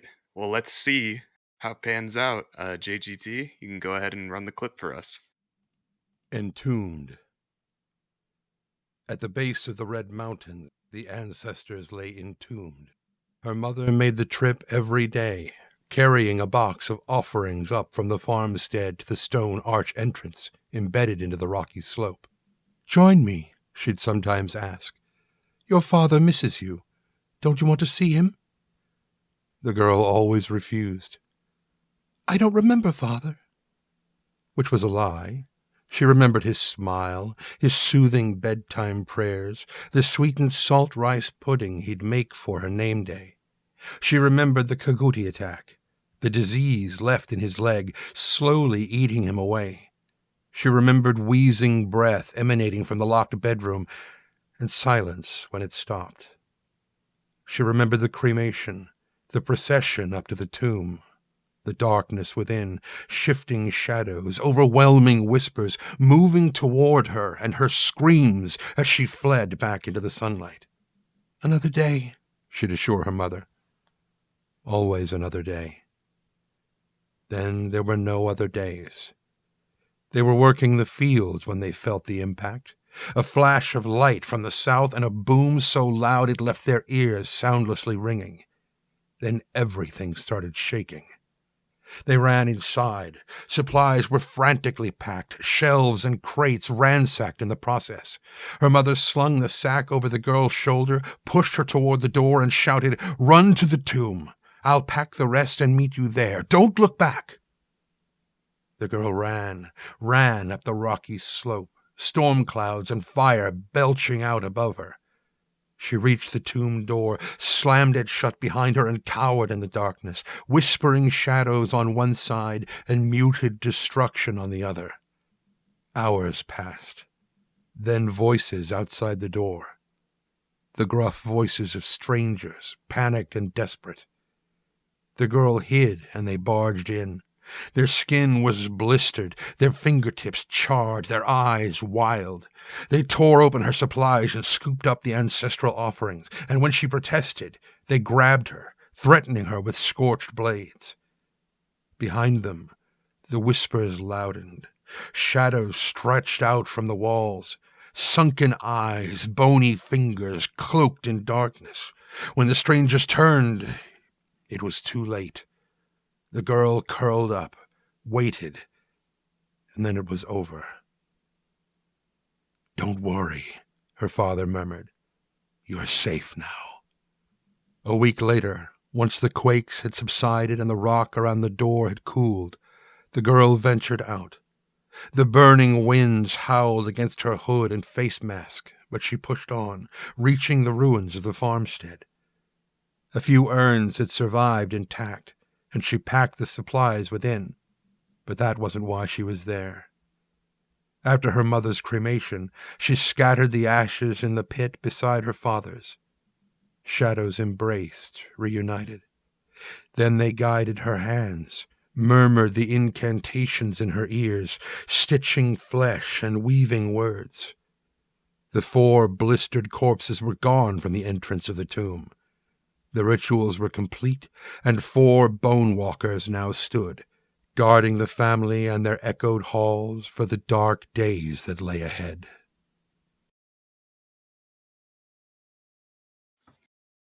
Oh, it's kind of unsettling. More like a creepy place. I love how palpable the melancholy in the tone of that writing is. Yeah. The ancestor stuff is really just super cool, because while it's in the real world, it's kind of like a scary idea to be almost taken care of by your past loved ones who are no longer on this earth. But like in the Dunmer culture, it's like revered. It's really cool. It's funny because it reminds me of like some Hispanic cultures who kind of share similar like theologies in that way, which is just a testament to the different representations like of each culture. Dunmer are definitely included in that. Yeah, you're right. There are some crossovers. Super good. One thing I did like about this story especially was that it really feels like it could fit in all three projects as well, because it's kind of timeless. Right. Yeah. Right, yeah. I agree for sure. Well, I will move on to the piece which I chose. The piece I chose, one that stuck out to me while reading through submissions, was Of Our Merrick Cousins by Tony Christofferson, I believe is how you say his last name. Really well written and paced, I felt. It's very comfortable. It fit within the word limit, like very comfortably, Some submissions were running, over a bit, and but it seemed like Tony, when he wrote this, he kind of like knew how much time he needed, or like how much space he needed, if that makes any sense. The content itself is kind of like Thom War propaganda, basically. But what I appreciated about it the most, I think, is that the origin of the book itself makes like a lot of sense. It has an author, and the author has like a place in society. So it's written by this guy named Valderel, an Altmer, presumably, who is a sapiarch of foreign observations at the College of Sapiarchs in Lilandril, which is in Somerset Isles. It's really funny because it's like overly, it's like just oozing with that kind of Altmer energy. Like we're so fantastic, but maybe these other races can be fantastic with us, which in a way it's kind of progressive. Anyway, I won't say any more about it because I think he'll do a better job saying it than I do. Why don't you go ahead and play the audio for us, JGT? Of Our Merrick Cousins by Valdorel of Lilandril, Sapiarch of Foreign Observations. As the territories and influence of our dominions spread across Tamriel, we must never grow so complacent that we echo the flaws of the empire of men. A specific and fundamental failure of the empire was to spread their meager resources too thinly, making their governance of the continent ineffective and the loss of their holdings unavoidable.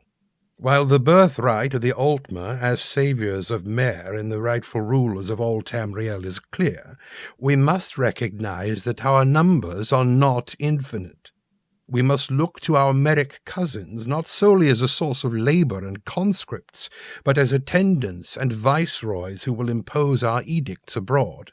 Our Bosmer associates have shown us loyalty.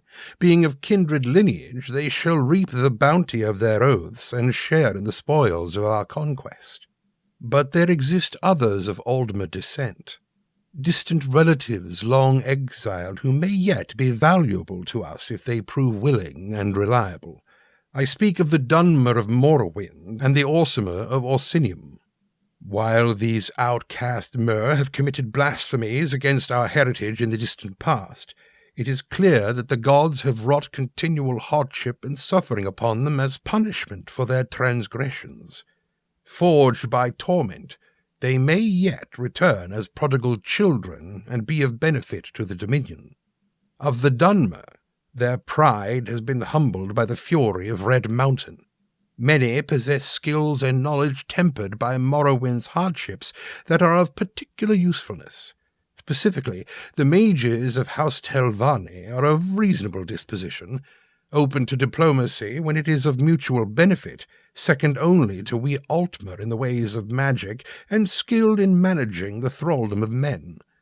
When the glorious day arrives that the reach of the Dominion extends far from pristine Alinor to the eastern shores of Tamriel, They may be of use in forcing our will. Of the Orsimer, since the Merethic, we have looked upon them as little more than beasts and savages. While this is still true for many of them, study the history of thrice-sundered Orsinium, and you will find a hungry spark remains for their Meric origins. With each cycle of ruin, a growing number of them turn away from the pretender Malakath and remember their faith in noble Trinimac. Moreover, their disdain grows for the men of Hammerfell and the inadequate half-breeds of High Rock. With proper guidance, the fourth Orsinium may yet rise as a repentant vassal of the Dominion. Our ascendance is at hand. Those who submit to our wisdom and partake of our generosity may yet hold station within our dominion.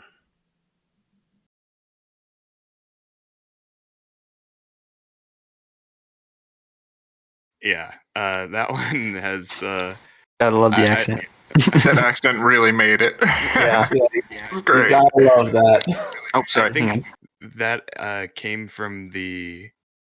I think that came from the attention to detail of the author. To be honest, Yeah. I love how this is a great example of you don't necessarily have to agree with your characters when you write them. And this is a wonderful this character would probably be a villain in an Elder Scrolls game, but they write them, and the way that they write them makes so much sense. It definitely makes sense to this character. I can just imagine this just on a table somewhere in the Thalmor embassy in Skyrim. You just pick it up and you're like, who's this guy talking? Mm-hmm. Yeah, but exactly. it's so enjoyable to read it and see this other perspective. Thalmor carrying this around in Cyrodiil, kind of spreading the good word, the Altmer pantheon. It's really interesting. Have you heard the good news about the Dominion? Yeah, our ascendance is at hand. Reality of the High Elves and their Dominion. Anyway, I really liked it. There was we were talking a lot about personality before. Personality is it doesn't necessarily have to be comical. It just has to be something that's you can feel the narrator as if you're talking to them. It's really interesting. I thought this one had a lot of that. So I think though we got to move on. Let's move on to Visauden. What did you whose piece stuck out to you the most? Of the group of pieces that I read, my finalist is The Great Doggy of Senchal by Joe Craghill. And I chose this one because one of my favorite types of lore book that you can find in the Elder Scrolls are those little pieces of folklore that are sprinkled throughout that you can imagine them being stories carried from one person to another over time. And this one definitely stood out to me through both the story itself and some of the hyperbole and some of the lost details to be one of those stories that really fits in with the setting and some of the unreliable narrator and some of the just small stories that are sprinkled throughout the setting. I thought that fit in perfectly with the Elder Scrolls, and so I really thought that it was a really good piece to put in as a finalist. So I'm really excited for you to hear it today. All right, well, I'm excited too. Let's take a listen, shall we? Go ahead and run the clip, JGT. The Great Dagi by Thalos Oakhollow. On one especially wonderful evening in Third Era 433, the markets of Senchal were alive with the evening rush of Khajiit and other folk. The two moons sat low over the horizon, and the sky was dressed in beautiful purple-red silk. The mood was jovial. Folk sang songs of old, and others clapped and danced along. All appeared well. However, a dark force was shifting in oblivion. Not one citizen could imagine the horror that the night would bring. All of a sudden, amid the crowds, large spider-leg-like columns pierced up through the paved streets, bringing with them a large oval of yellow and red. Secunda and Masser watched on stoically in a sea of blood as the jaws of oblivion opened. Out of Mehrunes' mouth spilled his loyal servants. With them came death and destruction, the magnitude of which had not been seen by the citizens of Senchal. The bravest and brightest the city could offer fell to the Daedra. Nevertheless, not all hope was lost, for sometimes the darkest of circumstances call upon the most unlikely of heroes. This defender was not of the races of men, nor of the elves, but a Khajiit, a Dagi to be more specific. Her true name is not remembered, but she was known among the local thieves as the Grey Cat. She sneaked by the bloodthirsty Daedra and valiantly stepped over the corpses of Senche and Palmer, equipped only with a small dagger. The city guard began their final stand as the Grey Cat was swallowed into the Deadlands. The Daedra continued to pour out of oblivion, and the last line of defense grew thin. In the final hour, a figure emerged from the gate, holding a powerful artifact known as a sigil stone. This was, of course, the Grey Cat herself. Her fur was matted with blood, and her blade was dull. Behind her, Mehrunes snapped closed his jaws, and the Grey Cat dropped to her knees and wept. The city lay in ruin. Great fires continued late into the night, and the bodies of innocent folk piled high. However, Senchal's savior, who came from humble beginnings, had rescued her city from the mouth of Mehrunes. Her identity sunk into obscurity, but her story must never be forgotten. The Oblivion crisis claimed countless lives. However, many heroes rose from the ashes. This was the tale of one such hero. This was the tale of the great Dagi of Senchal.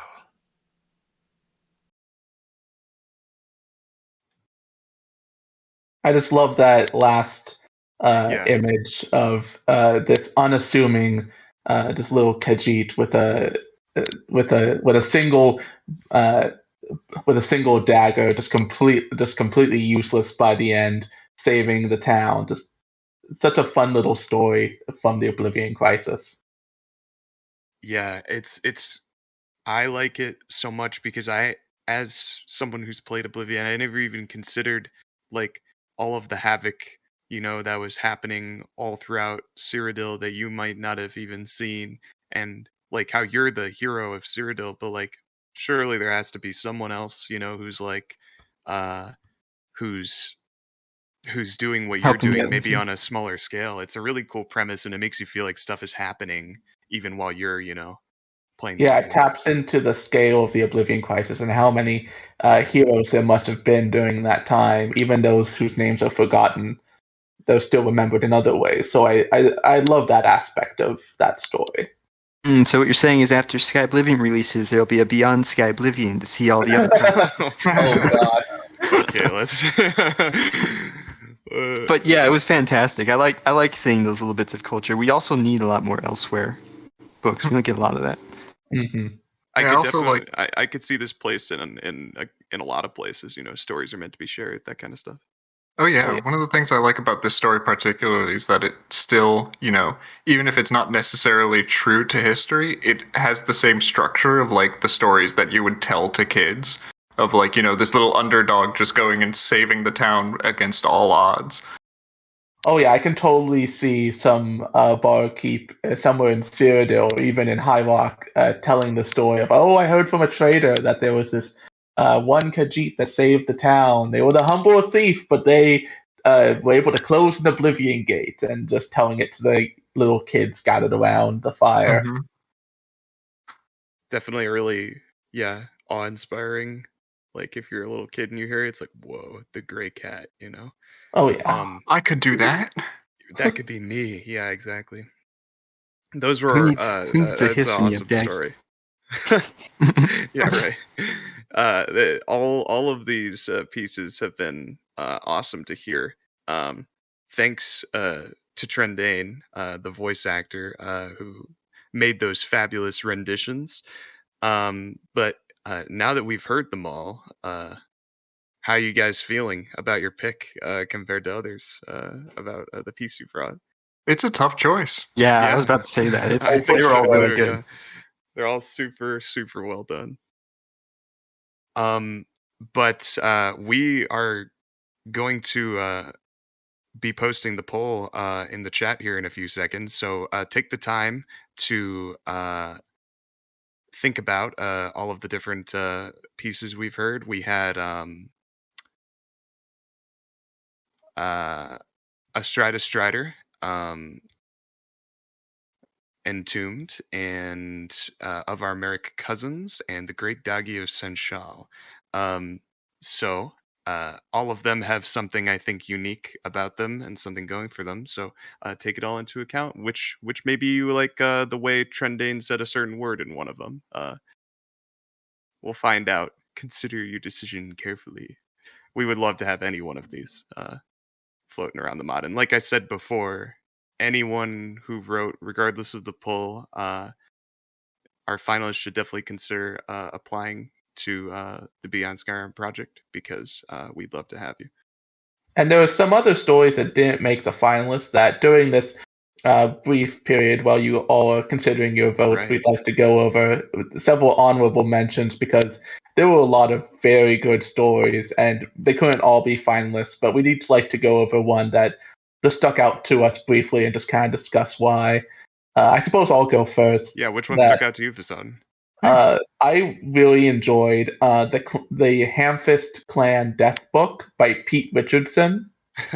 It was not as serious of a story as others, but man, it made me laugh. Like it honestly was one of the funniest things I've read in a while. It was a very humorously read book. It's definitely one of those stories about just the wheel of fortune of this one particular Nord clan just being brutal to these poor random people in Skyrim, and just the way that all of them meet these very ironic fates.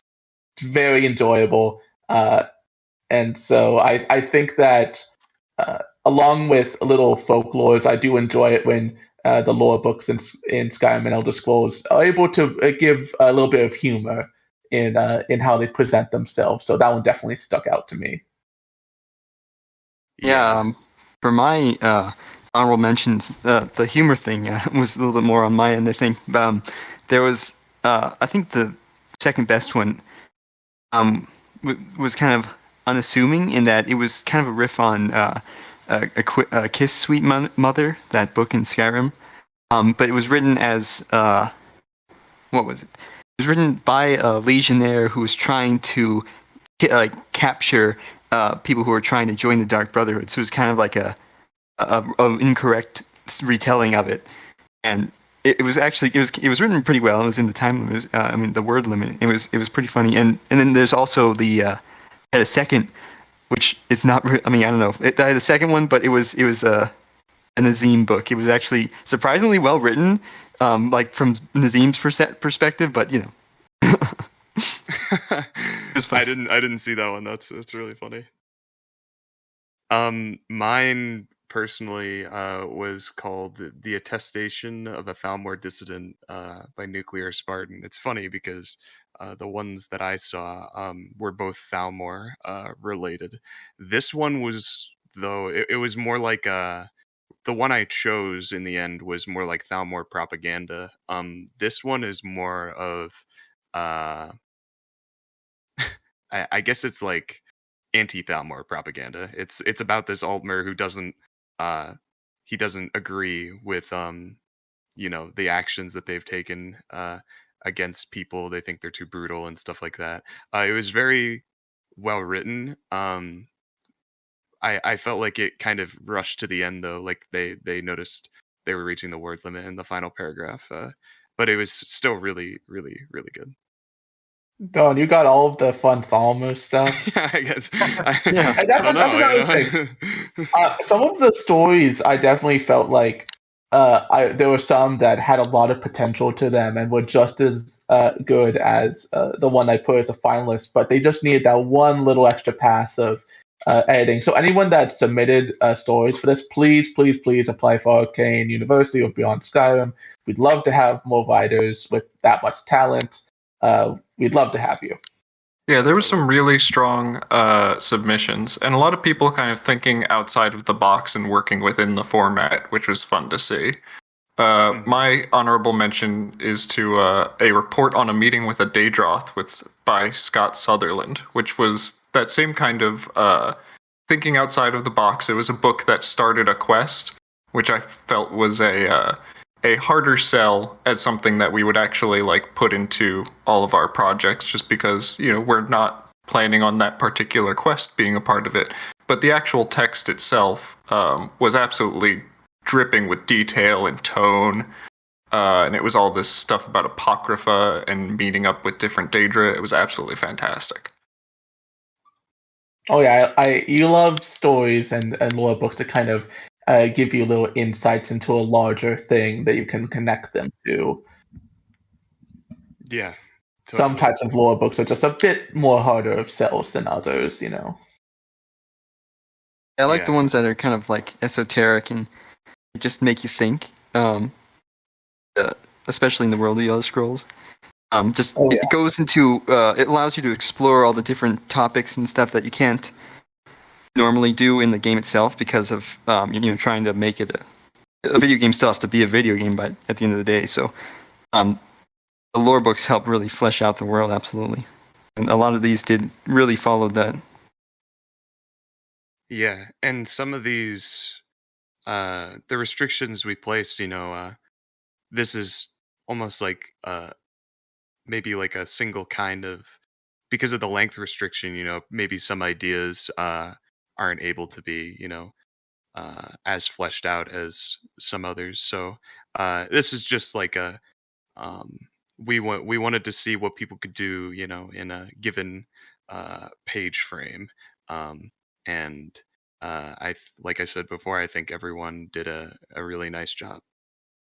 Books like these that make me want to just, live in Apocrypha and just hang out and read all the books there. Even if I go insane, it'd be a fun way to go out. Right. And speaking of, our previous talks on the writing panel, this kind of, working within this structure that we've laid out is very much, what we do as writers on Beyond Skyrim. We have to work within kind of the box that we're given. Oh yeah, like this is this was for sure a miniature version of like how Acclaim works in Beyond Skyrim. Just like we want to put a little story into this part of the world, come up with something. It should fit this general area. It should be roughly this long, but we'll give you some freedom as to what specifically it is. And there's a lot of freedom there, limitations for sure, but you can come up with some really fun stuff with those just rough limitations. Definitely. Yeah, we try to include lore, or flavor text rather, wherever possible. I've really leaned into it recently, even if it's just a regular house with a character who lives there. They definitely have written something down at some point. What did they write about? It could be like Bethesda does, like shopping lists. A lot of the time, like what's laying around this person's house? Maybe there's like a hidden love note under, like in the corner of someone's room or under their pillow. It could be anything. Just any kind of flavor text that helps you characterize people more or tell you something more about the world. One of my favorite books in Skyrim is when you go into that one bandit cave and there's a blind guy as the lookout, and you can pick up his book and it's just blank pages. And there's no That's reason. wonderful. There's no reason for that to be there other than to make a joke about the fact that this blind person is reading a blank book. But it's so fun that that's there. It adds so much to the atmosphere. So you can fit books anywhere in the game, and it'll add something fun.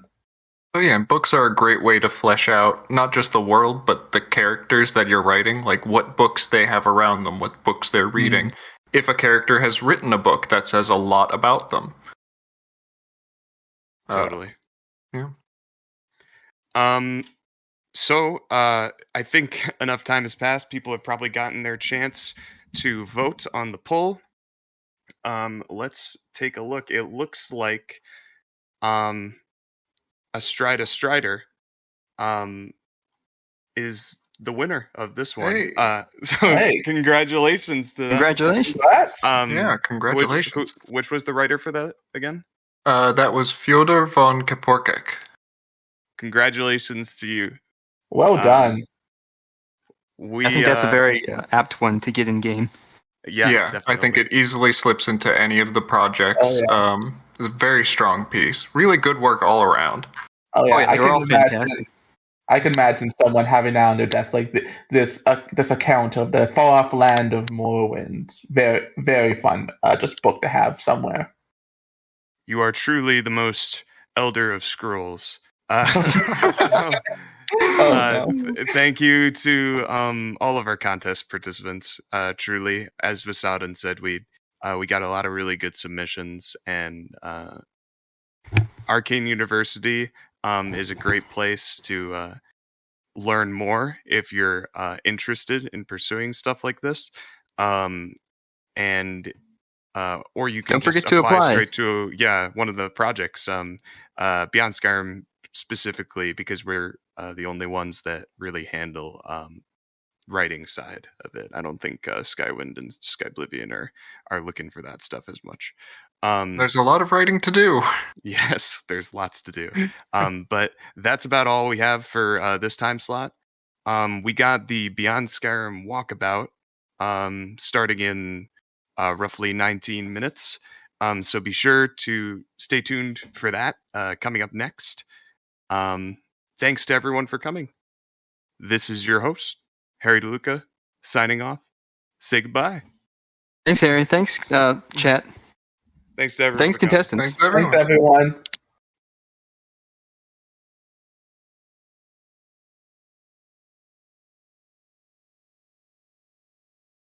Are you interested in learning to mod? Do you wish there was a place that could teach you skills like creation kit implementation, game writing, 3D, or sound design? The Arcane University is open for your creative journey. We're a public Discord server open for anyone to learn. Our teachers come from our partner projects and will train you to reach a level of competency to join one of our teams. The road will not always be easy, but we have a complete progression system for every department to help you master your craft with special assignments and even a test claim board where you can take a shot at real project claims free of pressure. We also have live lecture events just about every month, which are then uploaded to our YouTube channel.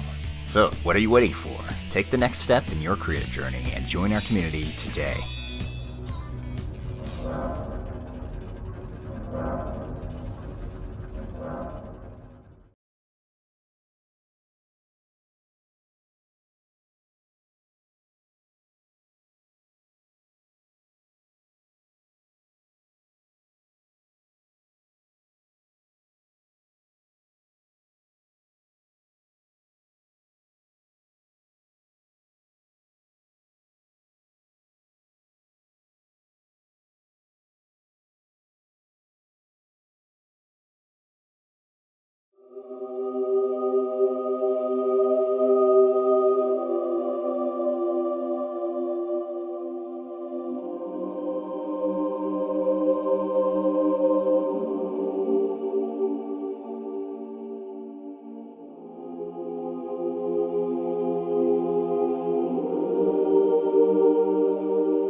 What in oblivion is that?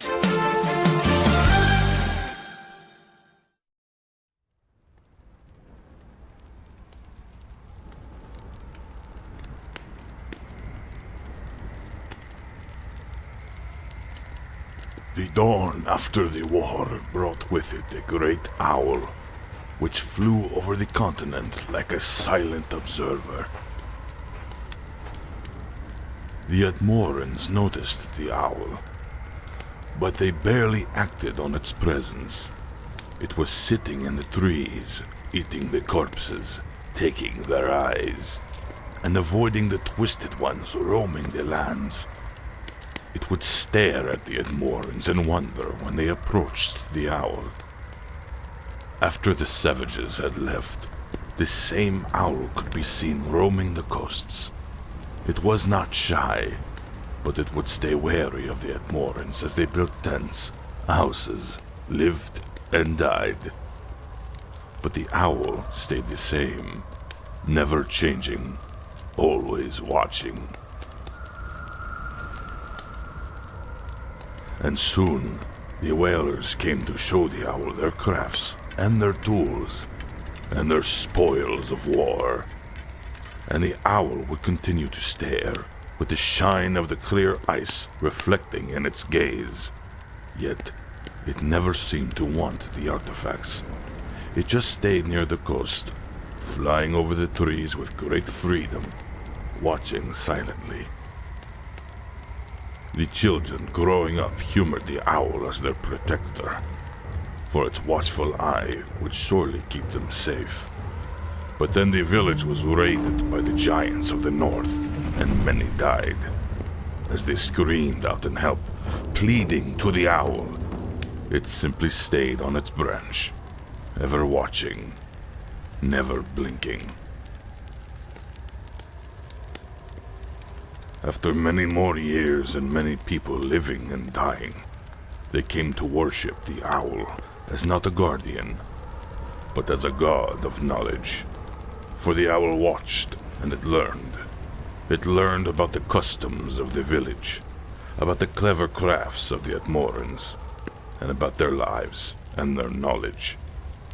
They started to offer themselves to the owl, but it would not touch their blood as it stained the ice red. It simply stayed on its branch, watching. But the owl did age. Its eyes lost their light, and its feathers went from black to brown, to bright, to gray, to white. And one day, it fled into the sun, and never returned. The people still remember the owl, and they keep watching, keep learning, and keep preserving.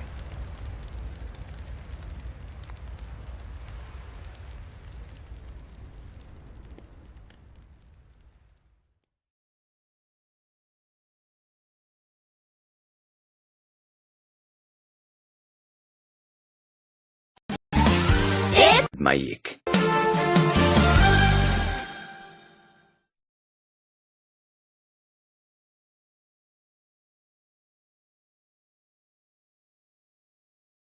Hi, welcome back everyone to the next and final event of this year's Creation ModCon. This will be the Beyond Skyrim walkabout of all of Tamriel for the most part. I've been Argor, the art and writing director on Beyond Skyrim Cyrodiil, writer on Argonia, and help Rosary out, and I'm here with my good friend Harry. It's been great, hasn't it? Yeah, it definitely has. Thanks to the viewers for tuning in. It's going to be a fun journey. Absolutely, I'm looking forward to it. And together, we're going on a journey with you, beloved viewers, across all of Tamriel, through the dense swamps of Argonia, all the way to the frozen shores of Atmora. And to start off, I think... Let me tell you, Arger, it is a very good thing I know how to walk, because we're going to be doing a lot of that today. Oh, absolutely. If you're comfortable with it, everybody, make sure you grab a good seat, because we'll be here a minute. Yeah. To begin our journey, we'd like to welcome our guests, Capkey and Thingy Person, who are avid swimmers of swamps and drinkers of his sap.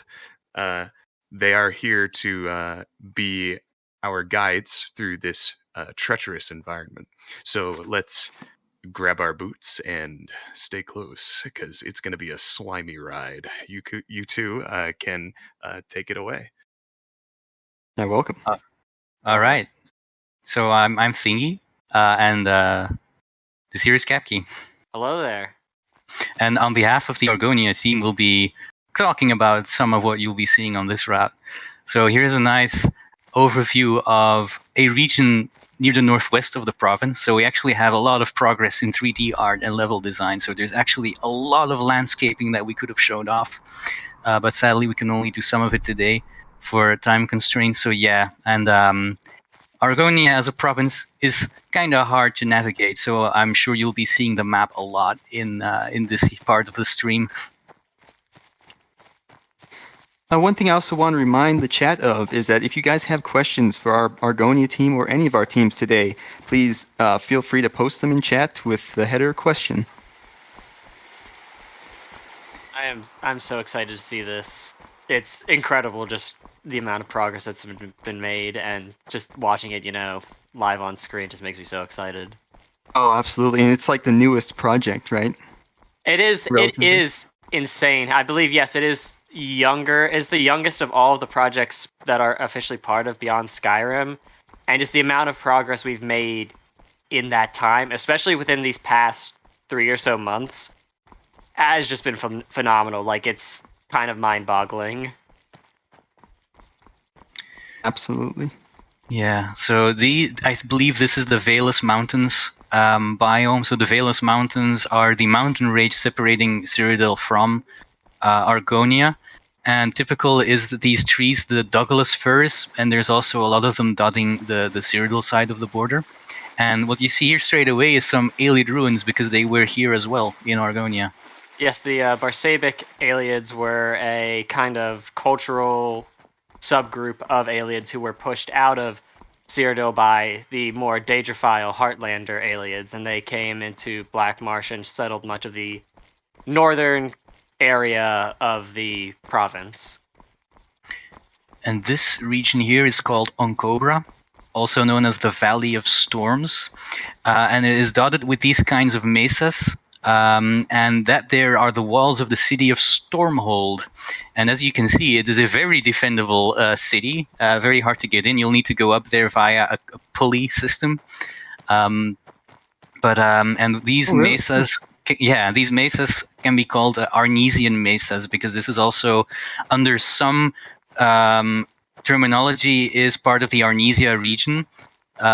Which the Imperials call the northern area that borders Morrowind, basically, and it is also what the Arnesian War was named after, where the Argonians and the Dunmer duked it out. So I actually have a couple questions from the chat I want to pose to you guys. So there's a couple I think Thingy will answer, and from Capkey. And there's one question is, will there be a poison mechanic for Argonia? Or along those veins, will it be hard for non-Imperials to survive in the Inner Marsh? Non-Argonians. For non-Argonians, correct.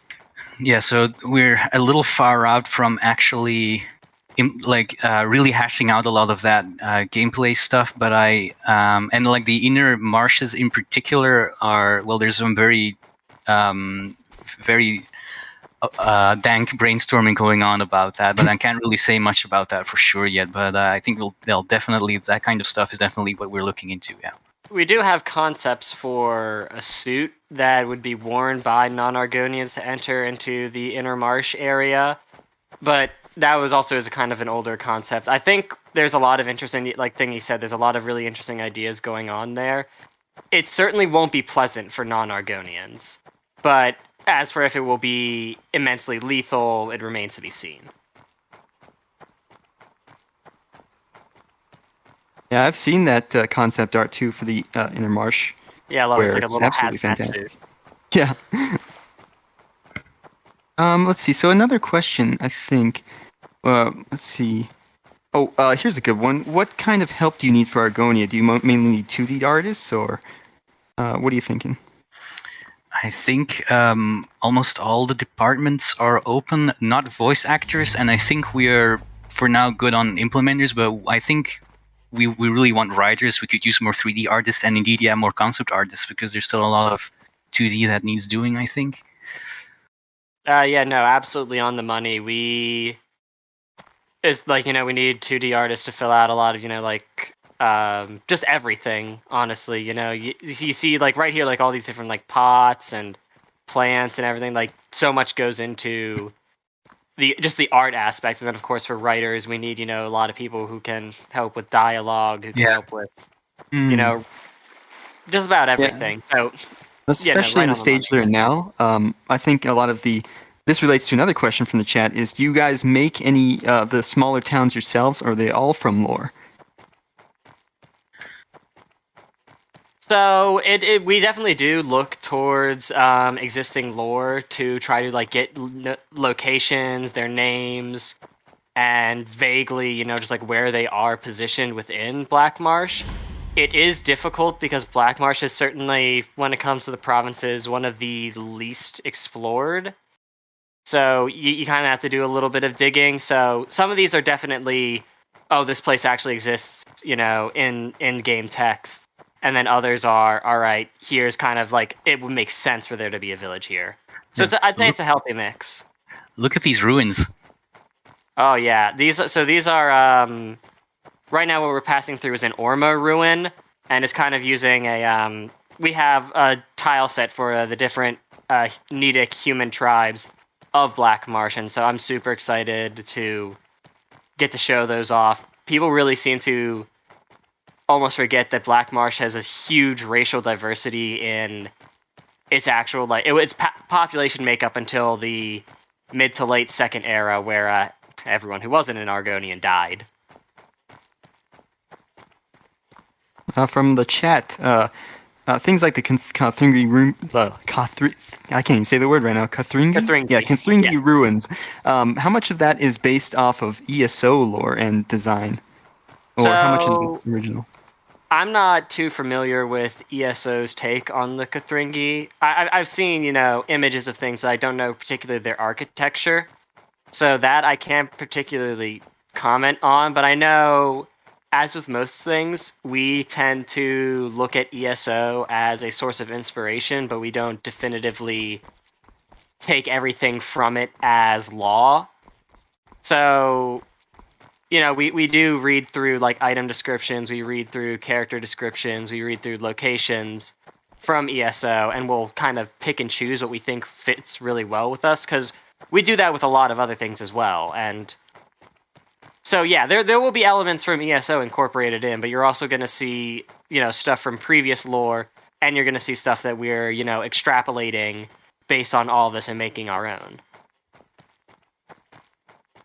I love the density of like all the foliage and stuff. Like you can't even see these little mud huts that he came up on. Oh yeah, and these are these are like the famous Knahaten mud huts. So that's another subculture among the Argonians. The Knahaten are like the northern Argonian people, and these mud huts are basically a kind of architecture that is specific to them. So speaking of different cultures and races, there was a question in chat saying, what kind of different species of Argonians will there be represented in Black Marsh?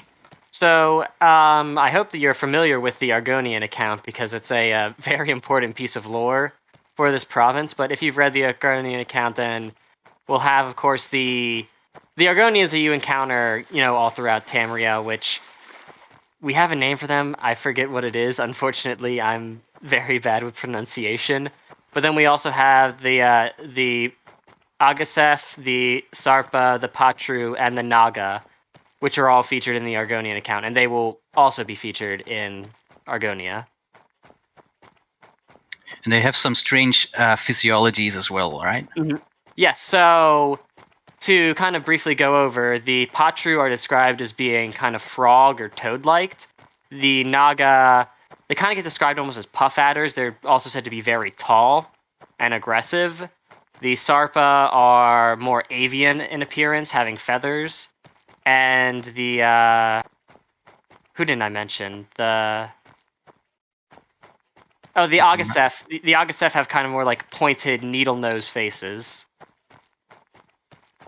And so they'll definitely be very distinct from the other Argonians you see throughout Tamriel, and it'll really lend a lot to the flavor of this province.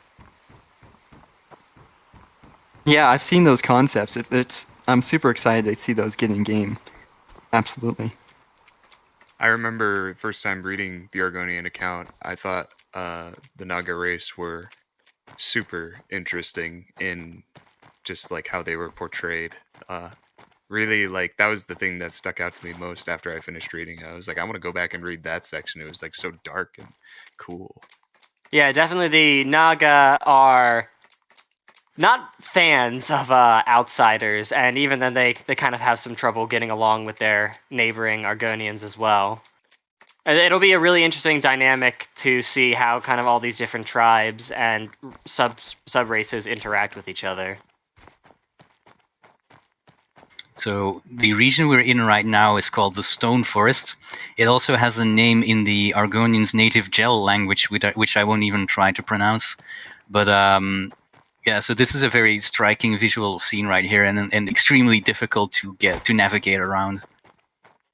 That's really what I love about this section of the Walkabout, is there's almost at this point there's no clear path for like where you're supposed to go, and it really gets this sense that Argonia is in a lot of places very untamed, it's very wild, it's very pristine, and I just kind of like that. I've tried doing the Walkabout path on my own on a few times, and I've always ended up getting lost, but I think in the end that's kind of the intent, and it really works well for this, because, you know, that's how it should be. Yeah, almost like the lack of infrastructure is going to kind of encourage players to forge their own path, it seems Absolutely. like, which is really cool. Like here and there, you'll see some kind of pathetic remains of imperial infrastructure from when this was part of the Empire, but not really quite enough to just blindly navigate from one place to the other, although it gets better the more west you are in the province. Speaking of non-Argonians and Imperials, a question was how have things like the Oblivion Crisis and the Dunmer conflict and things like that, and how are non-Imperial races being represented, and how have they affected the province? So non-Argonians definitely will be represented. The place you're definitely going to see them the most is towards, the west coast around the Gideon Soul Rest area, where the influence of the Empire, because of its close proximity to Leowyn and the Blackwoods, hasn't really fully died. But it's definitely, compared to what it was on the decline, the Empire no longer officially holds any territory within Argonia. The province of Blackmarsh has, for all intents and purposes, collapsed. But you'll still see that there will be non-Argonians around. They'll mostly be located on the coast and in major cities where it's kind of safer for them. And the relationships that they have with the Argonian people will vary depending on, what tribe or what confederation you're talking about, because some may be very friendly and, willing to trade, like the Archeans. They are very imperialized. They love to interact with the Empire. Whereas if you go, more to the south in the territory that is specifically the coalition that the Anzilil is part of, there's going to be, while not outwardly violent and malevolent, they're definitely mistrustful and reclusive when it comes to interaction with outsiders. So here we are seeing the first signs of the region known as Tiny Call, the bamboo forest, where eventually the city of Hellstrom will be located. I'm very excited for Hellstrom. That one's going to be very interesting to work on. A couple more questions would be, there was one. I just posted it. How is the work on Beyond Skyrim Argonia different from work on other regions, considering how just vastly different Argonian culture is compared to others? If you've got Well, an answer for that. I mean, it's hard to say. I am not privy to how all different projects work. I think what definitely is different is when it comes to talking about these subcultures and how we go about just Argonian culture as a very broad whole. There's definitely a lot of discussion that goes into it. There's a lot of brainstorming. There's a lot of, like pulling different references and just talking about things in general because we want a very unique, diverse culture that isn't really something. It's going to be a culture you're not going to see anything similar to anywhere else in Tamriel. So it just takes a lot of work of figuring out how we get to that point and what necessarily, goes into making this culture so dissimilar and alien from everything else. I'm sure that every other project does a ton of work on their own culture. I think it's just everyone kind of has different goals with it. Absolutely. Along that vein, I guess first off, we gotta address a concept that a lot of people are asking about. I think it's still fairly an earlier stage, and that's the hist. Any thoughts on our current designs or plans or anything like that?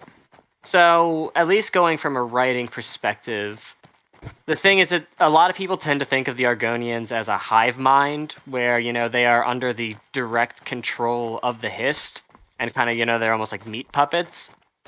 It'll be a lot, and it is very much implied to be a lot more than that, and that's definitely the route we're going to be taking. There will be instances where we're going to show there is more direct control and more like influence of the hist, but in other places it will be a lot more subtle, acting almost kind of like a compelling force or almost something similar to instinct, but not necessarily a controlling force.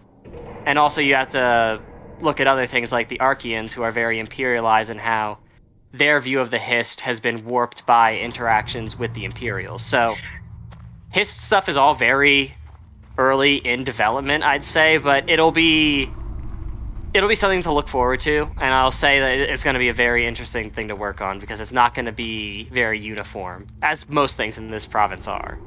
So it looks like we entered a cave too. And what Kapki said about the hist not being hive mind and meat puppets, well, here in this cave we see some of our flesh fly zombies. So this was actually foreshadowed in Wares of Tamriel, actually, but in Argonia there is a species of insect called flesh flies, and they have this method of infecting their hosts and taking control of their brain, resulting in the creatures that you see here with enough time.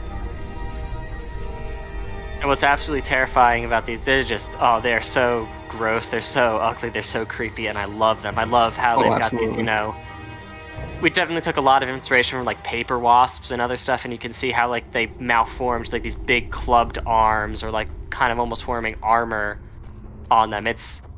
They're so nasty, I just love them.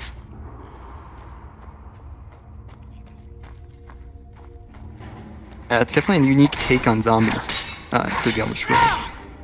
Yeah, no, I mean, these are of course still very much a work in progress, but there's a lot of cool stuff we're still planning for them, and you'll see they're gonna be a very fun enemy for you guys to fight. Oh, here's a question: are flesh fly victims still conscious after losing control, or are they dead?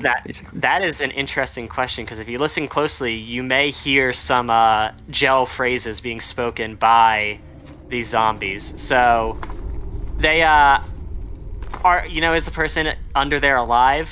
Maybe, but they're not all there. So you may hear, muttering of certain words, or they may kind of like scream for help, but they're kind of gone at that point.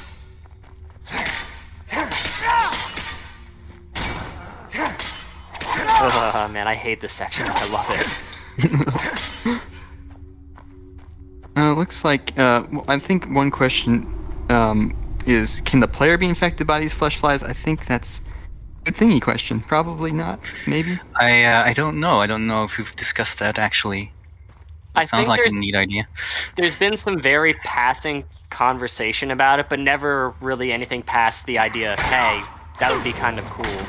But you also have to consider like what the mechanics behind that would be, because you can't have like a giant. Ooh, yeah, I love the giant snake there. But you can't just have like a giant club form over your hand and deprive you from using the weapons or shields you want to use. So, I mean, it's being considered, but the reality of it is unclear at the moment.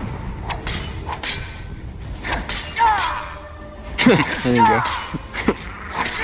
That's one interesting thing to point out, is that bringing the mechanics of Skyrim to Argonia, things like shouting, like that, like just happened. Just seeing how those interplay with each other. Mm-hmm.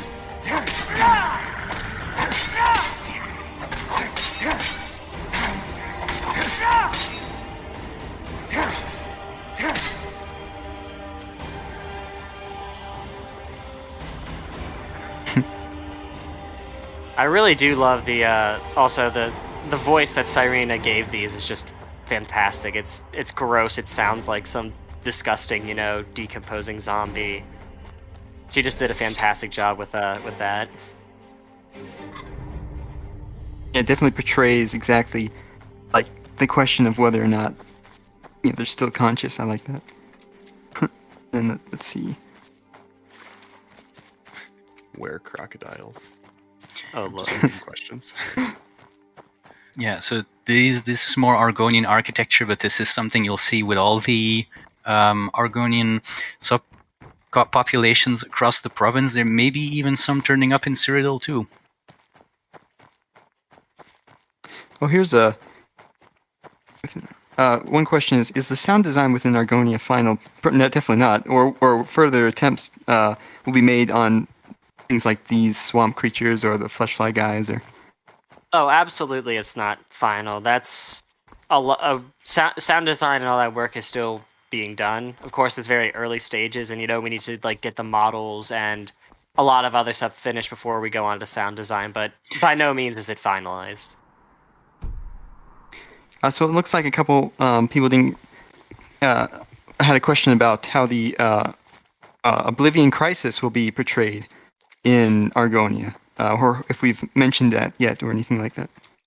So, for the Oblivion Crisis, you do have to notice that there's definitely the very pervasive story about the Anzalil and how they managed to counteract and, lead counterattacks into Oblivion itself, and to actually, push the forces of Mehrunes Dagon totally out of the province. We haven't discussed it a lot. There is... we do want to show that there's a lot more to that story than is just being told.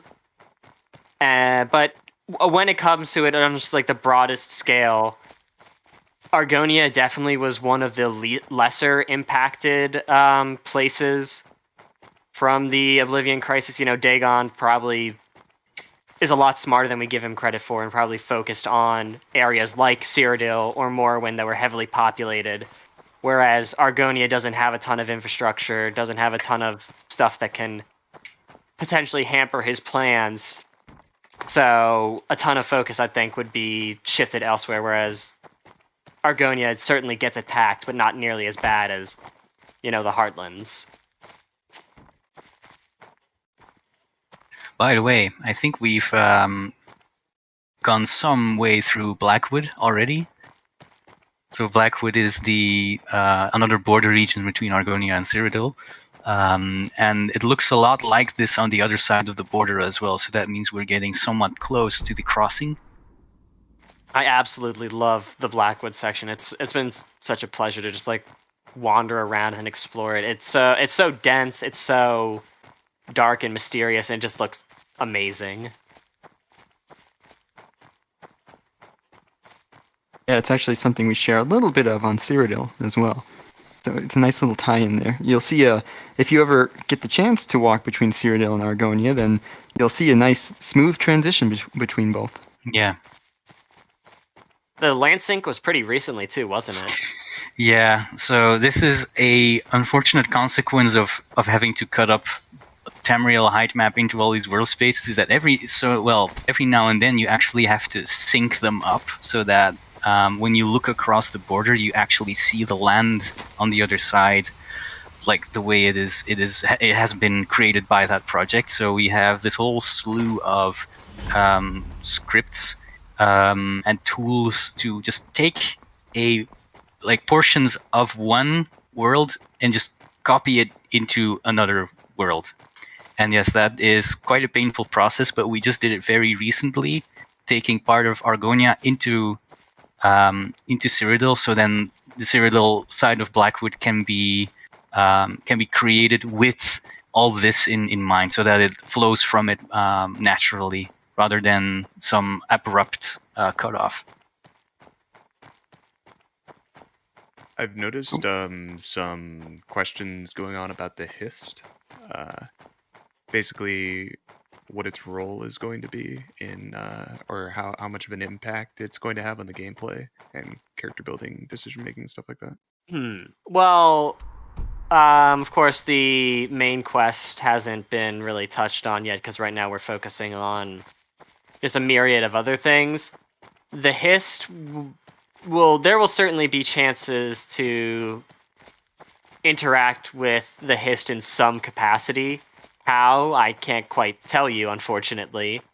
But they'll be around. They will certainly be playing a part in the lives of Argonians and in the greater scheme of things in Argonia. But how you'll be interacting with them, I'm afraid I can't tell you just yet. Another good question I saw, this vaguely... Oh, actually, you might want to talk about what we're walking up on right now. Yeah.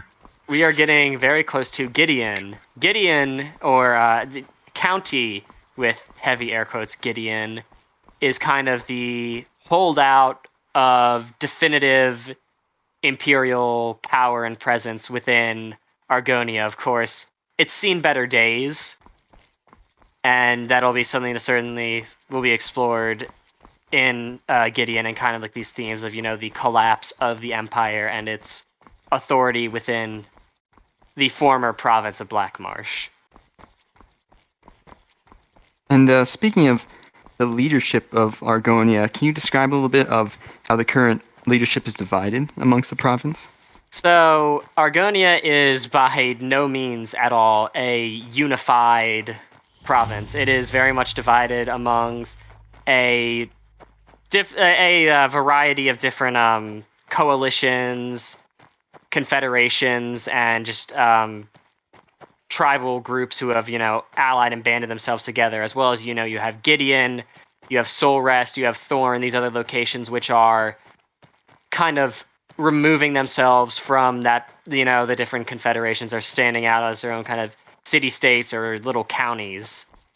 So you'll definitely see that it's largely a kind of different combination of different federations and coalitions all vying for their own regional control. There's no overarching power that's dominating Argonia.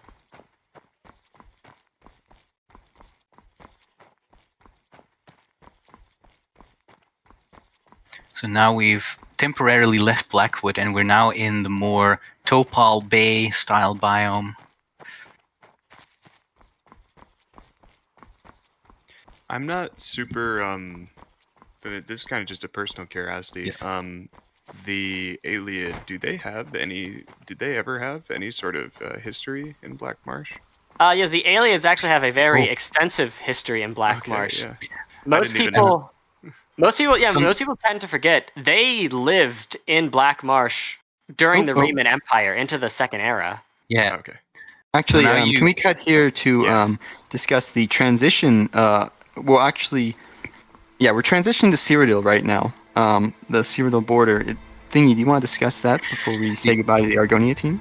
Yeah, so what you saw just there was our world-famous, freshly implemented cross-province travel system, where you can go from one province to the other in-game with no compatibility patch. So ordinarily that's not possible. You can't link up content from two mods without there being a patch, but we have some intricate system that goes through BS assets that makes it possible. And the thing you just saw is the system for player travel, but there's also a system that allows NPCs to just use their normal pathing and AI to go from one place to the other.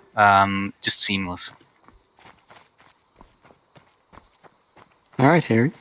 Well, yeah, that was, I feel like, a proper Argonian account. I guess we can all just be glad that we kind of survived. So thanks to Capkey and Thingy Person for helping us brave that perilous adventure. Absolutely, and if you have any more questions, feel free to come over to the Beyond Skyrim community outpost and ask away. There's tons of people on Argonia who are going to be willing to answer almost anything you ask us. Awesome. Yeah, thanks thank you you guys very so much. much. It looks really great. Thanks. Yeah, and as we leave the moist air of Argonia, we'd like to welcome in our Cyrodiil friends. Can you introduce yourselves? Hi, Bellatrix. I'm sorry, I'll go first. I'm Ria. I was on the writing panel earlier. I'm the writing director, one of the writing directors for Cyrodiil. Yeah. Shall I go next? I can't see who else is in the channel. So I'm Bellatrix. I am the Beyond Skyrim co-lead, and I also work on Dungeons and Interiors. I believe we have one more. If he's with us currently. No worries, if not, you two can take it away. Why don't you explain to the viewers what they're in store for? We're gonna be in Cyrodiil twice. So this is gonna be a bit of a we might go silent for a while and then have to come back because at the moment we're in the very south of Cyrodiil. We're in the Blackwood region, which shares some basically shares a biome with across the border with Blackwood with Argonia. So this is the far south of Cyrodiil, very jungly, very much like very similar to the climate of Black Marsh to Argonia in many ways. But then we're going to be cutting from this area across elsewhere, and the elsewhere team will be coming on, and then we'll be heading into the West Weald and the Gold Coast to finish off Cyrodiil. Did he just whirlwind sprint out of the tent? Nice. I think so. Had to break the sound barrier. Yeah, that's actually a good thing that to point out is that because of the fact that we still have shouts and things like that in game, we level designers do have to kind of account for that, like in things like the fort exterior you just saw, and you'll find little things like that hidden throughout, I think. So we're obviously going to be talking a bit about everything that you can see in front of you. But as with Argonia, if you have any questions, please keep providing them in the chat and we'll do our best to answer them. Questions specifically about Cyrodiil are great, but also questions about the whole project, if you have any, we can try and answer them, at least until we give way to the rest of the teams. There's one we probably should answer because I've seen it a couple of times already. So, will Cyrodiil and Beyond Skyrim basically just be a remake of Oblivion Skyrim? Do you want to take that one, Ree? No. That's Skyblivion. We are recreating the whole of Tamriel, piece by piece, or at least we're recreating Cyrodiil in the 4th era at the time of Skyrim's story. So and no better place entirely to new content, entirely new exemplify that. Sorry, no better place to exemplify that than this Leywin we're walking into right now. Just wanted to point that out. Yeah, Leywin is one of my favorite cities. Writing on it is going really well. It's in the middle of development right now, but the landscaping has come along incredibly well. It is one of my favorite cities, if not my favorite. And I don't like to hate on Oblivion because it's my favorite Elder Scrolls game, but the Leywin from Oblivion was just a flat city in the middle of a river, and I think we've done a little bit better, but the viewers can decide if they agree with me or not. They obviously had some big plans, because the kind of 3-island design. That's like that's like from the original concept, right, of Leywin from the Bethesda developers, or? Yeah, from the original Bethesda concept art did have it split across both bays to allow for the ships to pass. Right. Yeah. I believe they shrunk it for development or implementation purposes. Yeah. Yeah. We do have a question here. Besides Kavach, what city has changed the most in the last 2 centuries by Reedstill?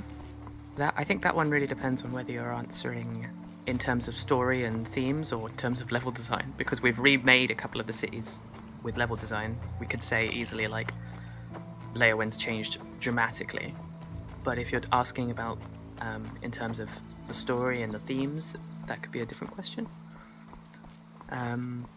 Yeah, I think they've all changed a bit, haven't they? So if you played Bruma, so obviously if you played Bruma in Oblivion, a lot of the sort of the major stone houses are still there, and the layout seems quite familiar. But obviously the Great War happened, there's and the Oblivion crisis, and there's been a lot of poverty, and then so there are now slums outside Bruma. So I think a lot of the cities will feel familiar if you've played Oblivion.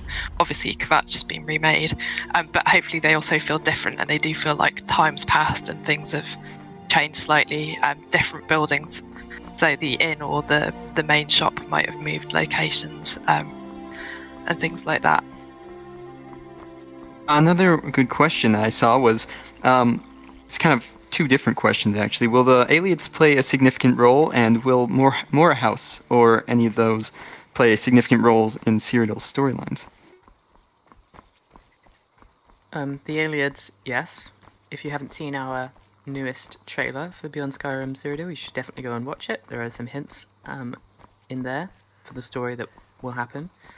Mora House, less so, but we definitely want to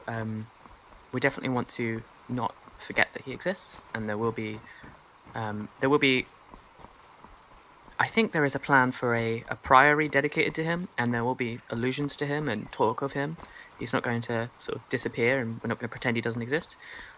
Play a major role in the story? Probably not. Yeah, no, I agree completely.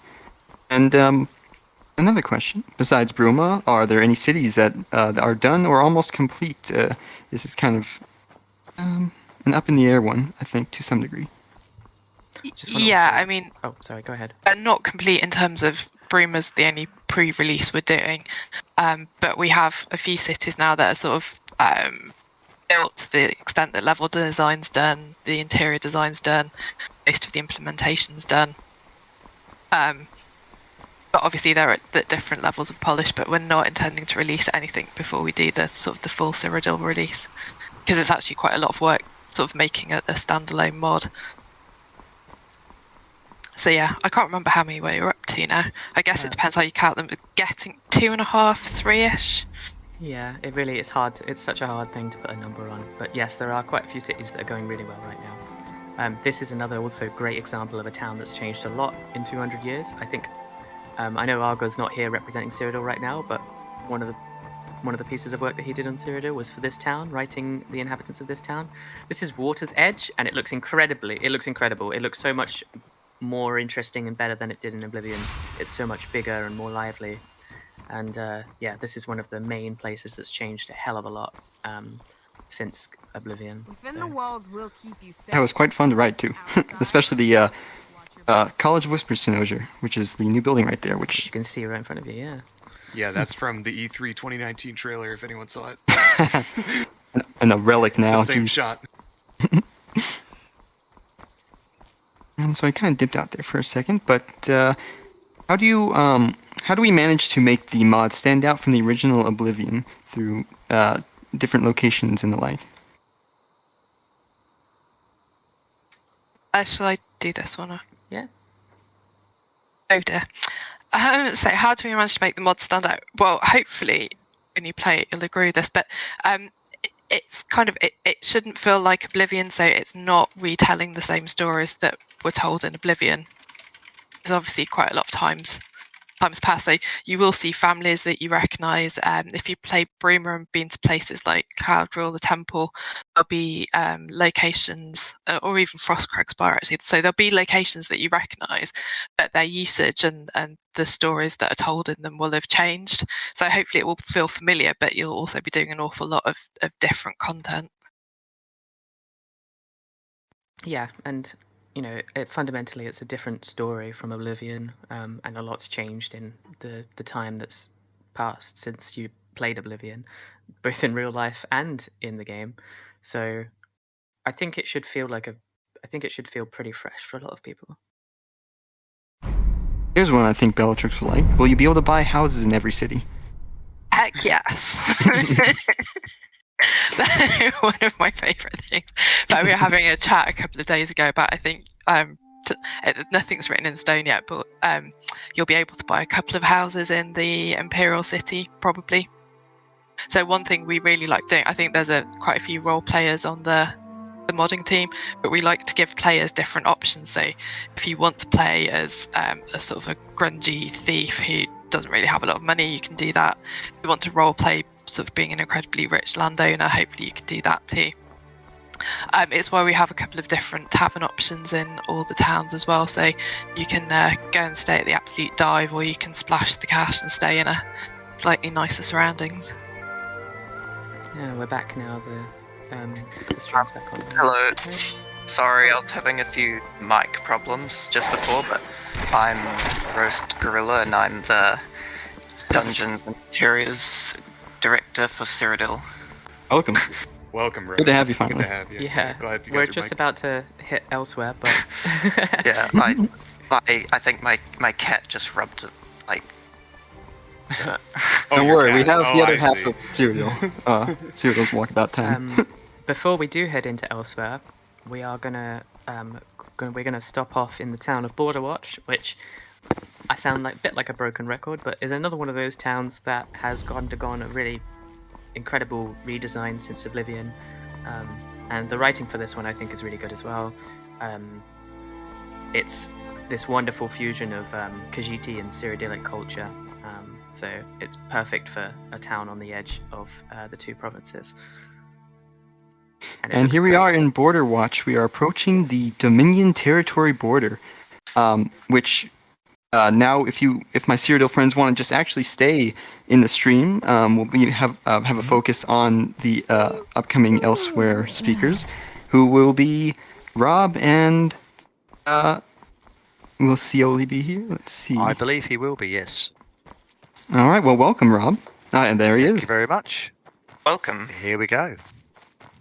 Oh, so hello, welcome to Elsewhere, everyone. I'm Rob C.B. Wilson. I am the lead for Elsewhere. We also have Scioli, who will be talking later when we get to something else that's currently undisclosed. So this area here is a blend region, the same as Sill Steppes to the north, the Badlands to the west, and the jungles to the left, or the south. As you can see, hopefully you'll notice, these rocks are new for Elsewhere, with much improved meshes and fantastically improved textures, thanks to Hayden Matthey, who seems to do everything for everyone, and also Chewak, who did the cliff faces, which you've just gone past. One thing people have pointed out is that the landscape change between Cyrodiil and Elsewhere is a bit sudden. That's being worked on. Am I correct? Yes, this is indeed a work in progress area. Yes. Mr. JGT, if you could just go a smidge to the north, that would be cool, if you can hear me. Yep. Cool. And then people are just north, enjoying the Elsewhere way. soundtrack, I can see as well. Yeah. Okay, you're delayed, aren't you? Yeah. I'm delayed, rather. So here we see our first point of interest, which is a religious point of interest. We've got the Shrine of Lorcarge, some prayer poles, and some other smaller objects that you won't see because they've gone past. And we're speeding across the dry grasslands. That was a temple that was in the last Walkabout for anyone that was here for that, but that set has been deprecated, so it's no longer being shown.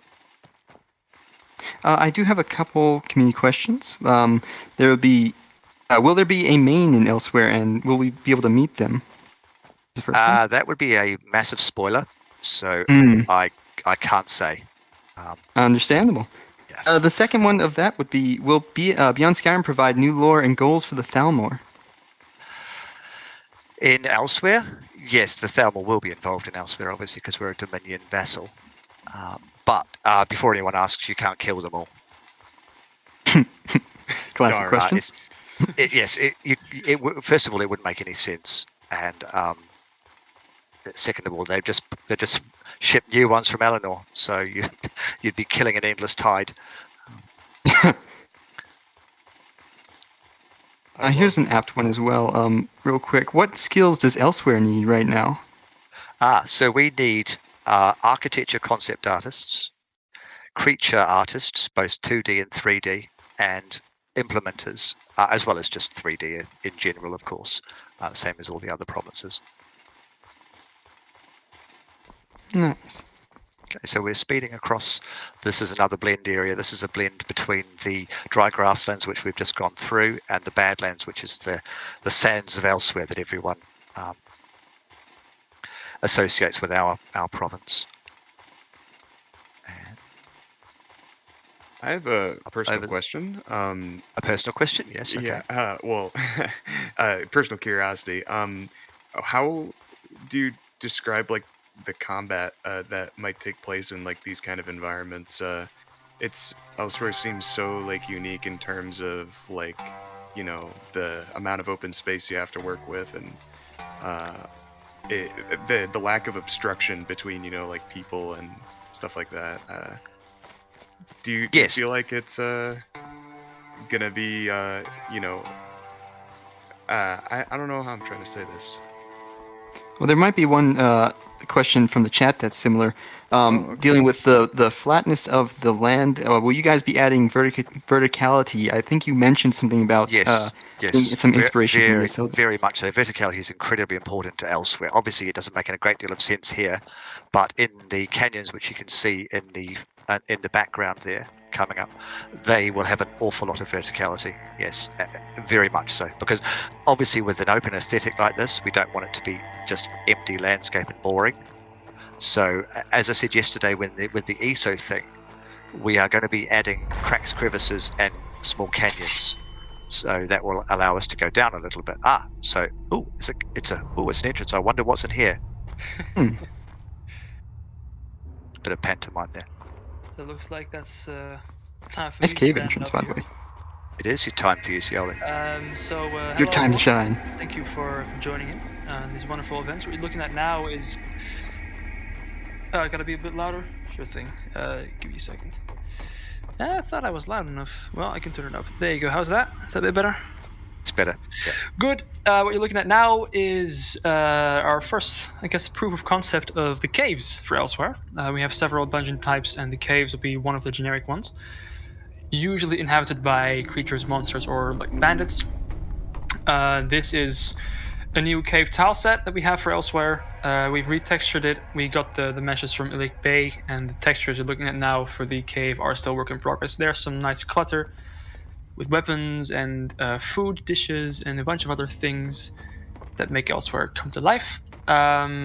This cave is basically an idea, or sorry, a proof of concept of what it will feel like. So currently, in pretty much everything we're doing for Elsewhere, we're focusing on, you know, making things work, obviously, and getting forward, but also on what do we want things to feel like. And this is the first time we get to actually test our cave tile set and actually, you know, get a feel for what it's going to be like.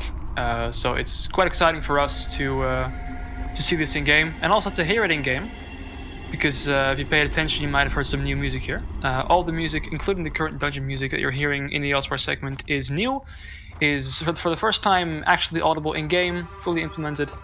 So it's also a huge step forward. And awesome. And apparently also awesome. I don't want to say it myself. Well, I thought I'd say it for you because you can't say it because you wrote it. That would be a bit, yeah, exactly. That would be a bit much, wouldn't it? But yes, the music is very, very good. Thank you. Yeah, so that's also new, and the rest of what you're seeing now is just different shapes in hallways and verticality in the cave. So this is a very vertical section here, and then we're moving through to a more straight tunnel approach. So some of the clutter you're seeing here, I think right now we're about to walk past a little bit of a candle. There it is. I'm a bit delayed, but some of our favorite clutter assets are these little animal candles. They fit the Khajiit culture very well, and they're also just very nice to look at. Now we're moving on to something different. Welcome to the exterior. This cave set is also able to be used on the exterior, and this is a highlight of that verticality we keep talking about that we really, really want to highlight. So this section here is designed to showcase what it will feel like to walk through really tight canyons when you're being ambushed by things left, right, and center.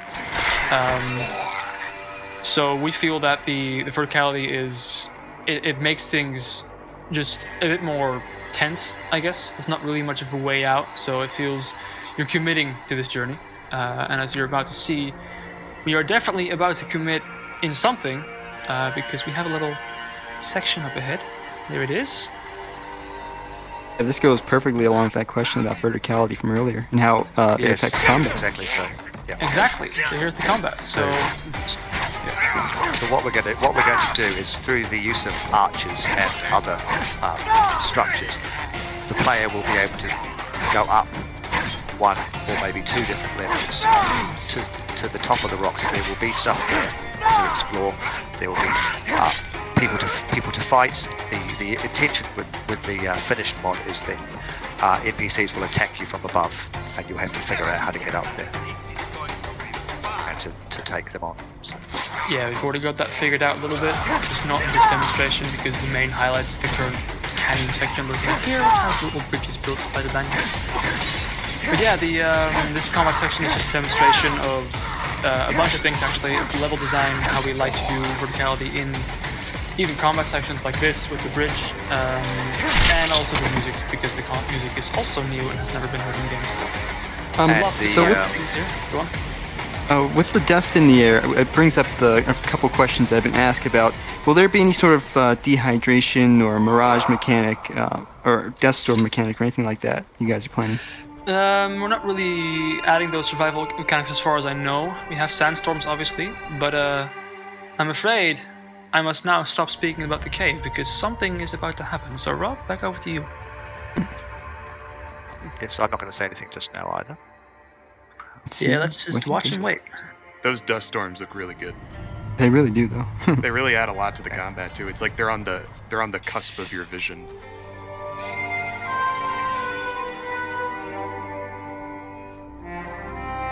Okay, so hopefully everyone can see this. Welcome to Riverhold.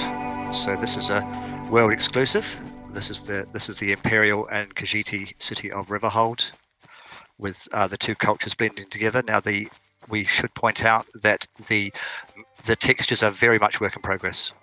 The final versions will be significantly more decorated with murals and other decorative elements, particularly the houses with the big flat sides. Those will be painted with murals, etc. That's the reason why they're like that. So there'll be much more to come, but that was just a quick sneak peek of what we've been working on for the past year in terms of Riverhold. Yeah, it's been a long road for Riverhold. We've made it certainly has pretty good progress, and there's going to be a lot more on that down the line. So exciting times for us. Yeah. I'd also point out that there were 3 buildings missing. I'm not going to tell you what they are, but there are 3 buildings missing that are unique and huge, and they will be showing off when they're finished, because we felt that showing them off in their half finished state would reduce their final impact. So once we've got them fully textured up, then we'll show them off in a future walkabout. So we're to clear up a point from the chat, I think the large towers were grain silos, correct? They are indeed grain silos, yes.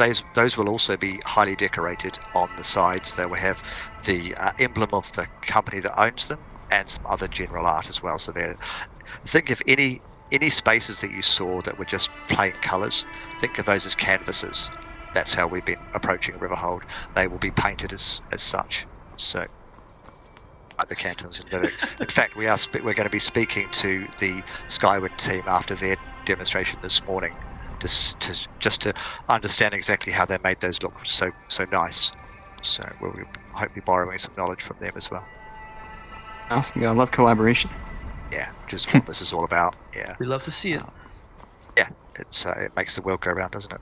So yes, we're almost finished with Elsewhere. I think we've just got a few more seconds to go. If there are any more questions, now's a great time to ask them. All right. Well, let's see what we got here. What will be the Khajiit's interpretation of the godly creatures like Aedra and Daedra? Yeah. That is a question I wouldn't even begin to answer because I'm not very good with the law. So sorry about that. You picked the one question I couldn't answer. contain a bit of spoilers in that one, actually, because it's definitely involved. Quite possibly, yeah. Yeah. Different pantheon is the short answer, I'm pretty sure. Pretty much. Quite possibly, yeah. As far as I know. Yeah. I believe there's some really good Fudge Muppet videos as well describing like the general lore of Khajiit pantheons as well. But did we just cross? Oh, I believe we just crossed back into Cyrodiil. Yeah. We're now in Cyrodiil. Yes, we did. Seamlessly. Seamless. Yeah, that's the great thing about Cyrodiil and elsewhere is that they actually share a world space. Yes, so you don't even notice. Yeah, so they can steal all of our lovely clutter items. No clutter items. Would I still? Would I steal your clutter items? We steal yours, so it's unfair. I did notice one of your bandits was wearing Calavian fur armor. It's like, really? In the desert? Oh, yeah. Is he not a bit warm? Cats love warm. Maybe a little, yeah. Oh, you can see They do. you can see a very special city on the horizon up there that JDT just looked at, by the way.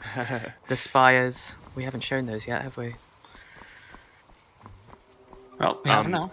But yeah, I guess Arger, we should thank the Elsewhere peeps for coming in, explaining some of the visuals and giving us their inside takes on perhaps what's to come. So Absolutely. thanks to you guys. You're very Thanks welcome. for showing up. And You're welcome. Yeah. Good stuff. Yeah. Thank you, guys. And we're now back we in welcome Cyrodiil. back, Rhea and Bellatrix and Roast Gorilla. Welcome back. We did briefly just touch. It was a while ago now, but we at the border gate we moved through the town of Southwold. Another one of my towns I really like. I like all of them in this project. Let's just say, it's a town that's under the control of the Countess of Skingrad. Greetings, We're in friend. County Skingrad now. We're I'm in the not West sure Weald. if you're aware. Oh, This is a it looks like we're being royalty-only attacked by a highwayman. And since you don't look like royalty, you have Generic to be random polite. world encounters. Yeah, really. Is he dressed for the weather? I'm not sure if you Really now. Are He you does, quite yeah, sure? he's- Yeah, short sleeves. Are you quite Yeah, sure? not short sleeves, but rolled up. So this is we've got some encounters implemented into Cyrodiil. Not all of the ones that will be in the final release, obviously, but we've got quite a few working now. So. And just to clarify a question in chat, the border is still being worked on. It will be more defended than what you saw. That was just convenient for what we're working on right now. Yeah, I noticed someone asked if there would be a more obvious Dominion presence on the border. I guess that was potentially a question for Elsewhere as well. Yeah, I think yes, and anything here's the- related to the border is probably, work in progress. I mean, It's everything's quite far work in down the progress. line. But definitely the borders, with the travel system just being implemented and stuff, it might seem a little barren in some places. Here's an interesting question as well. Will we see standing stones outside of Skyrim? Yes, we will. We've got all the ones that were in Oblivion. Also, we've got those rune stones that gave special effects. Forgot what they're called. Yeah, I believe they all use the same mechanic as well.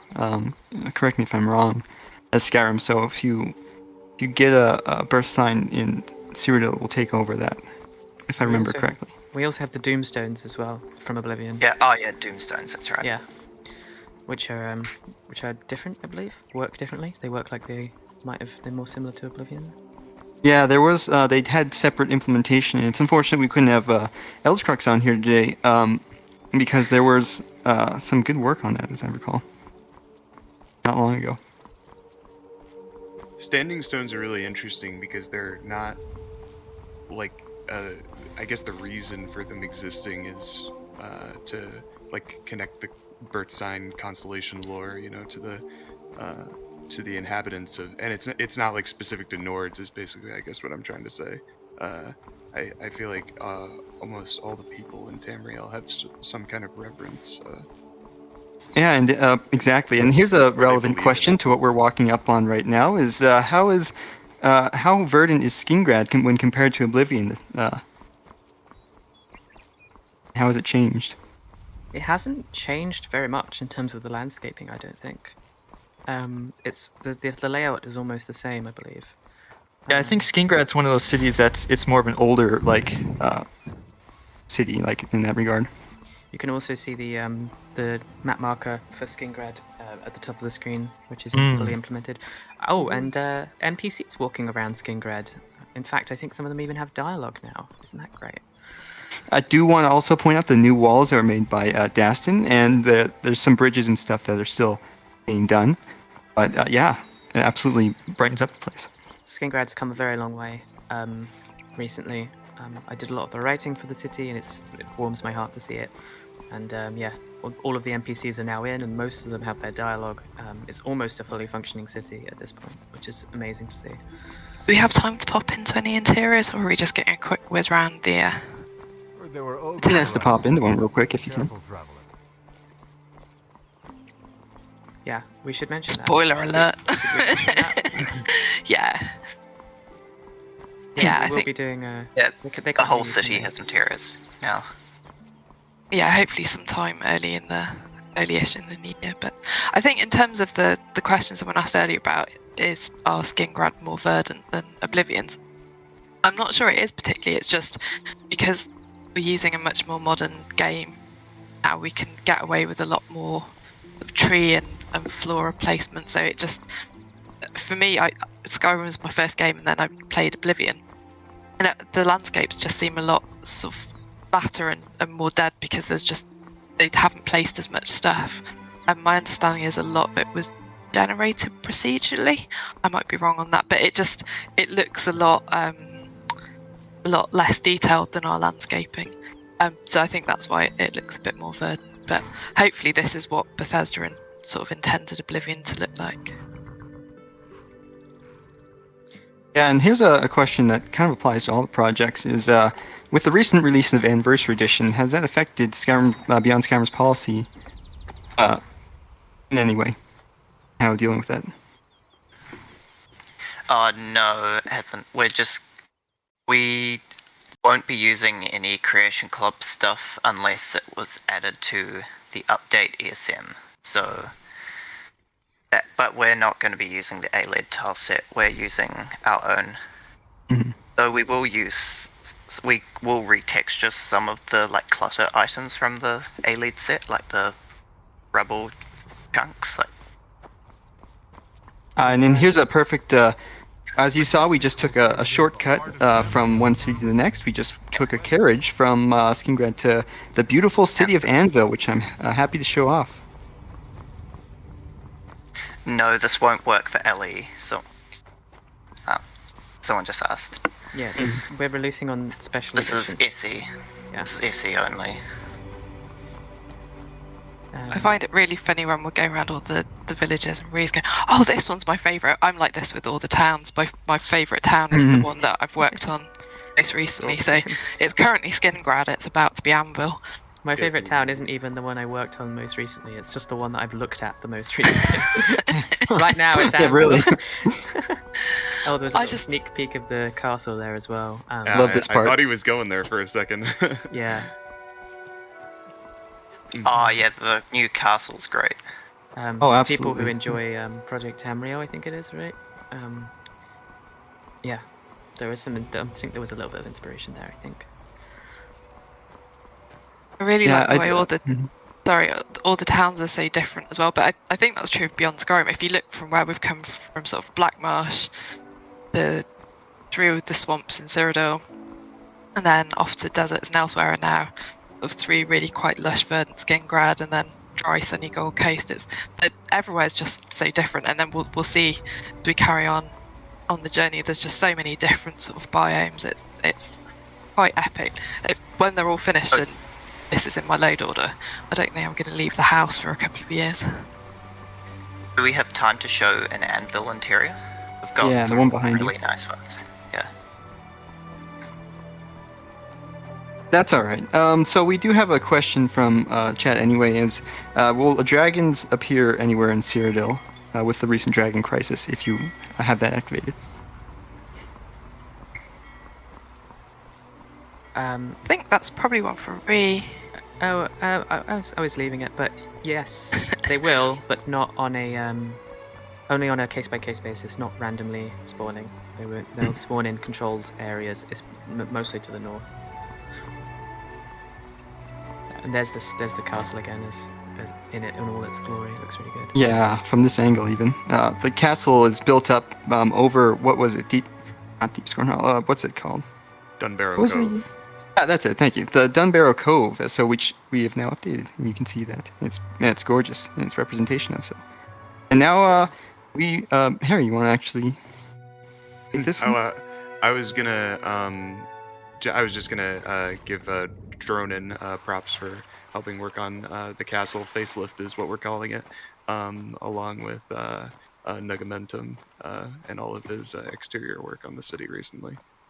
It just looks really great. Absolutely. We try to be very tightly knit over an anvil. We're in Hammerfell now, so we should probably... Yeah, so we just transitioned probably over say the goodbye. border. It's so hard to say goodbye. Okay. Yeah, thanks to all of our Cyrodiil representatives for sticking with us. I suppose this is the last time we're hearing from you, yeah? Yeah, we're not going back again, don't worry. I'm back later for Roscrea, but enjoy the rest of the journey. Yes, thank you so much for accompanying us for it. And enjoy Iliac Bay. See everyone later. Of course. Thanks, guys. Because Cyrodiil is, pretty cool. But, it's only one province after all. Imagine if there were a project where 2 provinces were put together. You don't have to imagine. Is there such a place? What a novel concept. Yeah, we got our reps from Iliac Bay, all the way from Iliac Bay. Welcome. Skyfield, Uberman, and Arcane. Thank you, guys. Hello, everybody. Oh. Would you like to make a quick introduction of yourselves? Sure. I'm Arcane Impact. I'm a writer for Iliac Bay. I'm Garfield and my family. I'm the creative director for Iliac Bay.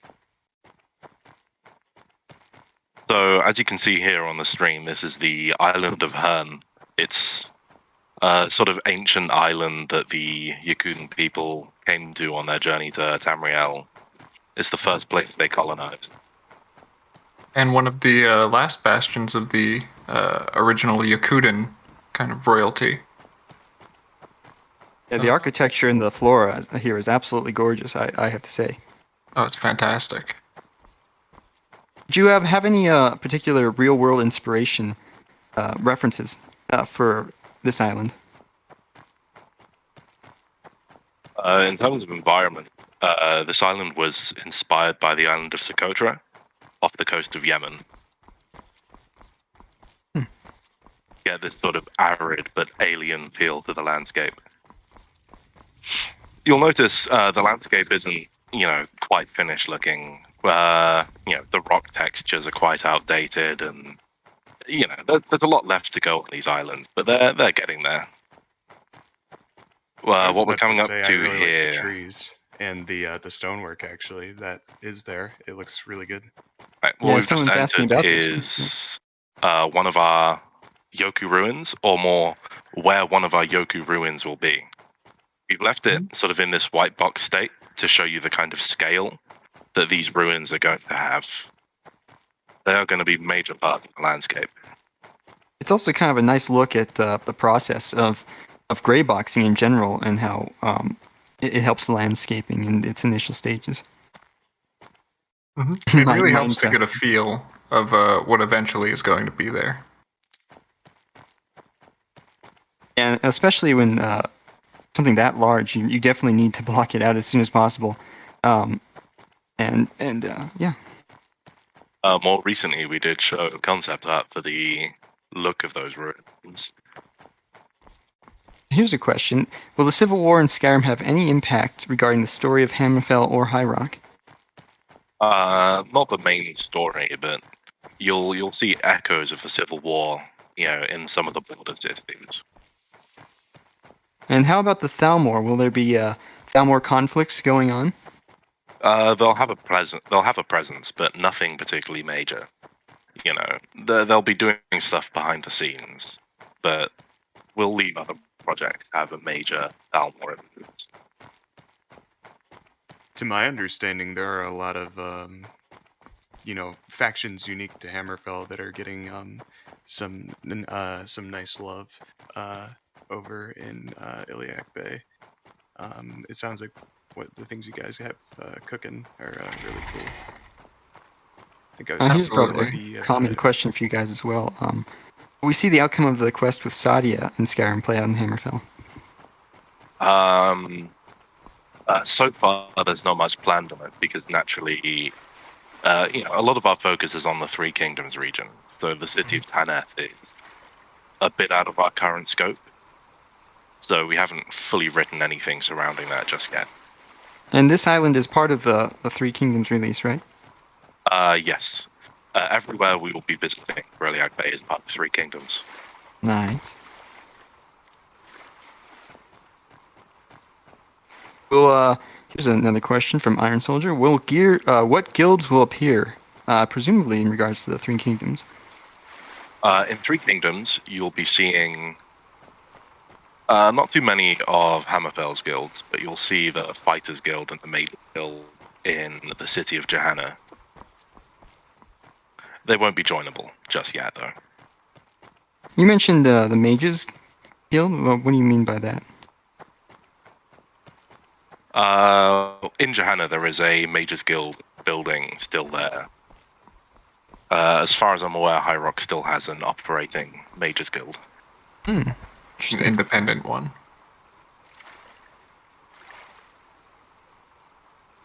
Right, so that was the island of Herne. We took a route around the western side of it. And we're coming up to the island of Kespar here.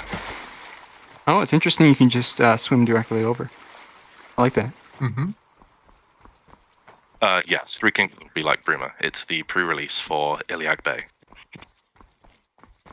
Here's a question. The Iliac Bay is very different from south to north. You intend to have lots of themed loot depending on where you are.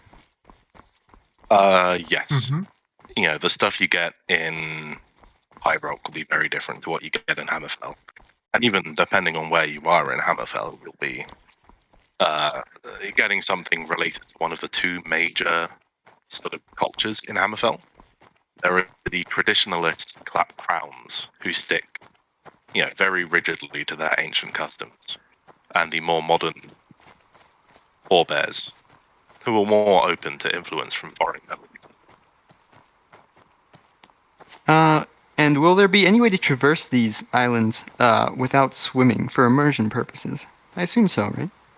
You will be able to buy travel from boats between any major port. So right here is some of our clutter for our crown population. They are the more sort of traditional Yakudan culture. Oh yeah, I love Hammerfell's clutter. You guys did a fantastic job. Bananas! You got bananas. Finally. Yeah, we do have bananas.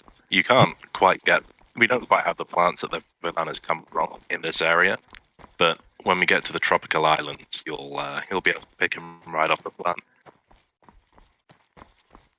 It's that kind of attention to detail I love Beyond Skyrim. In Beyond Skyrim, is that most of the ingredients you find around, whether it be Hammerfell, High Rock, you'll probably find where they grow now. Now that you can go pretty much everywhere once everything's in. Before anyone asks in the chat, those little slightly neon plants, they will be toned down a bit.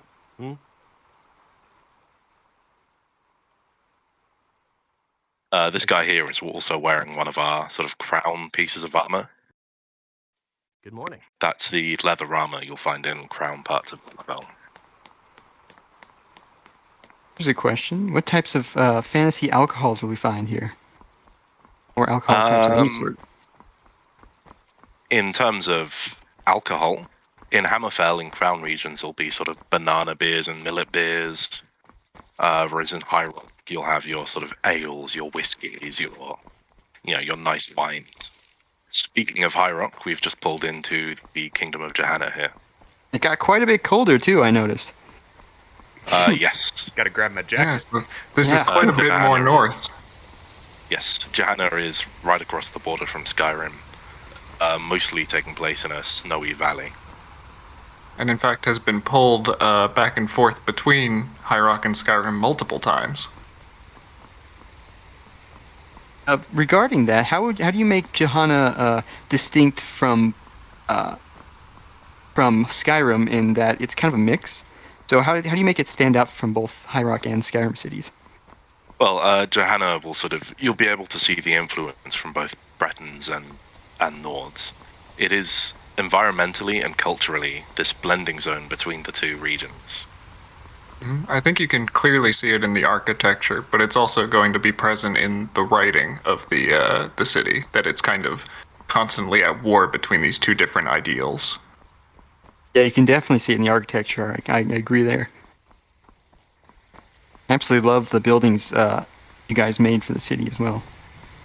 Oh, Holly. We are pulling up the city itself now.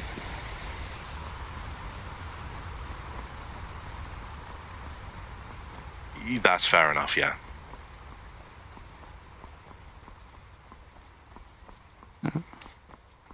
All right, and looks like we are approaching that city now.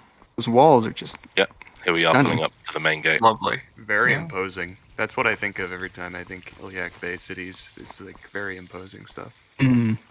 Very elegant too. Like you can see the intricacies of the design compared to Imperial walls, which tend to be a bit more form over function.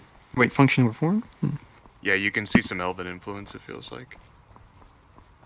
That's something that I find interesting in High Rock is they don't really touch upon the elven. Like they're supposed to be half elven wraiths, I think, in the lore. Right, yeah. So it's nice to see a little bit more of that influence if you guys are doing that. In a to different way, major degree. it feels like. Yeah. New clothes. So do you have any points you guys want to discuss about this city while we're here?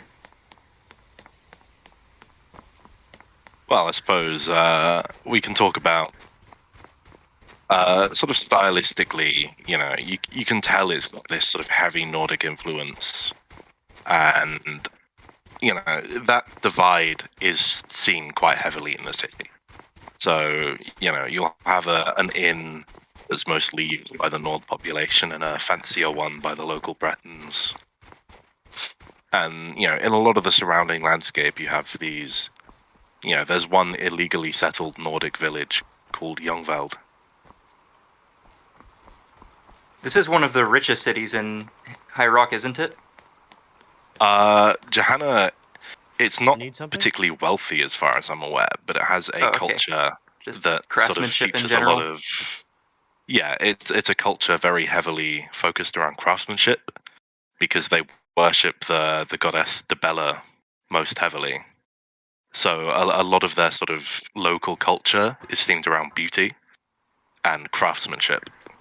All right, so it looks like we actually just passed out of Iliac Bay, if I'm correct, and we're heading now to the far eastern shores of Morrowind. So thank you both, all of you, for joining us today, and from the High Rock and Hammerfell team.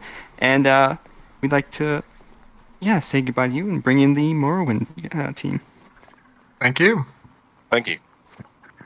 Thanks, guys. Can you guys introduce yourselves, Larry and Meglos? Welcome. Hello. I'm Meglos. I'm the artistic director of Beyond Skyrim Morrowind. And I am Larry, and I'm the design director of Beyond Skyrim Morrowind. It's good to be here. Good to have you. Great to have you. I can see the Bantam Guar we have on screen as well. As a great way to start off. The chicken model. Yep. They're adorable. Yeah, we're very happy with those. Yeah, one of ESO's good ideas. So that's one of the things we like doing, is taking bad ESO ESO ideas and putting our own spin on Questionable them. ESO ideas. Yeah, but the Bantam Guar is one of the good ones, I think. So Really, all of your creatures, from what I've seen, are just absolutely fantastic. Thank you. Yeah, We've got some really great artists who've done creatures for us. So, and you'll see a couple of them, I think, on the stream today. So what can you Yeah. tell us about where we are right now? So this is Bal. You go, Meglos. So this is Balserma. This is otherwise known as Bleak Rock Isle. You might recognize from ESO. Basically, this is like a Redoran colony town where the big trade used to be ebony mining, except nowadays it's kind of struggling a little bit. So a lot of the themes we're trying to go for here is that of a sort of struggling frontier town, people just trying to make ends meet, living in some not so great conditions and all that. Yeah, a commenter pointed out how different it looks from when they last saw it in ESO. I think just less snow, mostly. Yeah. Well, what happened was the Red Mountain kind of exploded all over it. Yeah. That would warm it up a bit, I think. Yeah, I mean, there's still snow on Bleak Rock. I think the idea is that while it definitely snows on Bleak Rock, ash falls on the snow more than it snows, so that it kind of ends up, being covered in ash more than snow. Yeah, what we saw was the southern bit, and if you were to go to the northern bit of Bleak Rock, you would see a little bit of snow there. Yeah, these are some vestigial Nordic ruins because the Nordic Empire managed to get pretty far east, and you'll see a couple of these scattered around the New North, but I think this is the most easterly one that we have. So speaking of Nords, there was a question asking, are Nords still around on Bleak Rock Isle? No, not on Bleak Rock. Yeah, Bleak Rock is mostly Dunmer inhabited now. Yeah. But when we get to Dagonfell, that's where you'll see the majority of our Nord population. Yeah. Nice. What you said about the snow and ash, it makes for a really cool color scheme that I feel like is kind of unique.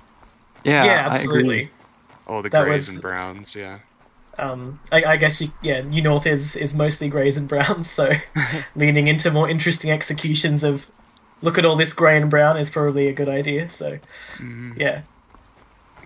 Speaking of ashy lands, what kind of other settlements besides Shiograd do you guys plan or are planning on having on Vardenfell that are still active, if any? We have the Telvanni towns. The eastern half of Vardenfell wasn't hit as hard by the Red Year as the western half. So, at least in our lore in BS Morrowind, Balmora, there's been attempts to re-establish it as a town, but they've been broadly unsuccessful. Whereas most of the Telvanni settlements in the east have been kind of spared the worst of the Red Year. I mean, obviously they've still been affected, but, overall, they're doing okay. What about Blacklight? Do you guys plan on having that present in the release or presumably later on? Yeah, of course, in the main release we'll have Blacklight. And you can even see it from here. Oh, really? Over there, yeah. There's the city over there in the distance. Blacklight is covered in a big tent to keep out the ash, because Blacklight exists in a natural crater. It's a pretty logical decision to put something over the crater to keep all the ash out. Otherwise, it would just get buried. That's really cool. It was definitely one of the more different ideas that we ended up having, but we had a really great concept artist who worked on the ideas for that, and it ended up being really cool. So it'll be good to see it'll be good for players to see that from the New North. So the area we're walking across right now is known as Shaln Hladori. It's basically what we're calling the little chain of islands that stretch between Bleak Rock and Shiogorad. Basically, we wanted to fill in the Sea of Ghosts a little bit more than was already kind of in vanilla and the lore, because having just two islands with a big empty space in between them is probably a little bit boring, and we wanted to kind of spice it up and flesh it out. So one of the things, what we're just coming up on right now, is one of our Reaver camps.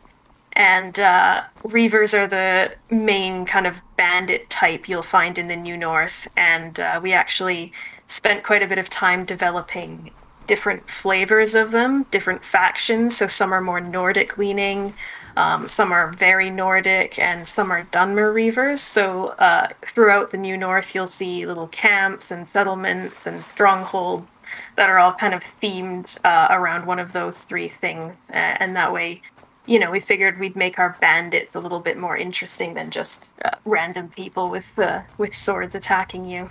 Yeah. So one question that popped up was, what level, what degree are you guys working with Skywind on assets? And would there? We've actually. Yeah, so we've had some asset trades with Skywind. For example, the lava that you see in the New North is from Skywind. We are planning on using the shaders and materials and stuff that they developed to make some of our own lava assets. On that flip side, we gave them our ancestral tomb tile set, and they've done some pretty cool stuff with that. They've given it new textures and new pieces as well that they've made as well. So yeah, we've had some trade with Skywind, and I think that's been beneficial for both projects.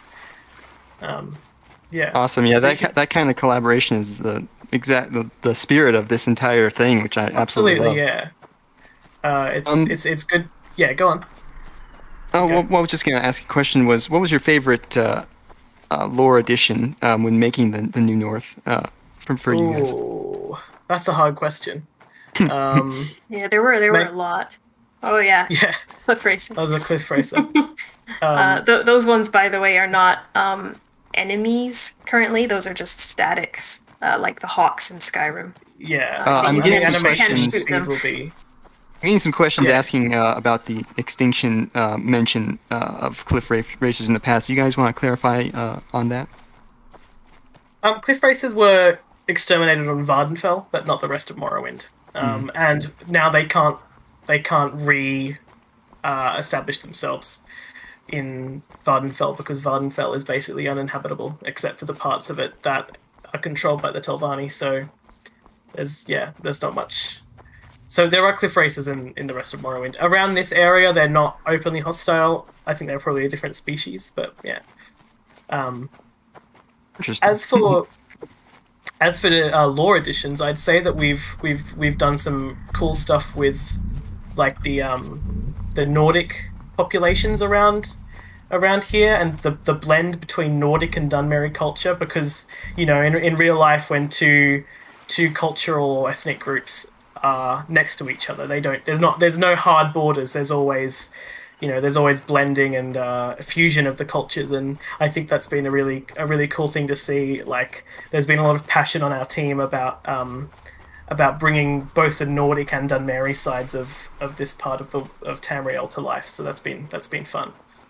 Yeah, and another thing that we've been doing is taking some of the lore bits about Nords that were never used in Skyrim, but were in the concept art and like previous art for Morrowind and that sort of thing, and kind of trying to bring those to life a little bit. Yeah. And speaking of cliff racers, will there be any reference to Saint Jib or any saints at all, I suppose? Yeah, definitely.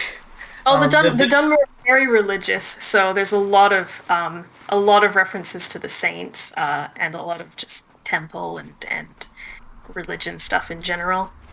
Yeah. Awesome. And another one, which I think is appropriate as we're walking around, as we had carts on Cyrodiil, will Siltstriders still be around anywhere in Morrowind, or will the one on Solstheim really be the only one?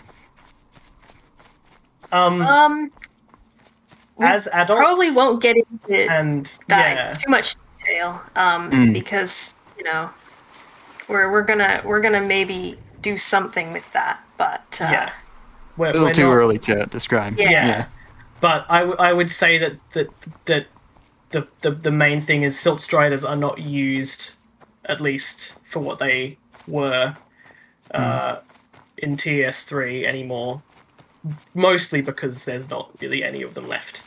So I would say that a tentative sort of yes to the last one being in Solstheim. Yes, with an asterisk. Yeah, exactly. So I think we're on Sheergorad now. Yeah, we should be getting close to our first dungeon segment here. Yeah. Oh, nice. I guess we will be seeing interiors. Somebody asked about that. Yeah. Somebody had a pretty good question, I guess, from Sebastian Lugo. Will the fact that Neloth makes you a member of the Telvanni in Dragonborn, will that have any effect on your standing in Morrowind? Not in the New North, because there's no Telvanni, really any Telvanni people in the New North. In the main release, probably not either.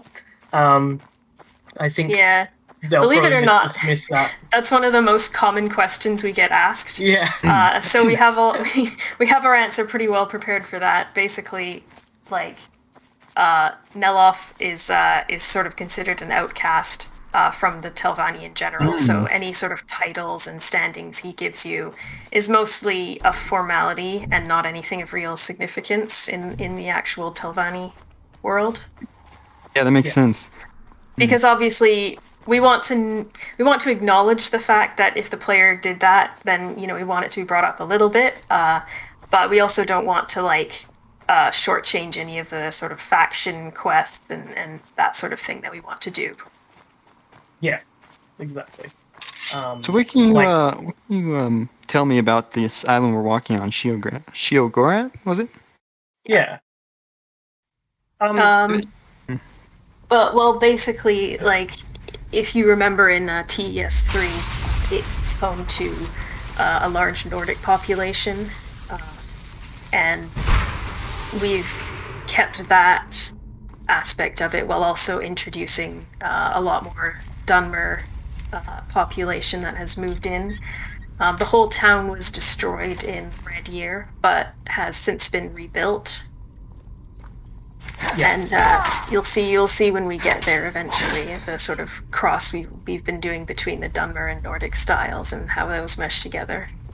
So we're in the ancestral tombs now. These are the tombs where the Dunmer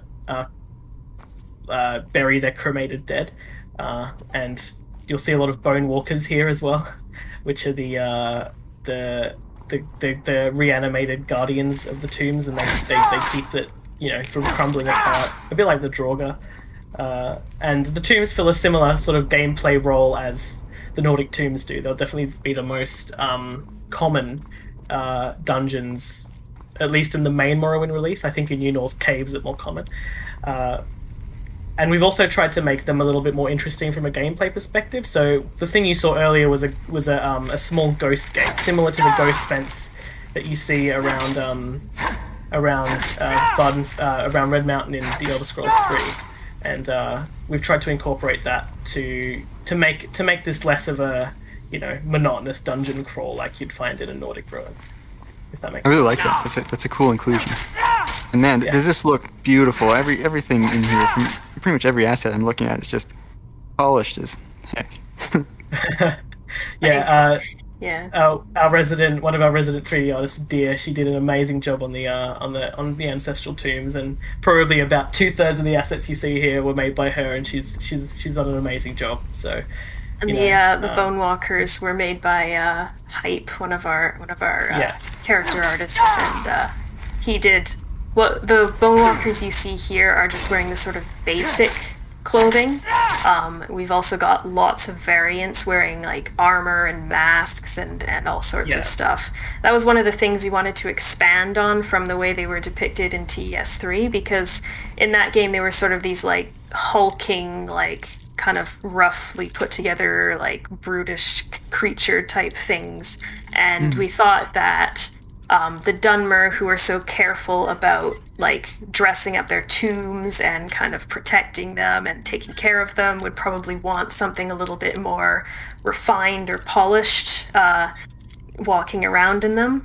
So we've got ones that are still kind of rough with bones sticking out and nails, and those will be in the less taken care of tombs, the ones that are really old and abandoned. And then when you get to the more well-kept ones, you'll see ones with armor and masks and nicer weapons and things like that.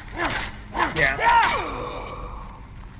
And here's a pretty apt question, I think. Will there be any penalties, presumably political, for transgressing in ancestral tombs? Not in the New North, mostly because the New North doesn't have enough of a sort of centralized religious political entity to deal with that. But I think in Southern Morrowind that is more likely to be the case. Southern Morrowind and Indoril as a faction are very much more strict and authoritarian around how they deal with religious transgressions. So I imagine that's the sort of thing that won't be massively appreciated. A lot of tombs, You can see in here, in all these tombs are kind of, or most of the ones you'll see in the New North are kind of like a little bit run down. You can see there's cobwebs and broken stuff everywhere. But when you get to mainland tombs, especially in places like Necrom, they're going to be a lot more polished and orderly. And I imagine we'll inflict some kind of trespassing penalty for the player if they go where they shouldn't be. And just to answer a quick question from somebody, the little triangular things you see are scrolls, yeah? Yes. Yeah, they are. That was another deer creation. It was a really, really cool idea to have the scrolls be wrapped around a triangle. They look very appropriate. it's a very Morrowind thing. Don't mind the placeholder book that just says religious. Careful with those because I read one of those once and the game crashed. Yeah. Time. Yeah, that was good. It's a holy book. Forbidden knowledge. Forbidden knowledge. Yeah. I love the. Was that the ancestral guardian or some? Yeah, the ancestor ghost. Eventually what we're going to do is we're going to record phrases in Dunmaris for them to shout, so it's a bit less weird to them to be shouting in English at you. Yeah. I love that. That's cool. I really appreciate it. Yeah, we try to minimize that sort of thing. Like we keep making Morrowind feel as a big part of making a culture feel alien and separate is the language and the art and everything like that, and kind of separating that from what we see in Skyrim, or the Nordic culture is definitely a big part of it, and that comes down to voice acting as well. So it doesn't make much sense for an ancient ghost to be shouting stuff at you in perfect English. Here's one of the more fancy. This is some of our newest armor and kind of creature implementation here with the Bonewalker fancy stuff. We're very, very happy with how these turned out. Yeah. This wasn't. I don't think this was leveled properly, but that's alright. Maybe not. So you go. Vaguely related is how is the I believe I saw a quest video not very long ago. It was a dev diary or something. But how is implementation and writing going for New North so far? Is it going pretty well? Or are you looking for any specific recruits?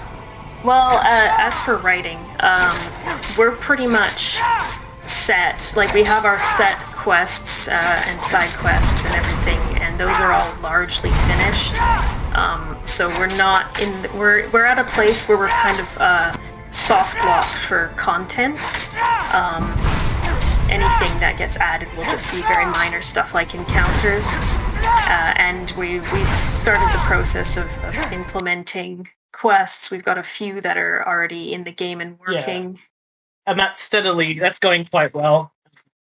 It's incredible. Great to hear. Do we have a crash? Nice. Anyway, so I think the one of the biggest things we're looking for at the moment are level designers.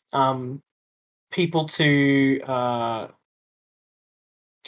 help us finish the dungeons and play with some new tile sets as well. Would be very good. Yeah, particularly if you're interested in new tile sets, because we have our tomb set, and we are going to have our Dwemer ruin set. So Dwemer are done. We're just waiting on working on some extra clutter for those before they're open for level design, and then we have also the Velothi Tower set, but that hasn't been finished yet. We've only got 1 or 2 Velothi Towers that will have explorable interiors in the New North. But yeah, we're very happy with how the New North is going. Awesome. Yeah, here's another question. It absolutely does. I'm just blown away by how everything's looking so far. We definitely appreciate that. Yeah, sorry, I got lost a bit. But somebody asked if there will be any remnants of the old tribunal in the New North. Depends what they mean by remnants. We're gonna have some statues and murals and things. Yeah, so we have also some more like sacrilegious and older religious texts that refer to the tribunal in a lot more praise than the current temple is comfortable with. The current temple is quite revisionist in the way it approaches the tribunal. So most religious texts from the second and third era have been revised and partially rewritten to kind of reflect a tribunal that fits their narrative a lot more. So, for example, the 36 lessons of Vivec, for example, were partially rewritten, and you can find the original copies, and they are not legal to actually possess. Looks like we found some reavers here too. Yeah, these are Wakam Tong, the Dunmer faction of reavers that we've got. They've got some kind of unique attacks and effects that they can do. The one in the back is shooting these little fire bolts at you, for example. That was a new effect that we made. Yeah, we want the bandits in Morrowind to feel more, I remember seeing this outfit. And interesting. Yeah, is that the Dust Adept? Yeah. Yeah. Really cool. Another question that I saw in the chat was there was mention in Solstheim of House Sadras taking over as one of the great houses. Do you have any lore you guys are playing with them? So Sadras, at least in our lore, was previously a Hlalu vassal house, so a minor house underneath the great house Hlalu. And then when the rest of Morrowind decided that Hlalu had transgressed enough, Sadras was promoted to fill the position of the Great House, and the balance of power shifted from Narcissus to Kraganmore, because Kraganmore is the ancestral city of House Sadras, whereas Narcissus is the ancestral city of House Hlalu. There are still some more like kind of underground Hlalu dissidents, but House Sadras has done a pretty good job of filling the role overall. Awesome. Let's see. Oh yeah, here's one related to the bandits that we just fought a little bit ago. Will you be able to learn the different, the new spells you guys are making, and will the player be able to use them? Good question. Some of them at least eventually. Yeah. They're a very new addition, those new spells, so that sort of question we still need to answer for ourselves. Yeah. It'll require a bit of testing. Yeah, especially, like, I'm sure you can tell that we're not quite at the balancing phase yet, where we kind of level everything and make sure all that is appropriate yet. But overall, yeah. What about, sorry, you go on. Oh, I don't. No, yeah, go ahead. I'm rather hear about what the we're in right now. That's what I was going to say. So this is a former 6th house lair, which is where you can see attacking. So I think are they ghouls? I think that's what they're ash zombie. Ash zombies. That's the one. Yeah, it says it there. It does. The ones that It says had it the there. little Yeah, yeah. weird like thing coming out of their forehead The little in tentacle, Morrowind. yeah. They're now skeletons that are just undead. Yeah, so the 6 health doesn't really factor into Morrowind anymore. I think that story has been well told and well trodden, but it's good to have a couple of little nods like this here and there. Yeah, this is probably the most sort of you'll see is just little remnants here and there in the underground places. Yeah. One of our level designers, Kothri, did a really great job with this with this cave here. It's really, really good level design. Like I'm very proud of Is this a new what she tile managed to set or? accomplish. This is the vanilla cave with a retexture and stalagmites, but like it's interesting because it feels like a new tile set because it's just so different to the base game. We stripped Really out does. all of the shiny green vertex painting in the vanilla game and made them just grey rock with some sand floors here, and I think it works. A perceptive viewer noticed the chairs in this place. Yes. Yeah. I think those were just kind of Interesting things going on there. they're just kind of I think they were just stacked like that to give them a cool silhouette, and like I guess the idea is that, you know, they used to have like little meetings of cult personnel, and you know, someone nicely stacked the chairs when they were done, and they just have remained that way ever since. I really like that as an explanation for why there's random stacks of chairs in 6 South caves in Morrowind. That's great. I mean, if you've got a bunch of cultists together, you need to give them a place to sit and be comfortable while you're that's great, plotting yeah. the destruction of the world. Do you think everyone has to carry their chair back and stack it up at the end of the Yeah, game I as well? imagine so. Yeah. Or the person who arrived late would have to do it. Yeah. Here's a question: I assume we're getting a little close to leaving the cave. Is Vardenfell a wasteland, an absolute wasteland? If so, is there any like survival mechanics you guys are implementing in regards to it being largely uninhabitable? When we get around to the main release, I imagine yes, we will probably do some play with survival mechanics on Vardenfell. I think that'd add a lot to somewhere that otherwise doesn't have a lot going for it. It'll have locations, but it's not going to be really inhabited, and that's also a deliberate thematic decision as well. You know, Vardenfell's been well trodden, and I think it's time that we explore what else Morrowind has to offer. I will also note the map markers. They are new and they look pretty good.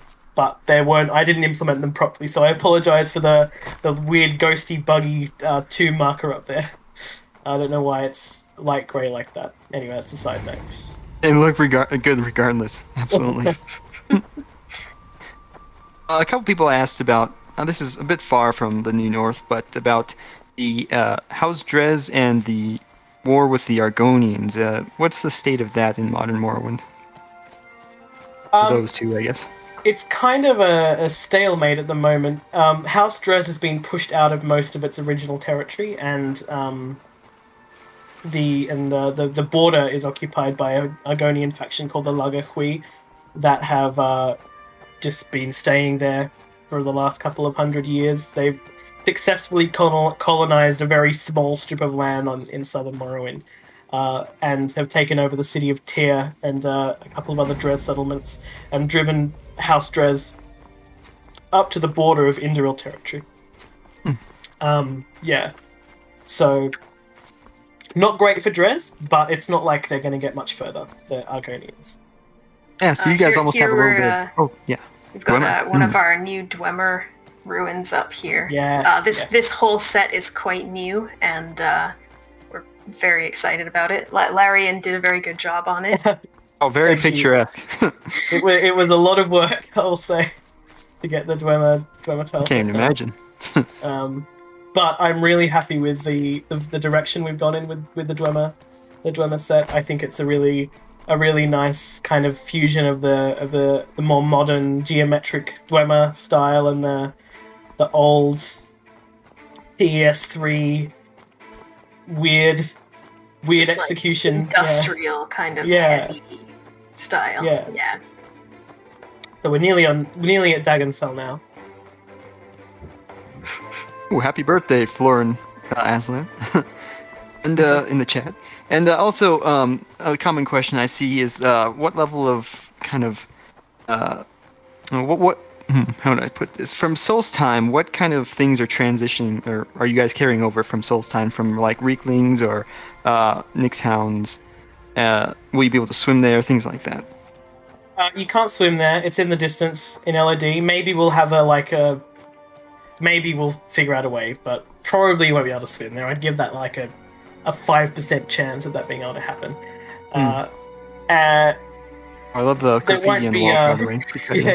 Yeah. So this is a representation of the cultural and racial tension that's going on in Dagonfell, and the recent Redoran colonization of the town as well, with the big kind of fortress. We have these posters as well made by Dia. She did a great job on those too. So it's definitely we tried to make both Dagonfell and Balserma feel very much kind of a colonial vibe. So I guess we're heading to Roscrea now. But thank you everyone for tuning in to have a look at Morrowind. We appreciate Thank you guys for coming along to describe the place to us. Thank you, Argor, for guiding us with some questions as well. That was appreciated. Absolutely, my pleasure. Everyone, thank you for joining us. I hope you've enjoyed what you see. Stay tuned for more exciting stuff from Morrowind in the future. Absolutely. We will be waiting eagerly. All right. Bye, bye, everyone. Bye. Later. Okay, so I'm gonna be honest, Arger. I don't really believe in ghosts, let alone a sea of ghosts. That's where Roscrea is supposedly located, and maybe it exists, but we don't really know much about this place. Maybe some of its natives can tell us more. Starting as we mean to go on. Bellatrix, Kilretu, perhaps you can lead us on this journey. Welcome. Hopefully, yes. So at the moment we have fast travel to Craneshaw, which is the main Imperial settlement on the island, and we've got a brand new tile set, which was in no way just implemented today. So this is the first time for us actually looking around the updated houses as well, and it's made a big difference to the overall look of the town. But so this is it's an Imperial settlement. Lots of frontier feelings about it. It's probably like the safest place on the island if you're coming here from Tamriel. But now we're obviously leaving that and going to go on a bit of a Roscrean wilderness adventure. I do have a question about something that was shown off recently, something that may be a pet. So what about the rock scrapers? What can you tell me about them? I can go for that one. I haven't properly introduced myself yet. I'm Aaron. I am quality assurance and one of the narrative leads for Beyond Skyrim. And so the rock scrapers, we recently showed them off. We've had them in the build for quite a while at this point. They're a docile creature. They will not attack you and run from the wild ones run from people as you encounter them. But you can domesticate them, or people have domesticated them, the natives have. We are not yet disclosing whether or not one can be a pet, but I think if... Based on feedback from yesterday. Yeah. It seems likely there's going to be a pet. I don't think it really occurred to us, but we got a lot of fan feedback saying, can we have one as a pet? So we'll give it a go. Yep. No promises, so. though. And here's an apt question for Roscrea. Oh, apt's my favorite word of the day. But what are they called? What animal cults are present on Roscrea? So we can see on this island the majority of the ones that you may be familiar with from the Nordic ruins in Skyrim. So the current cults that are still existing on the island are the bear cult, the owl cult, and the hawk cult. But the majority of the other Nordic cults did survive on this island, but have since become extinct, so to speak. So you'll be able to traverse ruins for the fox cult. You'll be able to traverse ruins for the whale cult, for the dragon cult. This bandit has the new iron armor set as well, in by Havono. And it's very interesting, the cult thing. In some ways, Roskria's Beyond Skyrim, but not really. It's just has that little bit of religious element put in, I would say. But you guys are doing your best to try and make it visually distinct from Skyrim. Is that right? Yes, yeah, we are. I guess the cults on Roskria, obviously the Morants who went to Skyrim and then they encountered the Alessian Empire and sort of everything got absorbed into the Alessian pantheon. Whereas obviously that's never really happened on Roskria, so it's almost like a sort of how Skyrim might have evolved if that had never happened. So yeah, it's quite interesting that the older religion's still going on Roskria. We have taken a lot of themes from the sort of the Draugr dungeons, and our imaginations run wild with what they might like be in the present day. Yep. Yeah, absolutely. One of the goals I'd say is that upon first glance, you'll see a lot of stuff very familiar from Skyrim when you go to Roskria, but the closer you look at it, the more you'll really come to appreciate, I'd say, the cultural differences and just visual differences even too from the base game. Yeah, so hopefully you can just about tell there's a shared heritage, but it should feel quite a different playing experience. Anyway. Can you guys tell me about the cave we're in right now? Got some sort of bandits of some sort. So these are the Corsairs, which are our equivalent bandit faction, and the name is actually likely going to change because we have our native Roskrian names for them, Vashokar, which is likely what they will be called for the full release, but they're Corsairs for now. And they're similar to bandits in certain regards, but they are not the same culturally because they have their own culture. They worship different gods than the Roskrians. Mm-hmm. They come from an Atmoran seafaring culture, and we've got quite a bit of interesting lore that I don't want to spoil right now, that you can read up on and get to experience when we release. Yeah, I guess if anything... Oh, go ahead. Sorry, I guess if anything, they're closer to pirates. So I don't know if anyone's seen some of our older playthroughs where we start off and do the whole journey to Craneshore. As part of that, you do get attacked by Corsairs on the way out. So yeah, they're sort of, because Roskria is very watery, they're more like pirates, really. Yeah, I like that seafaring element to it. Do we want to talk about the overhauls to the dungeon set? I know Kel is in the call, and he is one of the people who's led kind of the transition and the development of this set. So, I can talk a bit about it. Hi, Kel. Hi, I'm Kelretu, one of the art leads for Roskria. So the idea with the dungeon set is pretty much what was said earlier about how Roskria evolved different to Skyrim. We wanted to kind of keep some similarity to the original Nordic dungeon set, but kind of experimented with it in some other directions, use other materials, and it's still a bit in progress. Though you can see some bronze elements, especially, and different stones used. Also, the the patterns and motives for various stuff is quite different to the Skyrim ones. So it's interesting to work on, and it's not entirely finished yet, but I think it's in a state where you can already see that it is quite different and has a very different feel to it, even though it's still keeping a similarity. Yeah, I absolutely love the new dungeons. Here's a question I want to throw in real quick. Has been asked a couple times. Will the animal cults have massive power like in Skyrim? So, does anybody know?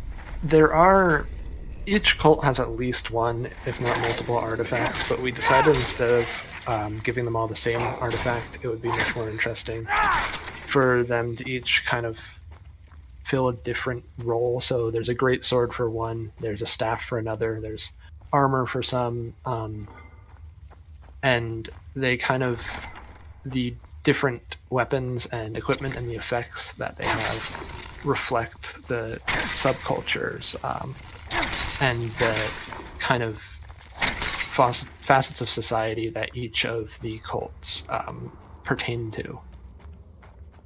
So, for instance, you'll see the Hawk cult, I believe, has a bow, which yes, it does, fits well with the cultural traditions of that totem. Yeah, I guess they don't necessarily have different powers, but the different cults still have different functions within Roscrean society, so they will feel quite different, and how you interact with them will be different depending on which particular cult it is. Oh, the frostbite spiders are placeholders. We have our own spiders that were you had something to say earlier, but they're not here yet. What was it? The frostbite spiders are not. They're placeholders. And apologies. Gotcha. Well, thanks for clarifying. I guess I'll jump to another question from the chat. Do the Roscreans, the native Roscreans, do they consider themselves Nords or Atmorans or Giants even? I think they would consider themselves Roscrean. Yeah, I definitely agree with that. They're distinct enough at this point. They definitely don't consider themselves mainlanders. They don't consider themselves related to anyone from Tamriel. And although they still do have some of their tradition comes from Atmor, they definitely, at this point, would consider themselves quite distinct from that culture. They're quite hostile to outsiders as well, which will hopefully become evident to the player when you actually start playing the mod, but I don't think they enjoyed being colonised. I don't believe anybody would. So that's good to see it's represented. Yeah, so initially they'll be very suspicious of you and not necessarily particularly friendly. Yeah, certainly, and a lot of the challenges we've seen with writing have been related to properly characterizing them in such a way where they can be hostile to the player, but also not tread the same themes over and over and over again for, the majority of the NPCs in our mod. But we've done a lot of work to develop the culture and develop the characterization in such a way that I think it's really shaping up to be something unique. Awesome. And speaking of the dungeon we're in, something common you see in Skyrim is word walls. So will dragons or word walls have any appearance at all in Roscrea? Or new shouts even? Not really, no. We're trying to get away from Skyrim and make it feel like its own unique experience. Yeah, I like that as well.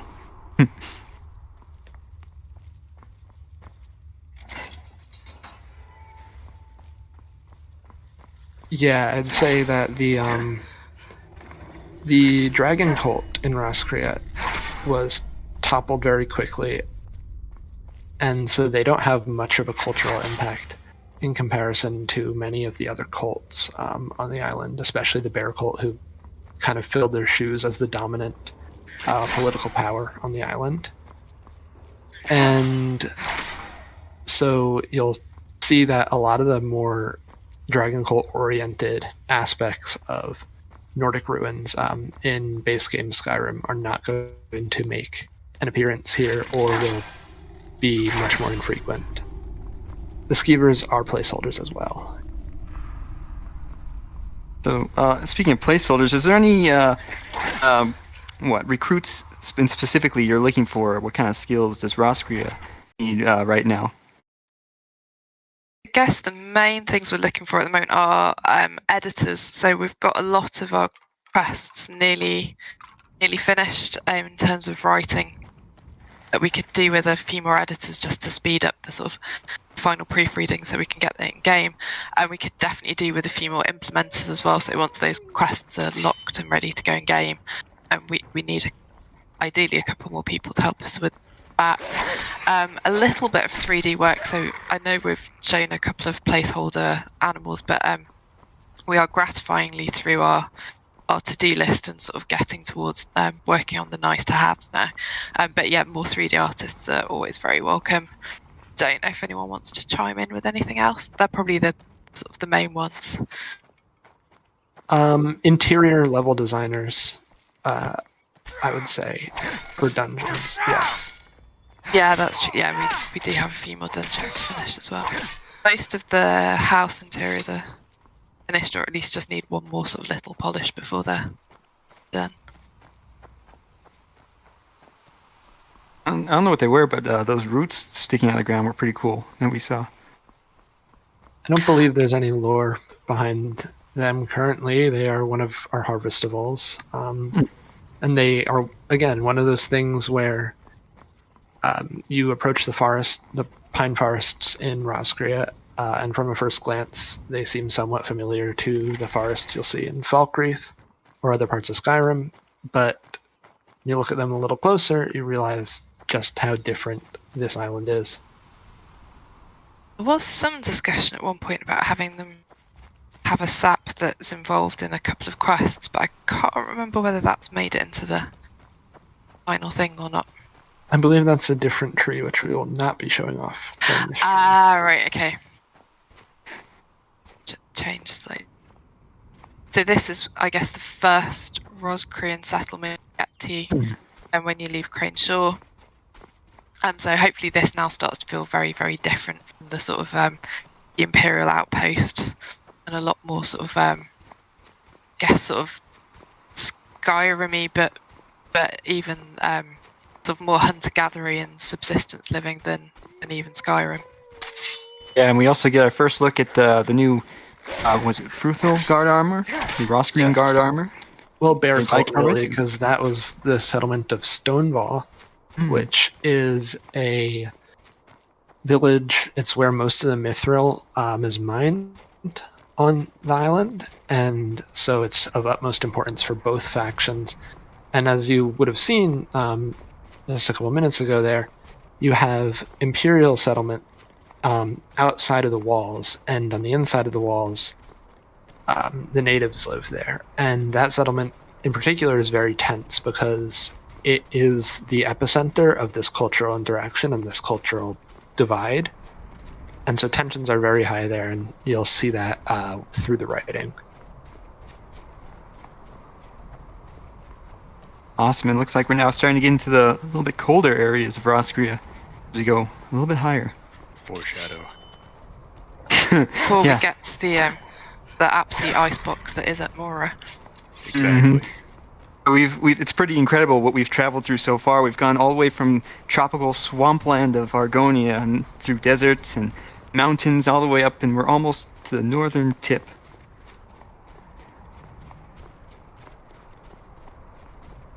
The goats flee.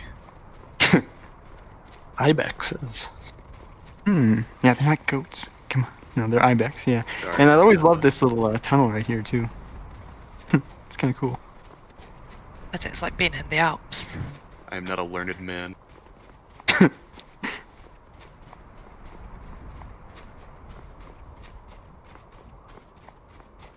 There was a question saying earlier, can we mine mithril, or can we see mithril armor during the stream?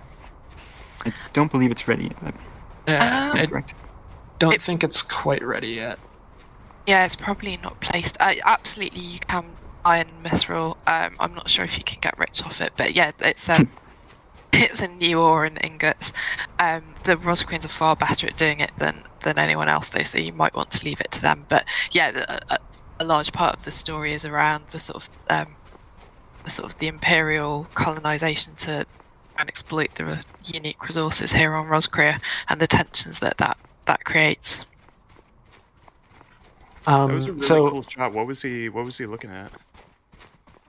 This is the bear cult capital city of Fruthul, and we're not going to be visiting it today, I don't believe, but you'll find that this city is very, very hostile towards the player initially. No foreign invader has ever stepped foot in that city for the entirety of its existence, and that's not something that any of the leadership of the bear cult wants to change. It's very unique to Roscrea, I noticed, because it seems like most cities you can just walk in and start doing your thing, but having that initial block is pretty unique. You won't be blocked for too long. There's we don't intend to really, limit gameplay in any manner by doing so, but for narrative purposes, yes, it will be initially somewhat difficult to gain entry there. I think you can't really get up to the Chief's complex, and a couple of points where there might be other characters that you become friendly with, and they're sort of trying to get into the town as well, and things like that. But yeah, it should feel quite tense and quite hostile to outsiders, but at the same time we don't really want to block anything off because we know people like to roleplay and explore as well. It's how to get that balance of making it feel like it's not welcome to outsiders, but without completely locking you out of content if you don't want to play in a certain way. Exactly. So we're now coming up on the Roscrean village of Eandor, or First Port, and this place is kind of a small port that services Fruthul. Not of much significance currently, but it has great historical significance, as we'll see coming up, because this was the first spot where the Roscreans landed when fleeing the Frostfall in Atmora. And right up here, we can actually see a statue of their hero god, Ross, who was the one who had led them away from Atmora across the sea. Yeah, I haven't seen that before yet. It looks fantastic in game. It really yes, does. It was implemented today. Makes sense. So now from here, from the last point, or from the first point entering Roscrea, we're going to go to the from where Ross and all of the Roscreans came. Yeah, well, it's been a pleasure having you guys, you Roscrean guys, on the stream today. You've given us a fantastic walkthrough. So we'd like to, I guess, say goodbye to you and finally arrive on these frozen shores. Thank you. It's been fun. I can't wait to see it more. This is probably the bit I've been waiting for, so I will leave you to get on with it. Yeah, it's one thing really. It's a real treat. Yeah, thanks. It's one thing I really like about Atmora is it's just like it's so secretive that not the people of Tamriel, the people of our teams, in a lot of cases, don't really know much about it. And so I think in the chat now we have some writers from Atmora, not writers, but some members of Atmora. Hendris, yes. Would you like to introduce yourself? Welcome to Atmora. I'm the leading writer of Atmora, and I'll be showing you through the Forgrim, which is a foresty area to the north of the ancient city of Ulkevik. Ulkevik. There's a term for you. Yes, Ulkevik is actually one of the only cities that appear in official law. It's a great harbor city to the south, or on the southern shores of Atmora, where the legendary Iskamor had his 2 ships built. Absolutely love the clutter already. Yes. And over there, actually, we have our first, Oh my God. not a little enemy, That is horrifying. but Istrirot. Oh jeez.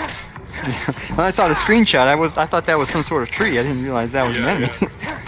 Huh. That is insane. Wow. Yeah. Admora actually has its own language, and while I'm not I'm not well versed in it yet, but many of the names will be in Admoran, and the player will have the ability to try to gain an understanding of this ancient language. I like this chat. What in Oblivion is that? Very appropriate. So this swampy area is known as the Fulgrim, and legends say that this place has had an interesting connection to the Woodland Man. That makes sense. Yeah. Something that comes up in mythology a few times, or in the Amoran pantheon. We now know him as Hemeos Mora, the god of ancient knowledge. And as we're currently fighting them, there's the Hair Cult. The Hair Cult is an Amoran faction, or was an Amoran faction, that served Hemeos Mora, and that was yeah. We're actually going to pick up their armor now. The Hair Cult is an interesting one, because their whole thing is that they wanted to steal as much knowledge as possible. And that's something that the player will be able to inquire about and find out during a few of the quests that take place here. I'm with the chat in this one. I'm absolutely loving that the armor and the creature so far. So definitely news to me. And so here's a question from chat. How big, roughly, if you guys can say, is the playable area on Mora relative to other places? I think the world space itself is easily the size of Skyrim. However, due to the frost and the icy water, not a lot of it will be easily traversable. Right.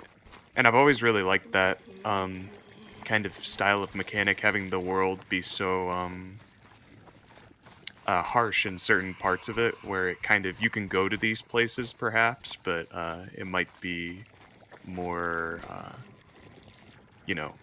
perilous in some ways, or you wouldn't want to stay there long for one reason or another. Yes, definitely. Mora is one of those places where you don't want to be here too long. Yeah. In general. In general, especially, yeah. It's so cold. It's icy, and it's beyond me why someone would ever dare to step foot on these cursed shores.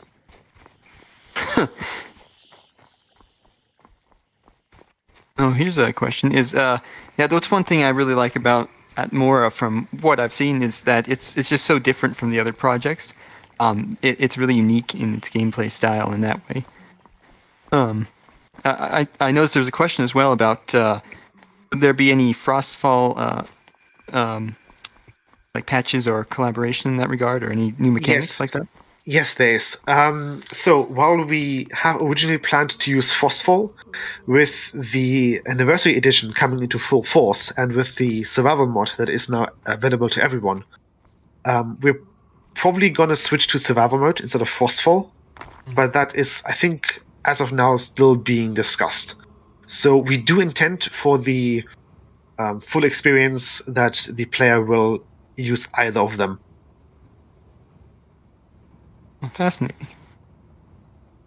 As Amora, so the main topics of Amora are exploration and survival, which means that the player is encouraged to seek shelter whenever they can, and to gather as much as possible to have their odds of surviving this continent increase gradually. So here's another question: is besides the races of men, which is the Atmorans, can you guys talk about, if you can reveal it at all or not? Were there any other races on the land at the time? While I can't say how many races you will be able to encounter, there are a few tales that tell of elves in the west and in the south. Hmm. That's interesting. That was the last thing I was thinking you'd say something about giants or something. Oh yeah. That's cool. Where are we going anywhere next for this stream, or is this where we're stopping for today? I think this is actually where we're going to stop for today. This area is a bit. View. Yeah. Yes. It's lovely. It was a great little look, like a sneak peek into what this fantastic, mysterious province, that, if you can even call it province, that is at Mora. And I appreciate you being here with us, Hendris. Sure thing. So really, really cool from what we were able to see. Yeah, I know, the designs especially are absolutely just mind-boggling. You guys, it's good stuff. All right, so I guess that's what we have for you guys in chat today for this walkabout. So thank you everyone for all of your support and for joining us on this journey across most of Tamriel. Thank you also for tuning in as well to this year's Creation ModCon 2021. We've all had a fantastic time here. I certainly have. What about you, Harry? Oh, of course, Arger. You know, it was genuinely really awesome to see all of the project progress. A lot of this is new to even us because, you know, sometimes we get stuck in our own little trying to bring our projects to life. So it's a treat for us to see this progress as well. Yeah, absolutely. And a final thanks as well to Skywind, Skyblivion, and to an extent Bethesda for Skywind and Skywind for being our partners, and for Bethesda for creating a fantastic world for us to play around in. It has been just a joy. As well as the Arcane University. Remember to go apply and listen to that delightful ad from Leftover Pat.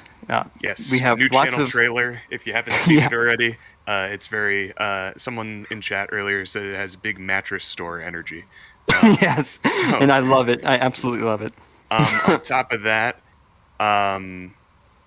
we're interested in hearing your thoughts on how this event has gone up to this point, especially for those of you who have stuck around for the entire thing. We'll be sending out a feedback form here in the chat soon. If you would be so kind as to fill it out and leave your thoughts, we will be happy to take your suggestions and try to incorporate them for future events. Yes, feedback is definitely welcome. And wanted for this one. And I would like to also say that moving forward, keep one eye open on our Beyond Skyrim community Discord, as we will be posting quite often for the rest of this month for our annual Advent calendar. And we would like everybody to have a fantastic holiday season. Yes, thank you to everyone so much for coming. Yeah, absolutely. You've been great. You've been absolutely a fantastic chat. Audience, and, for real. Yeah, fantastic audience, and have a great one. See you next year. Great. Have a great rest of your year, yeah. Bye. Creation ModCon 2021 signing off.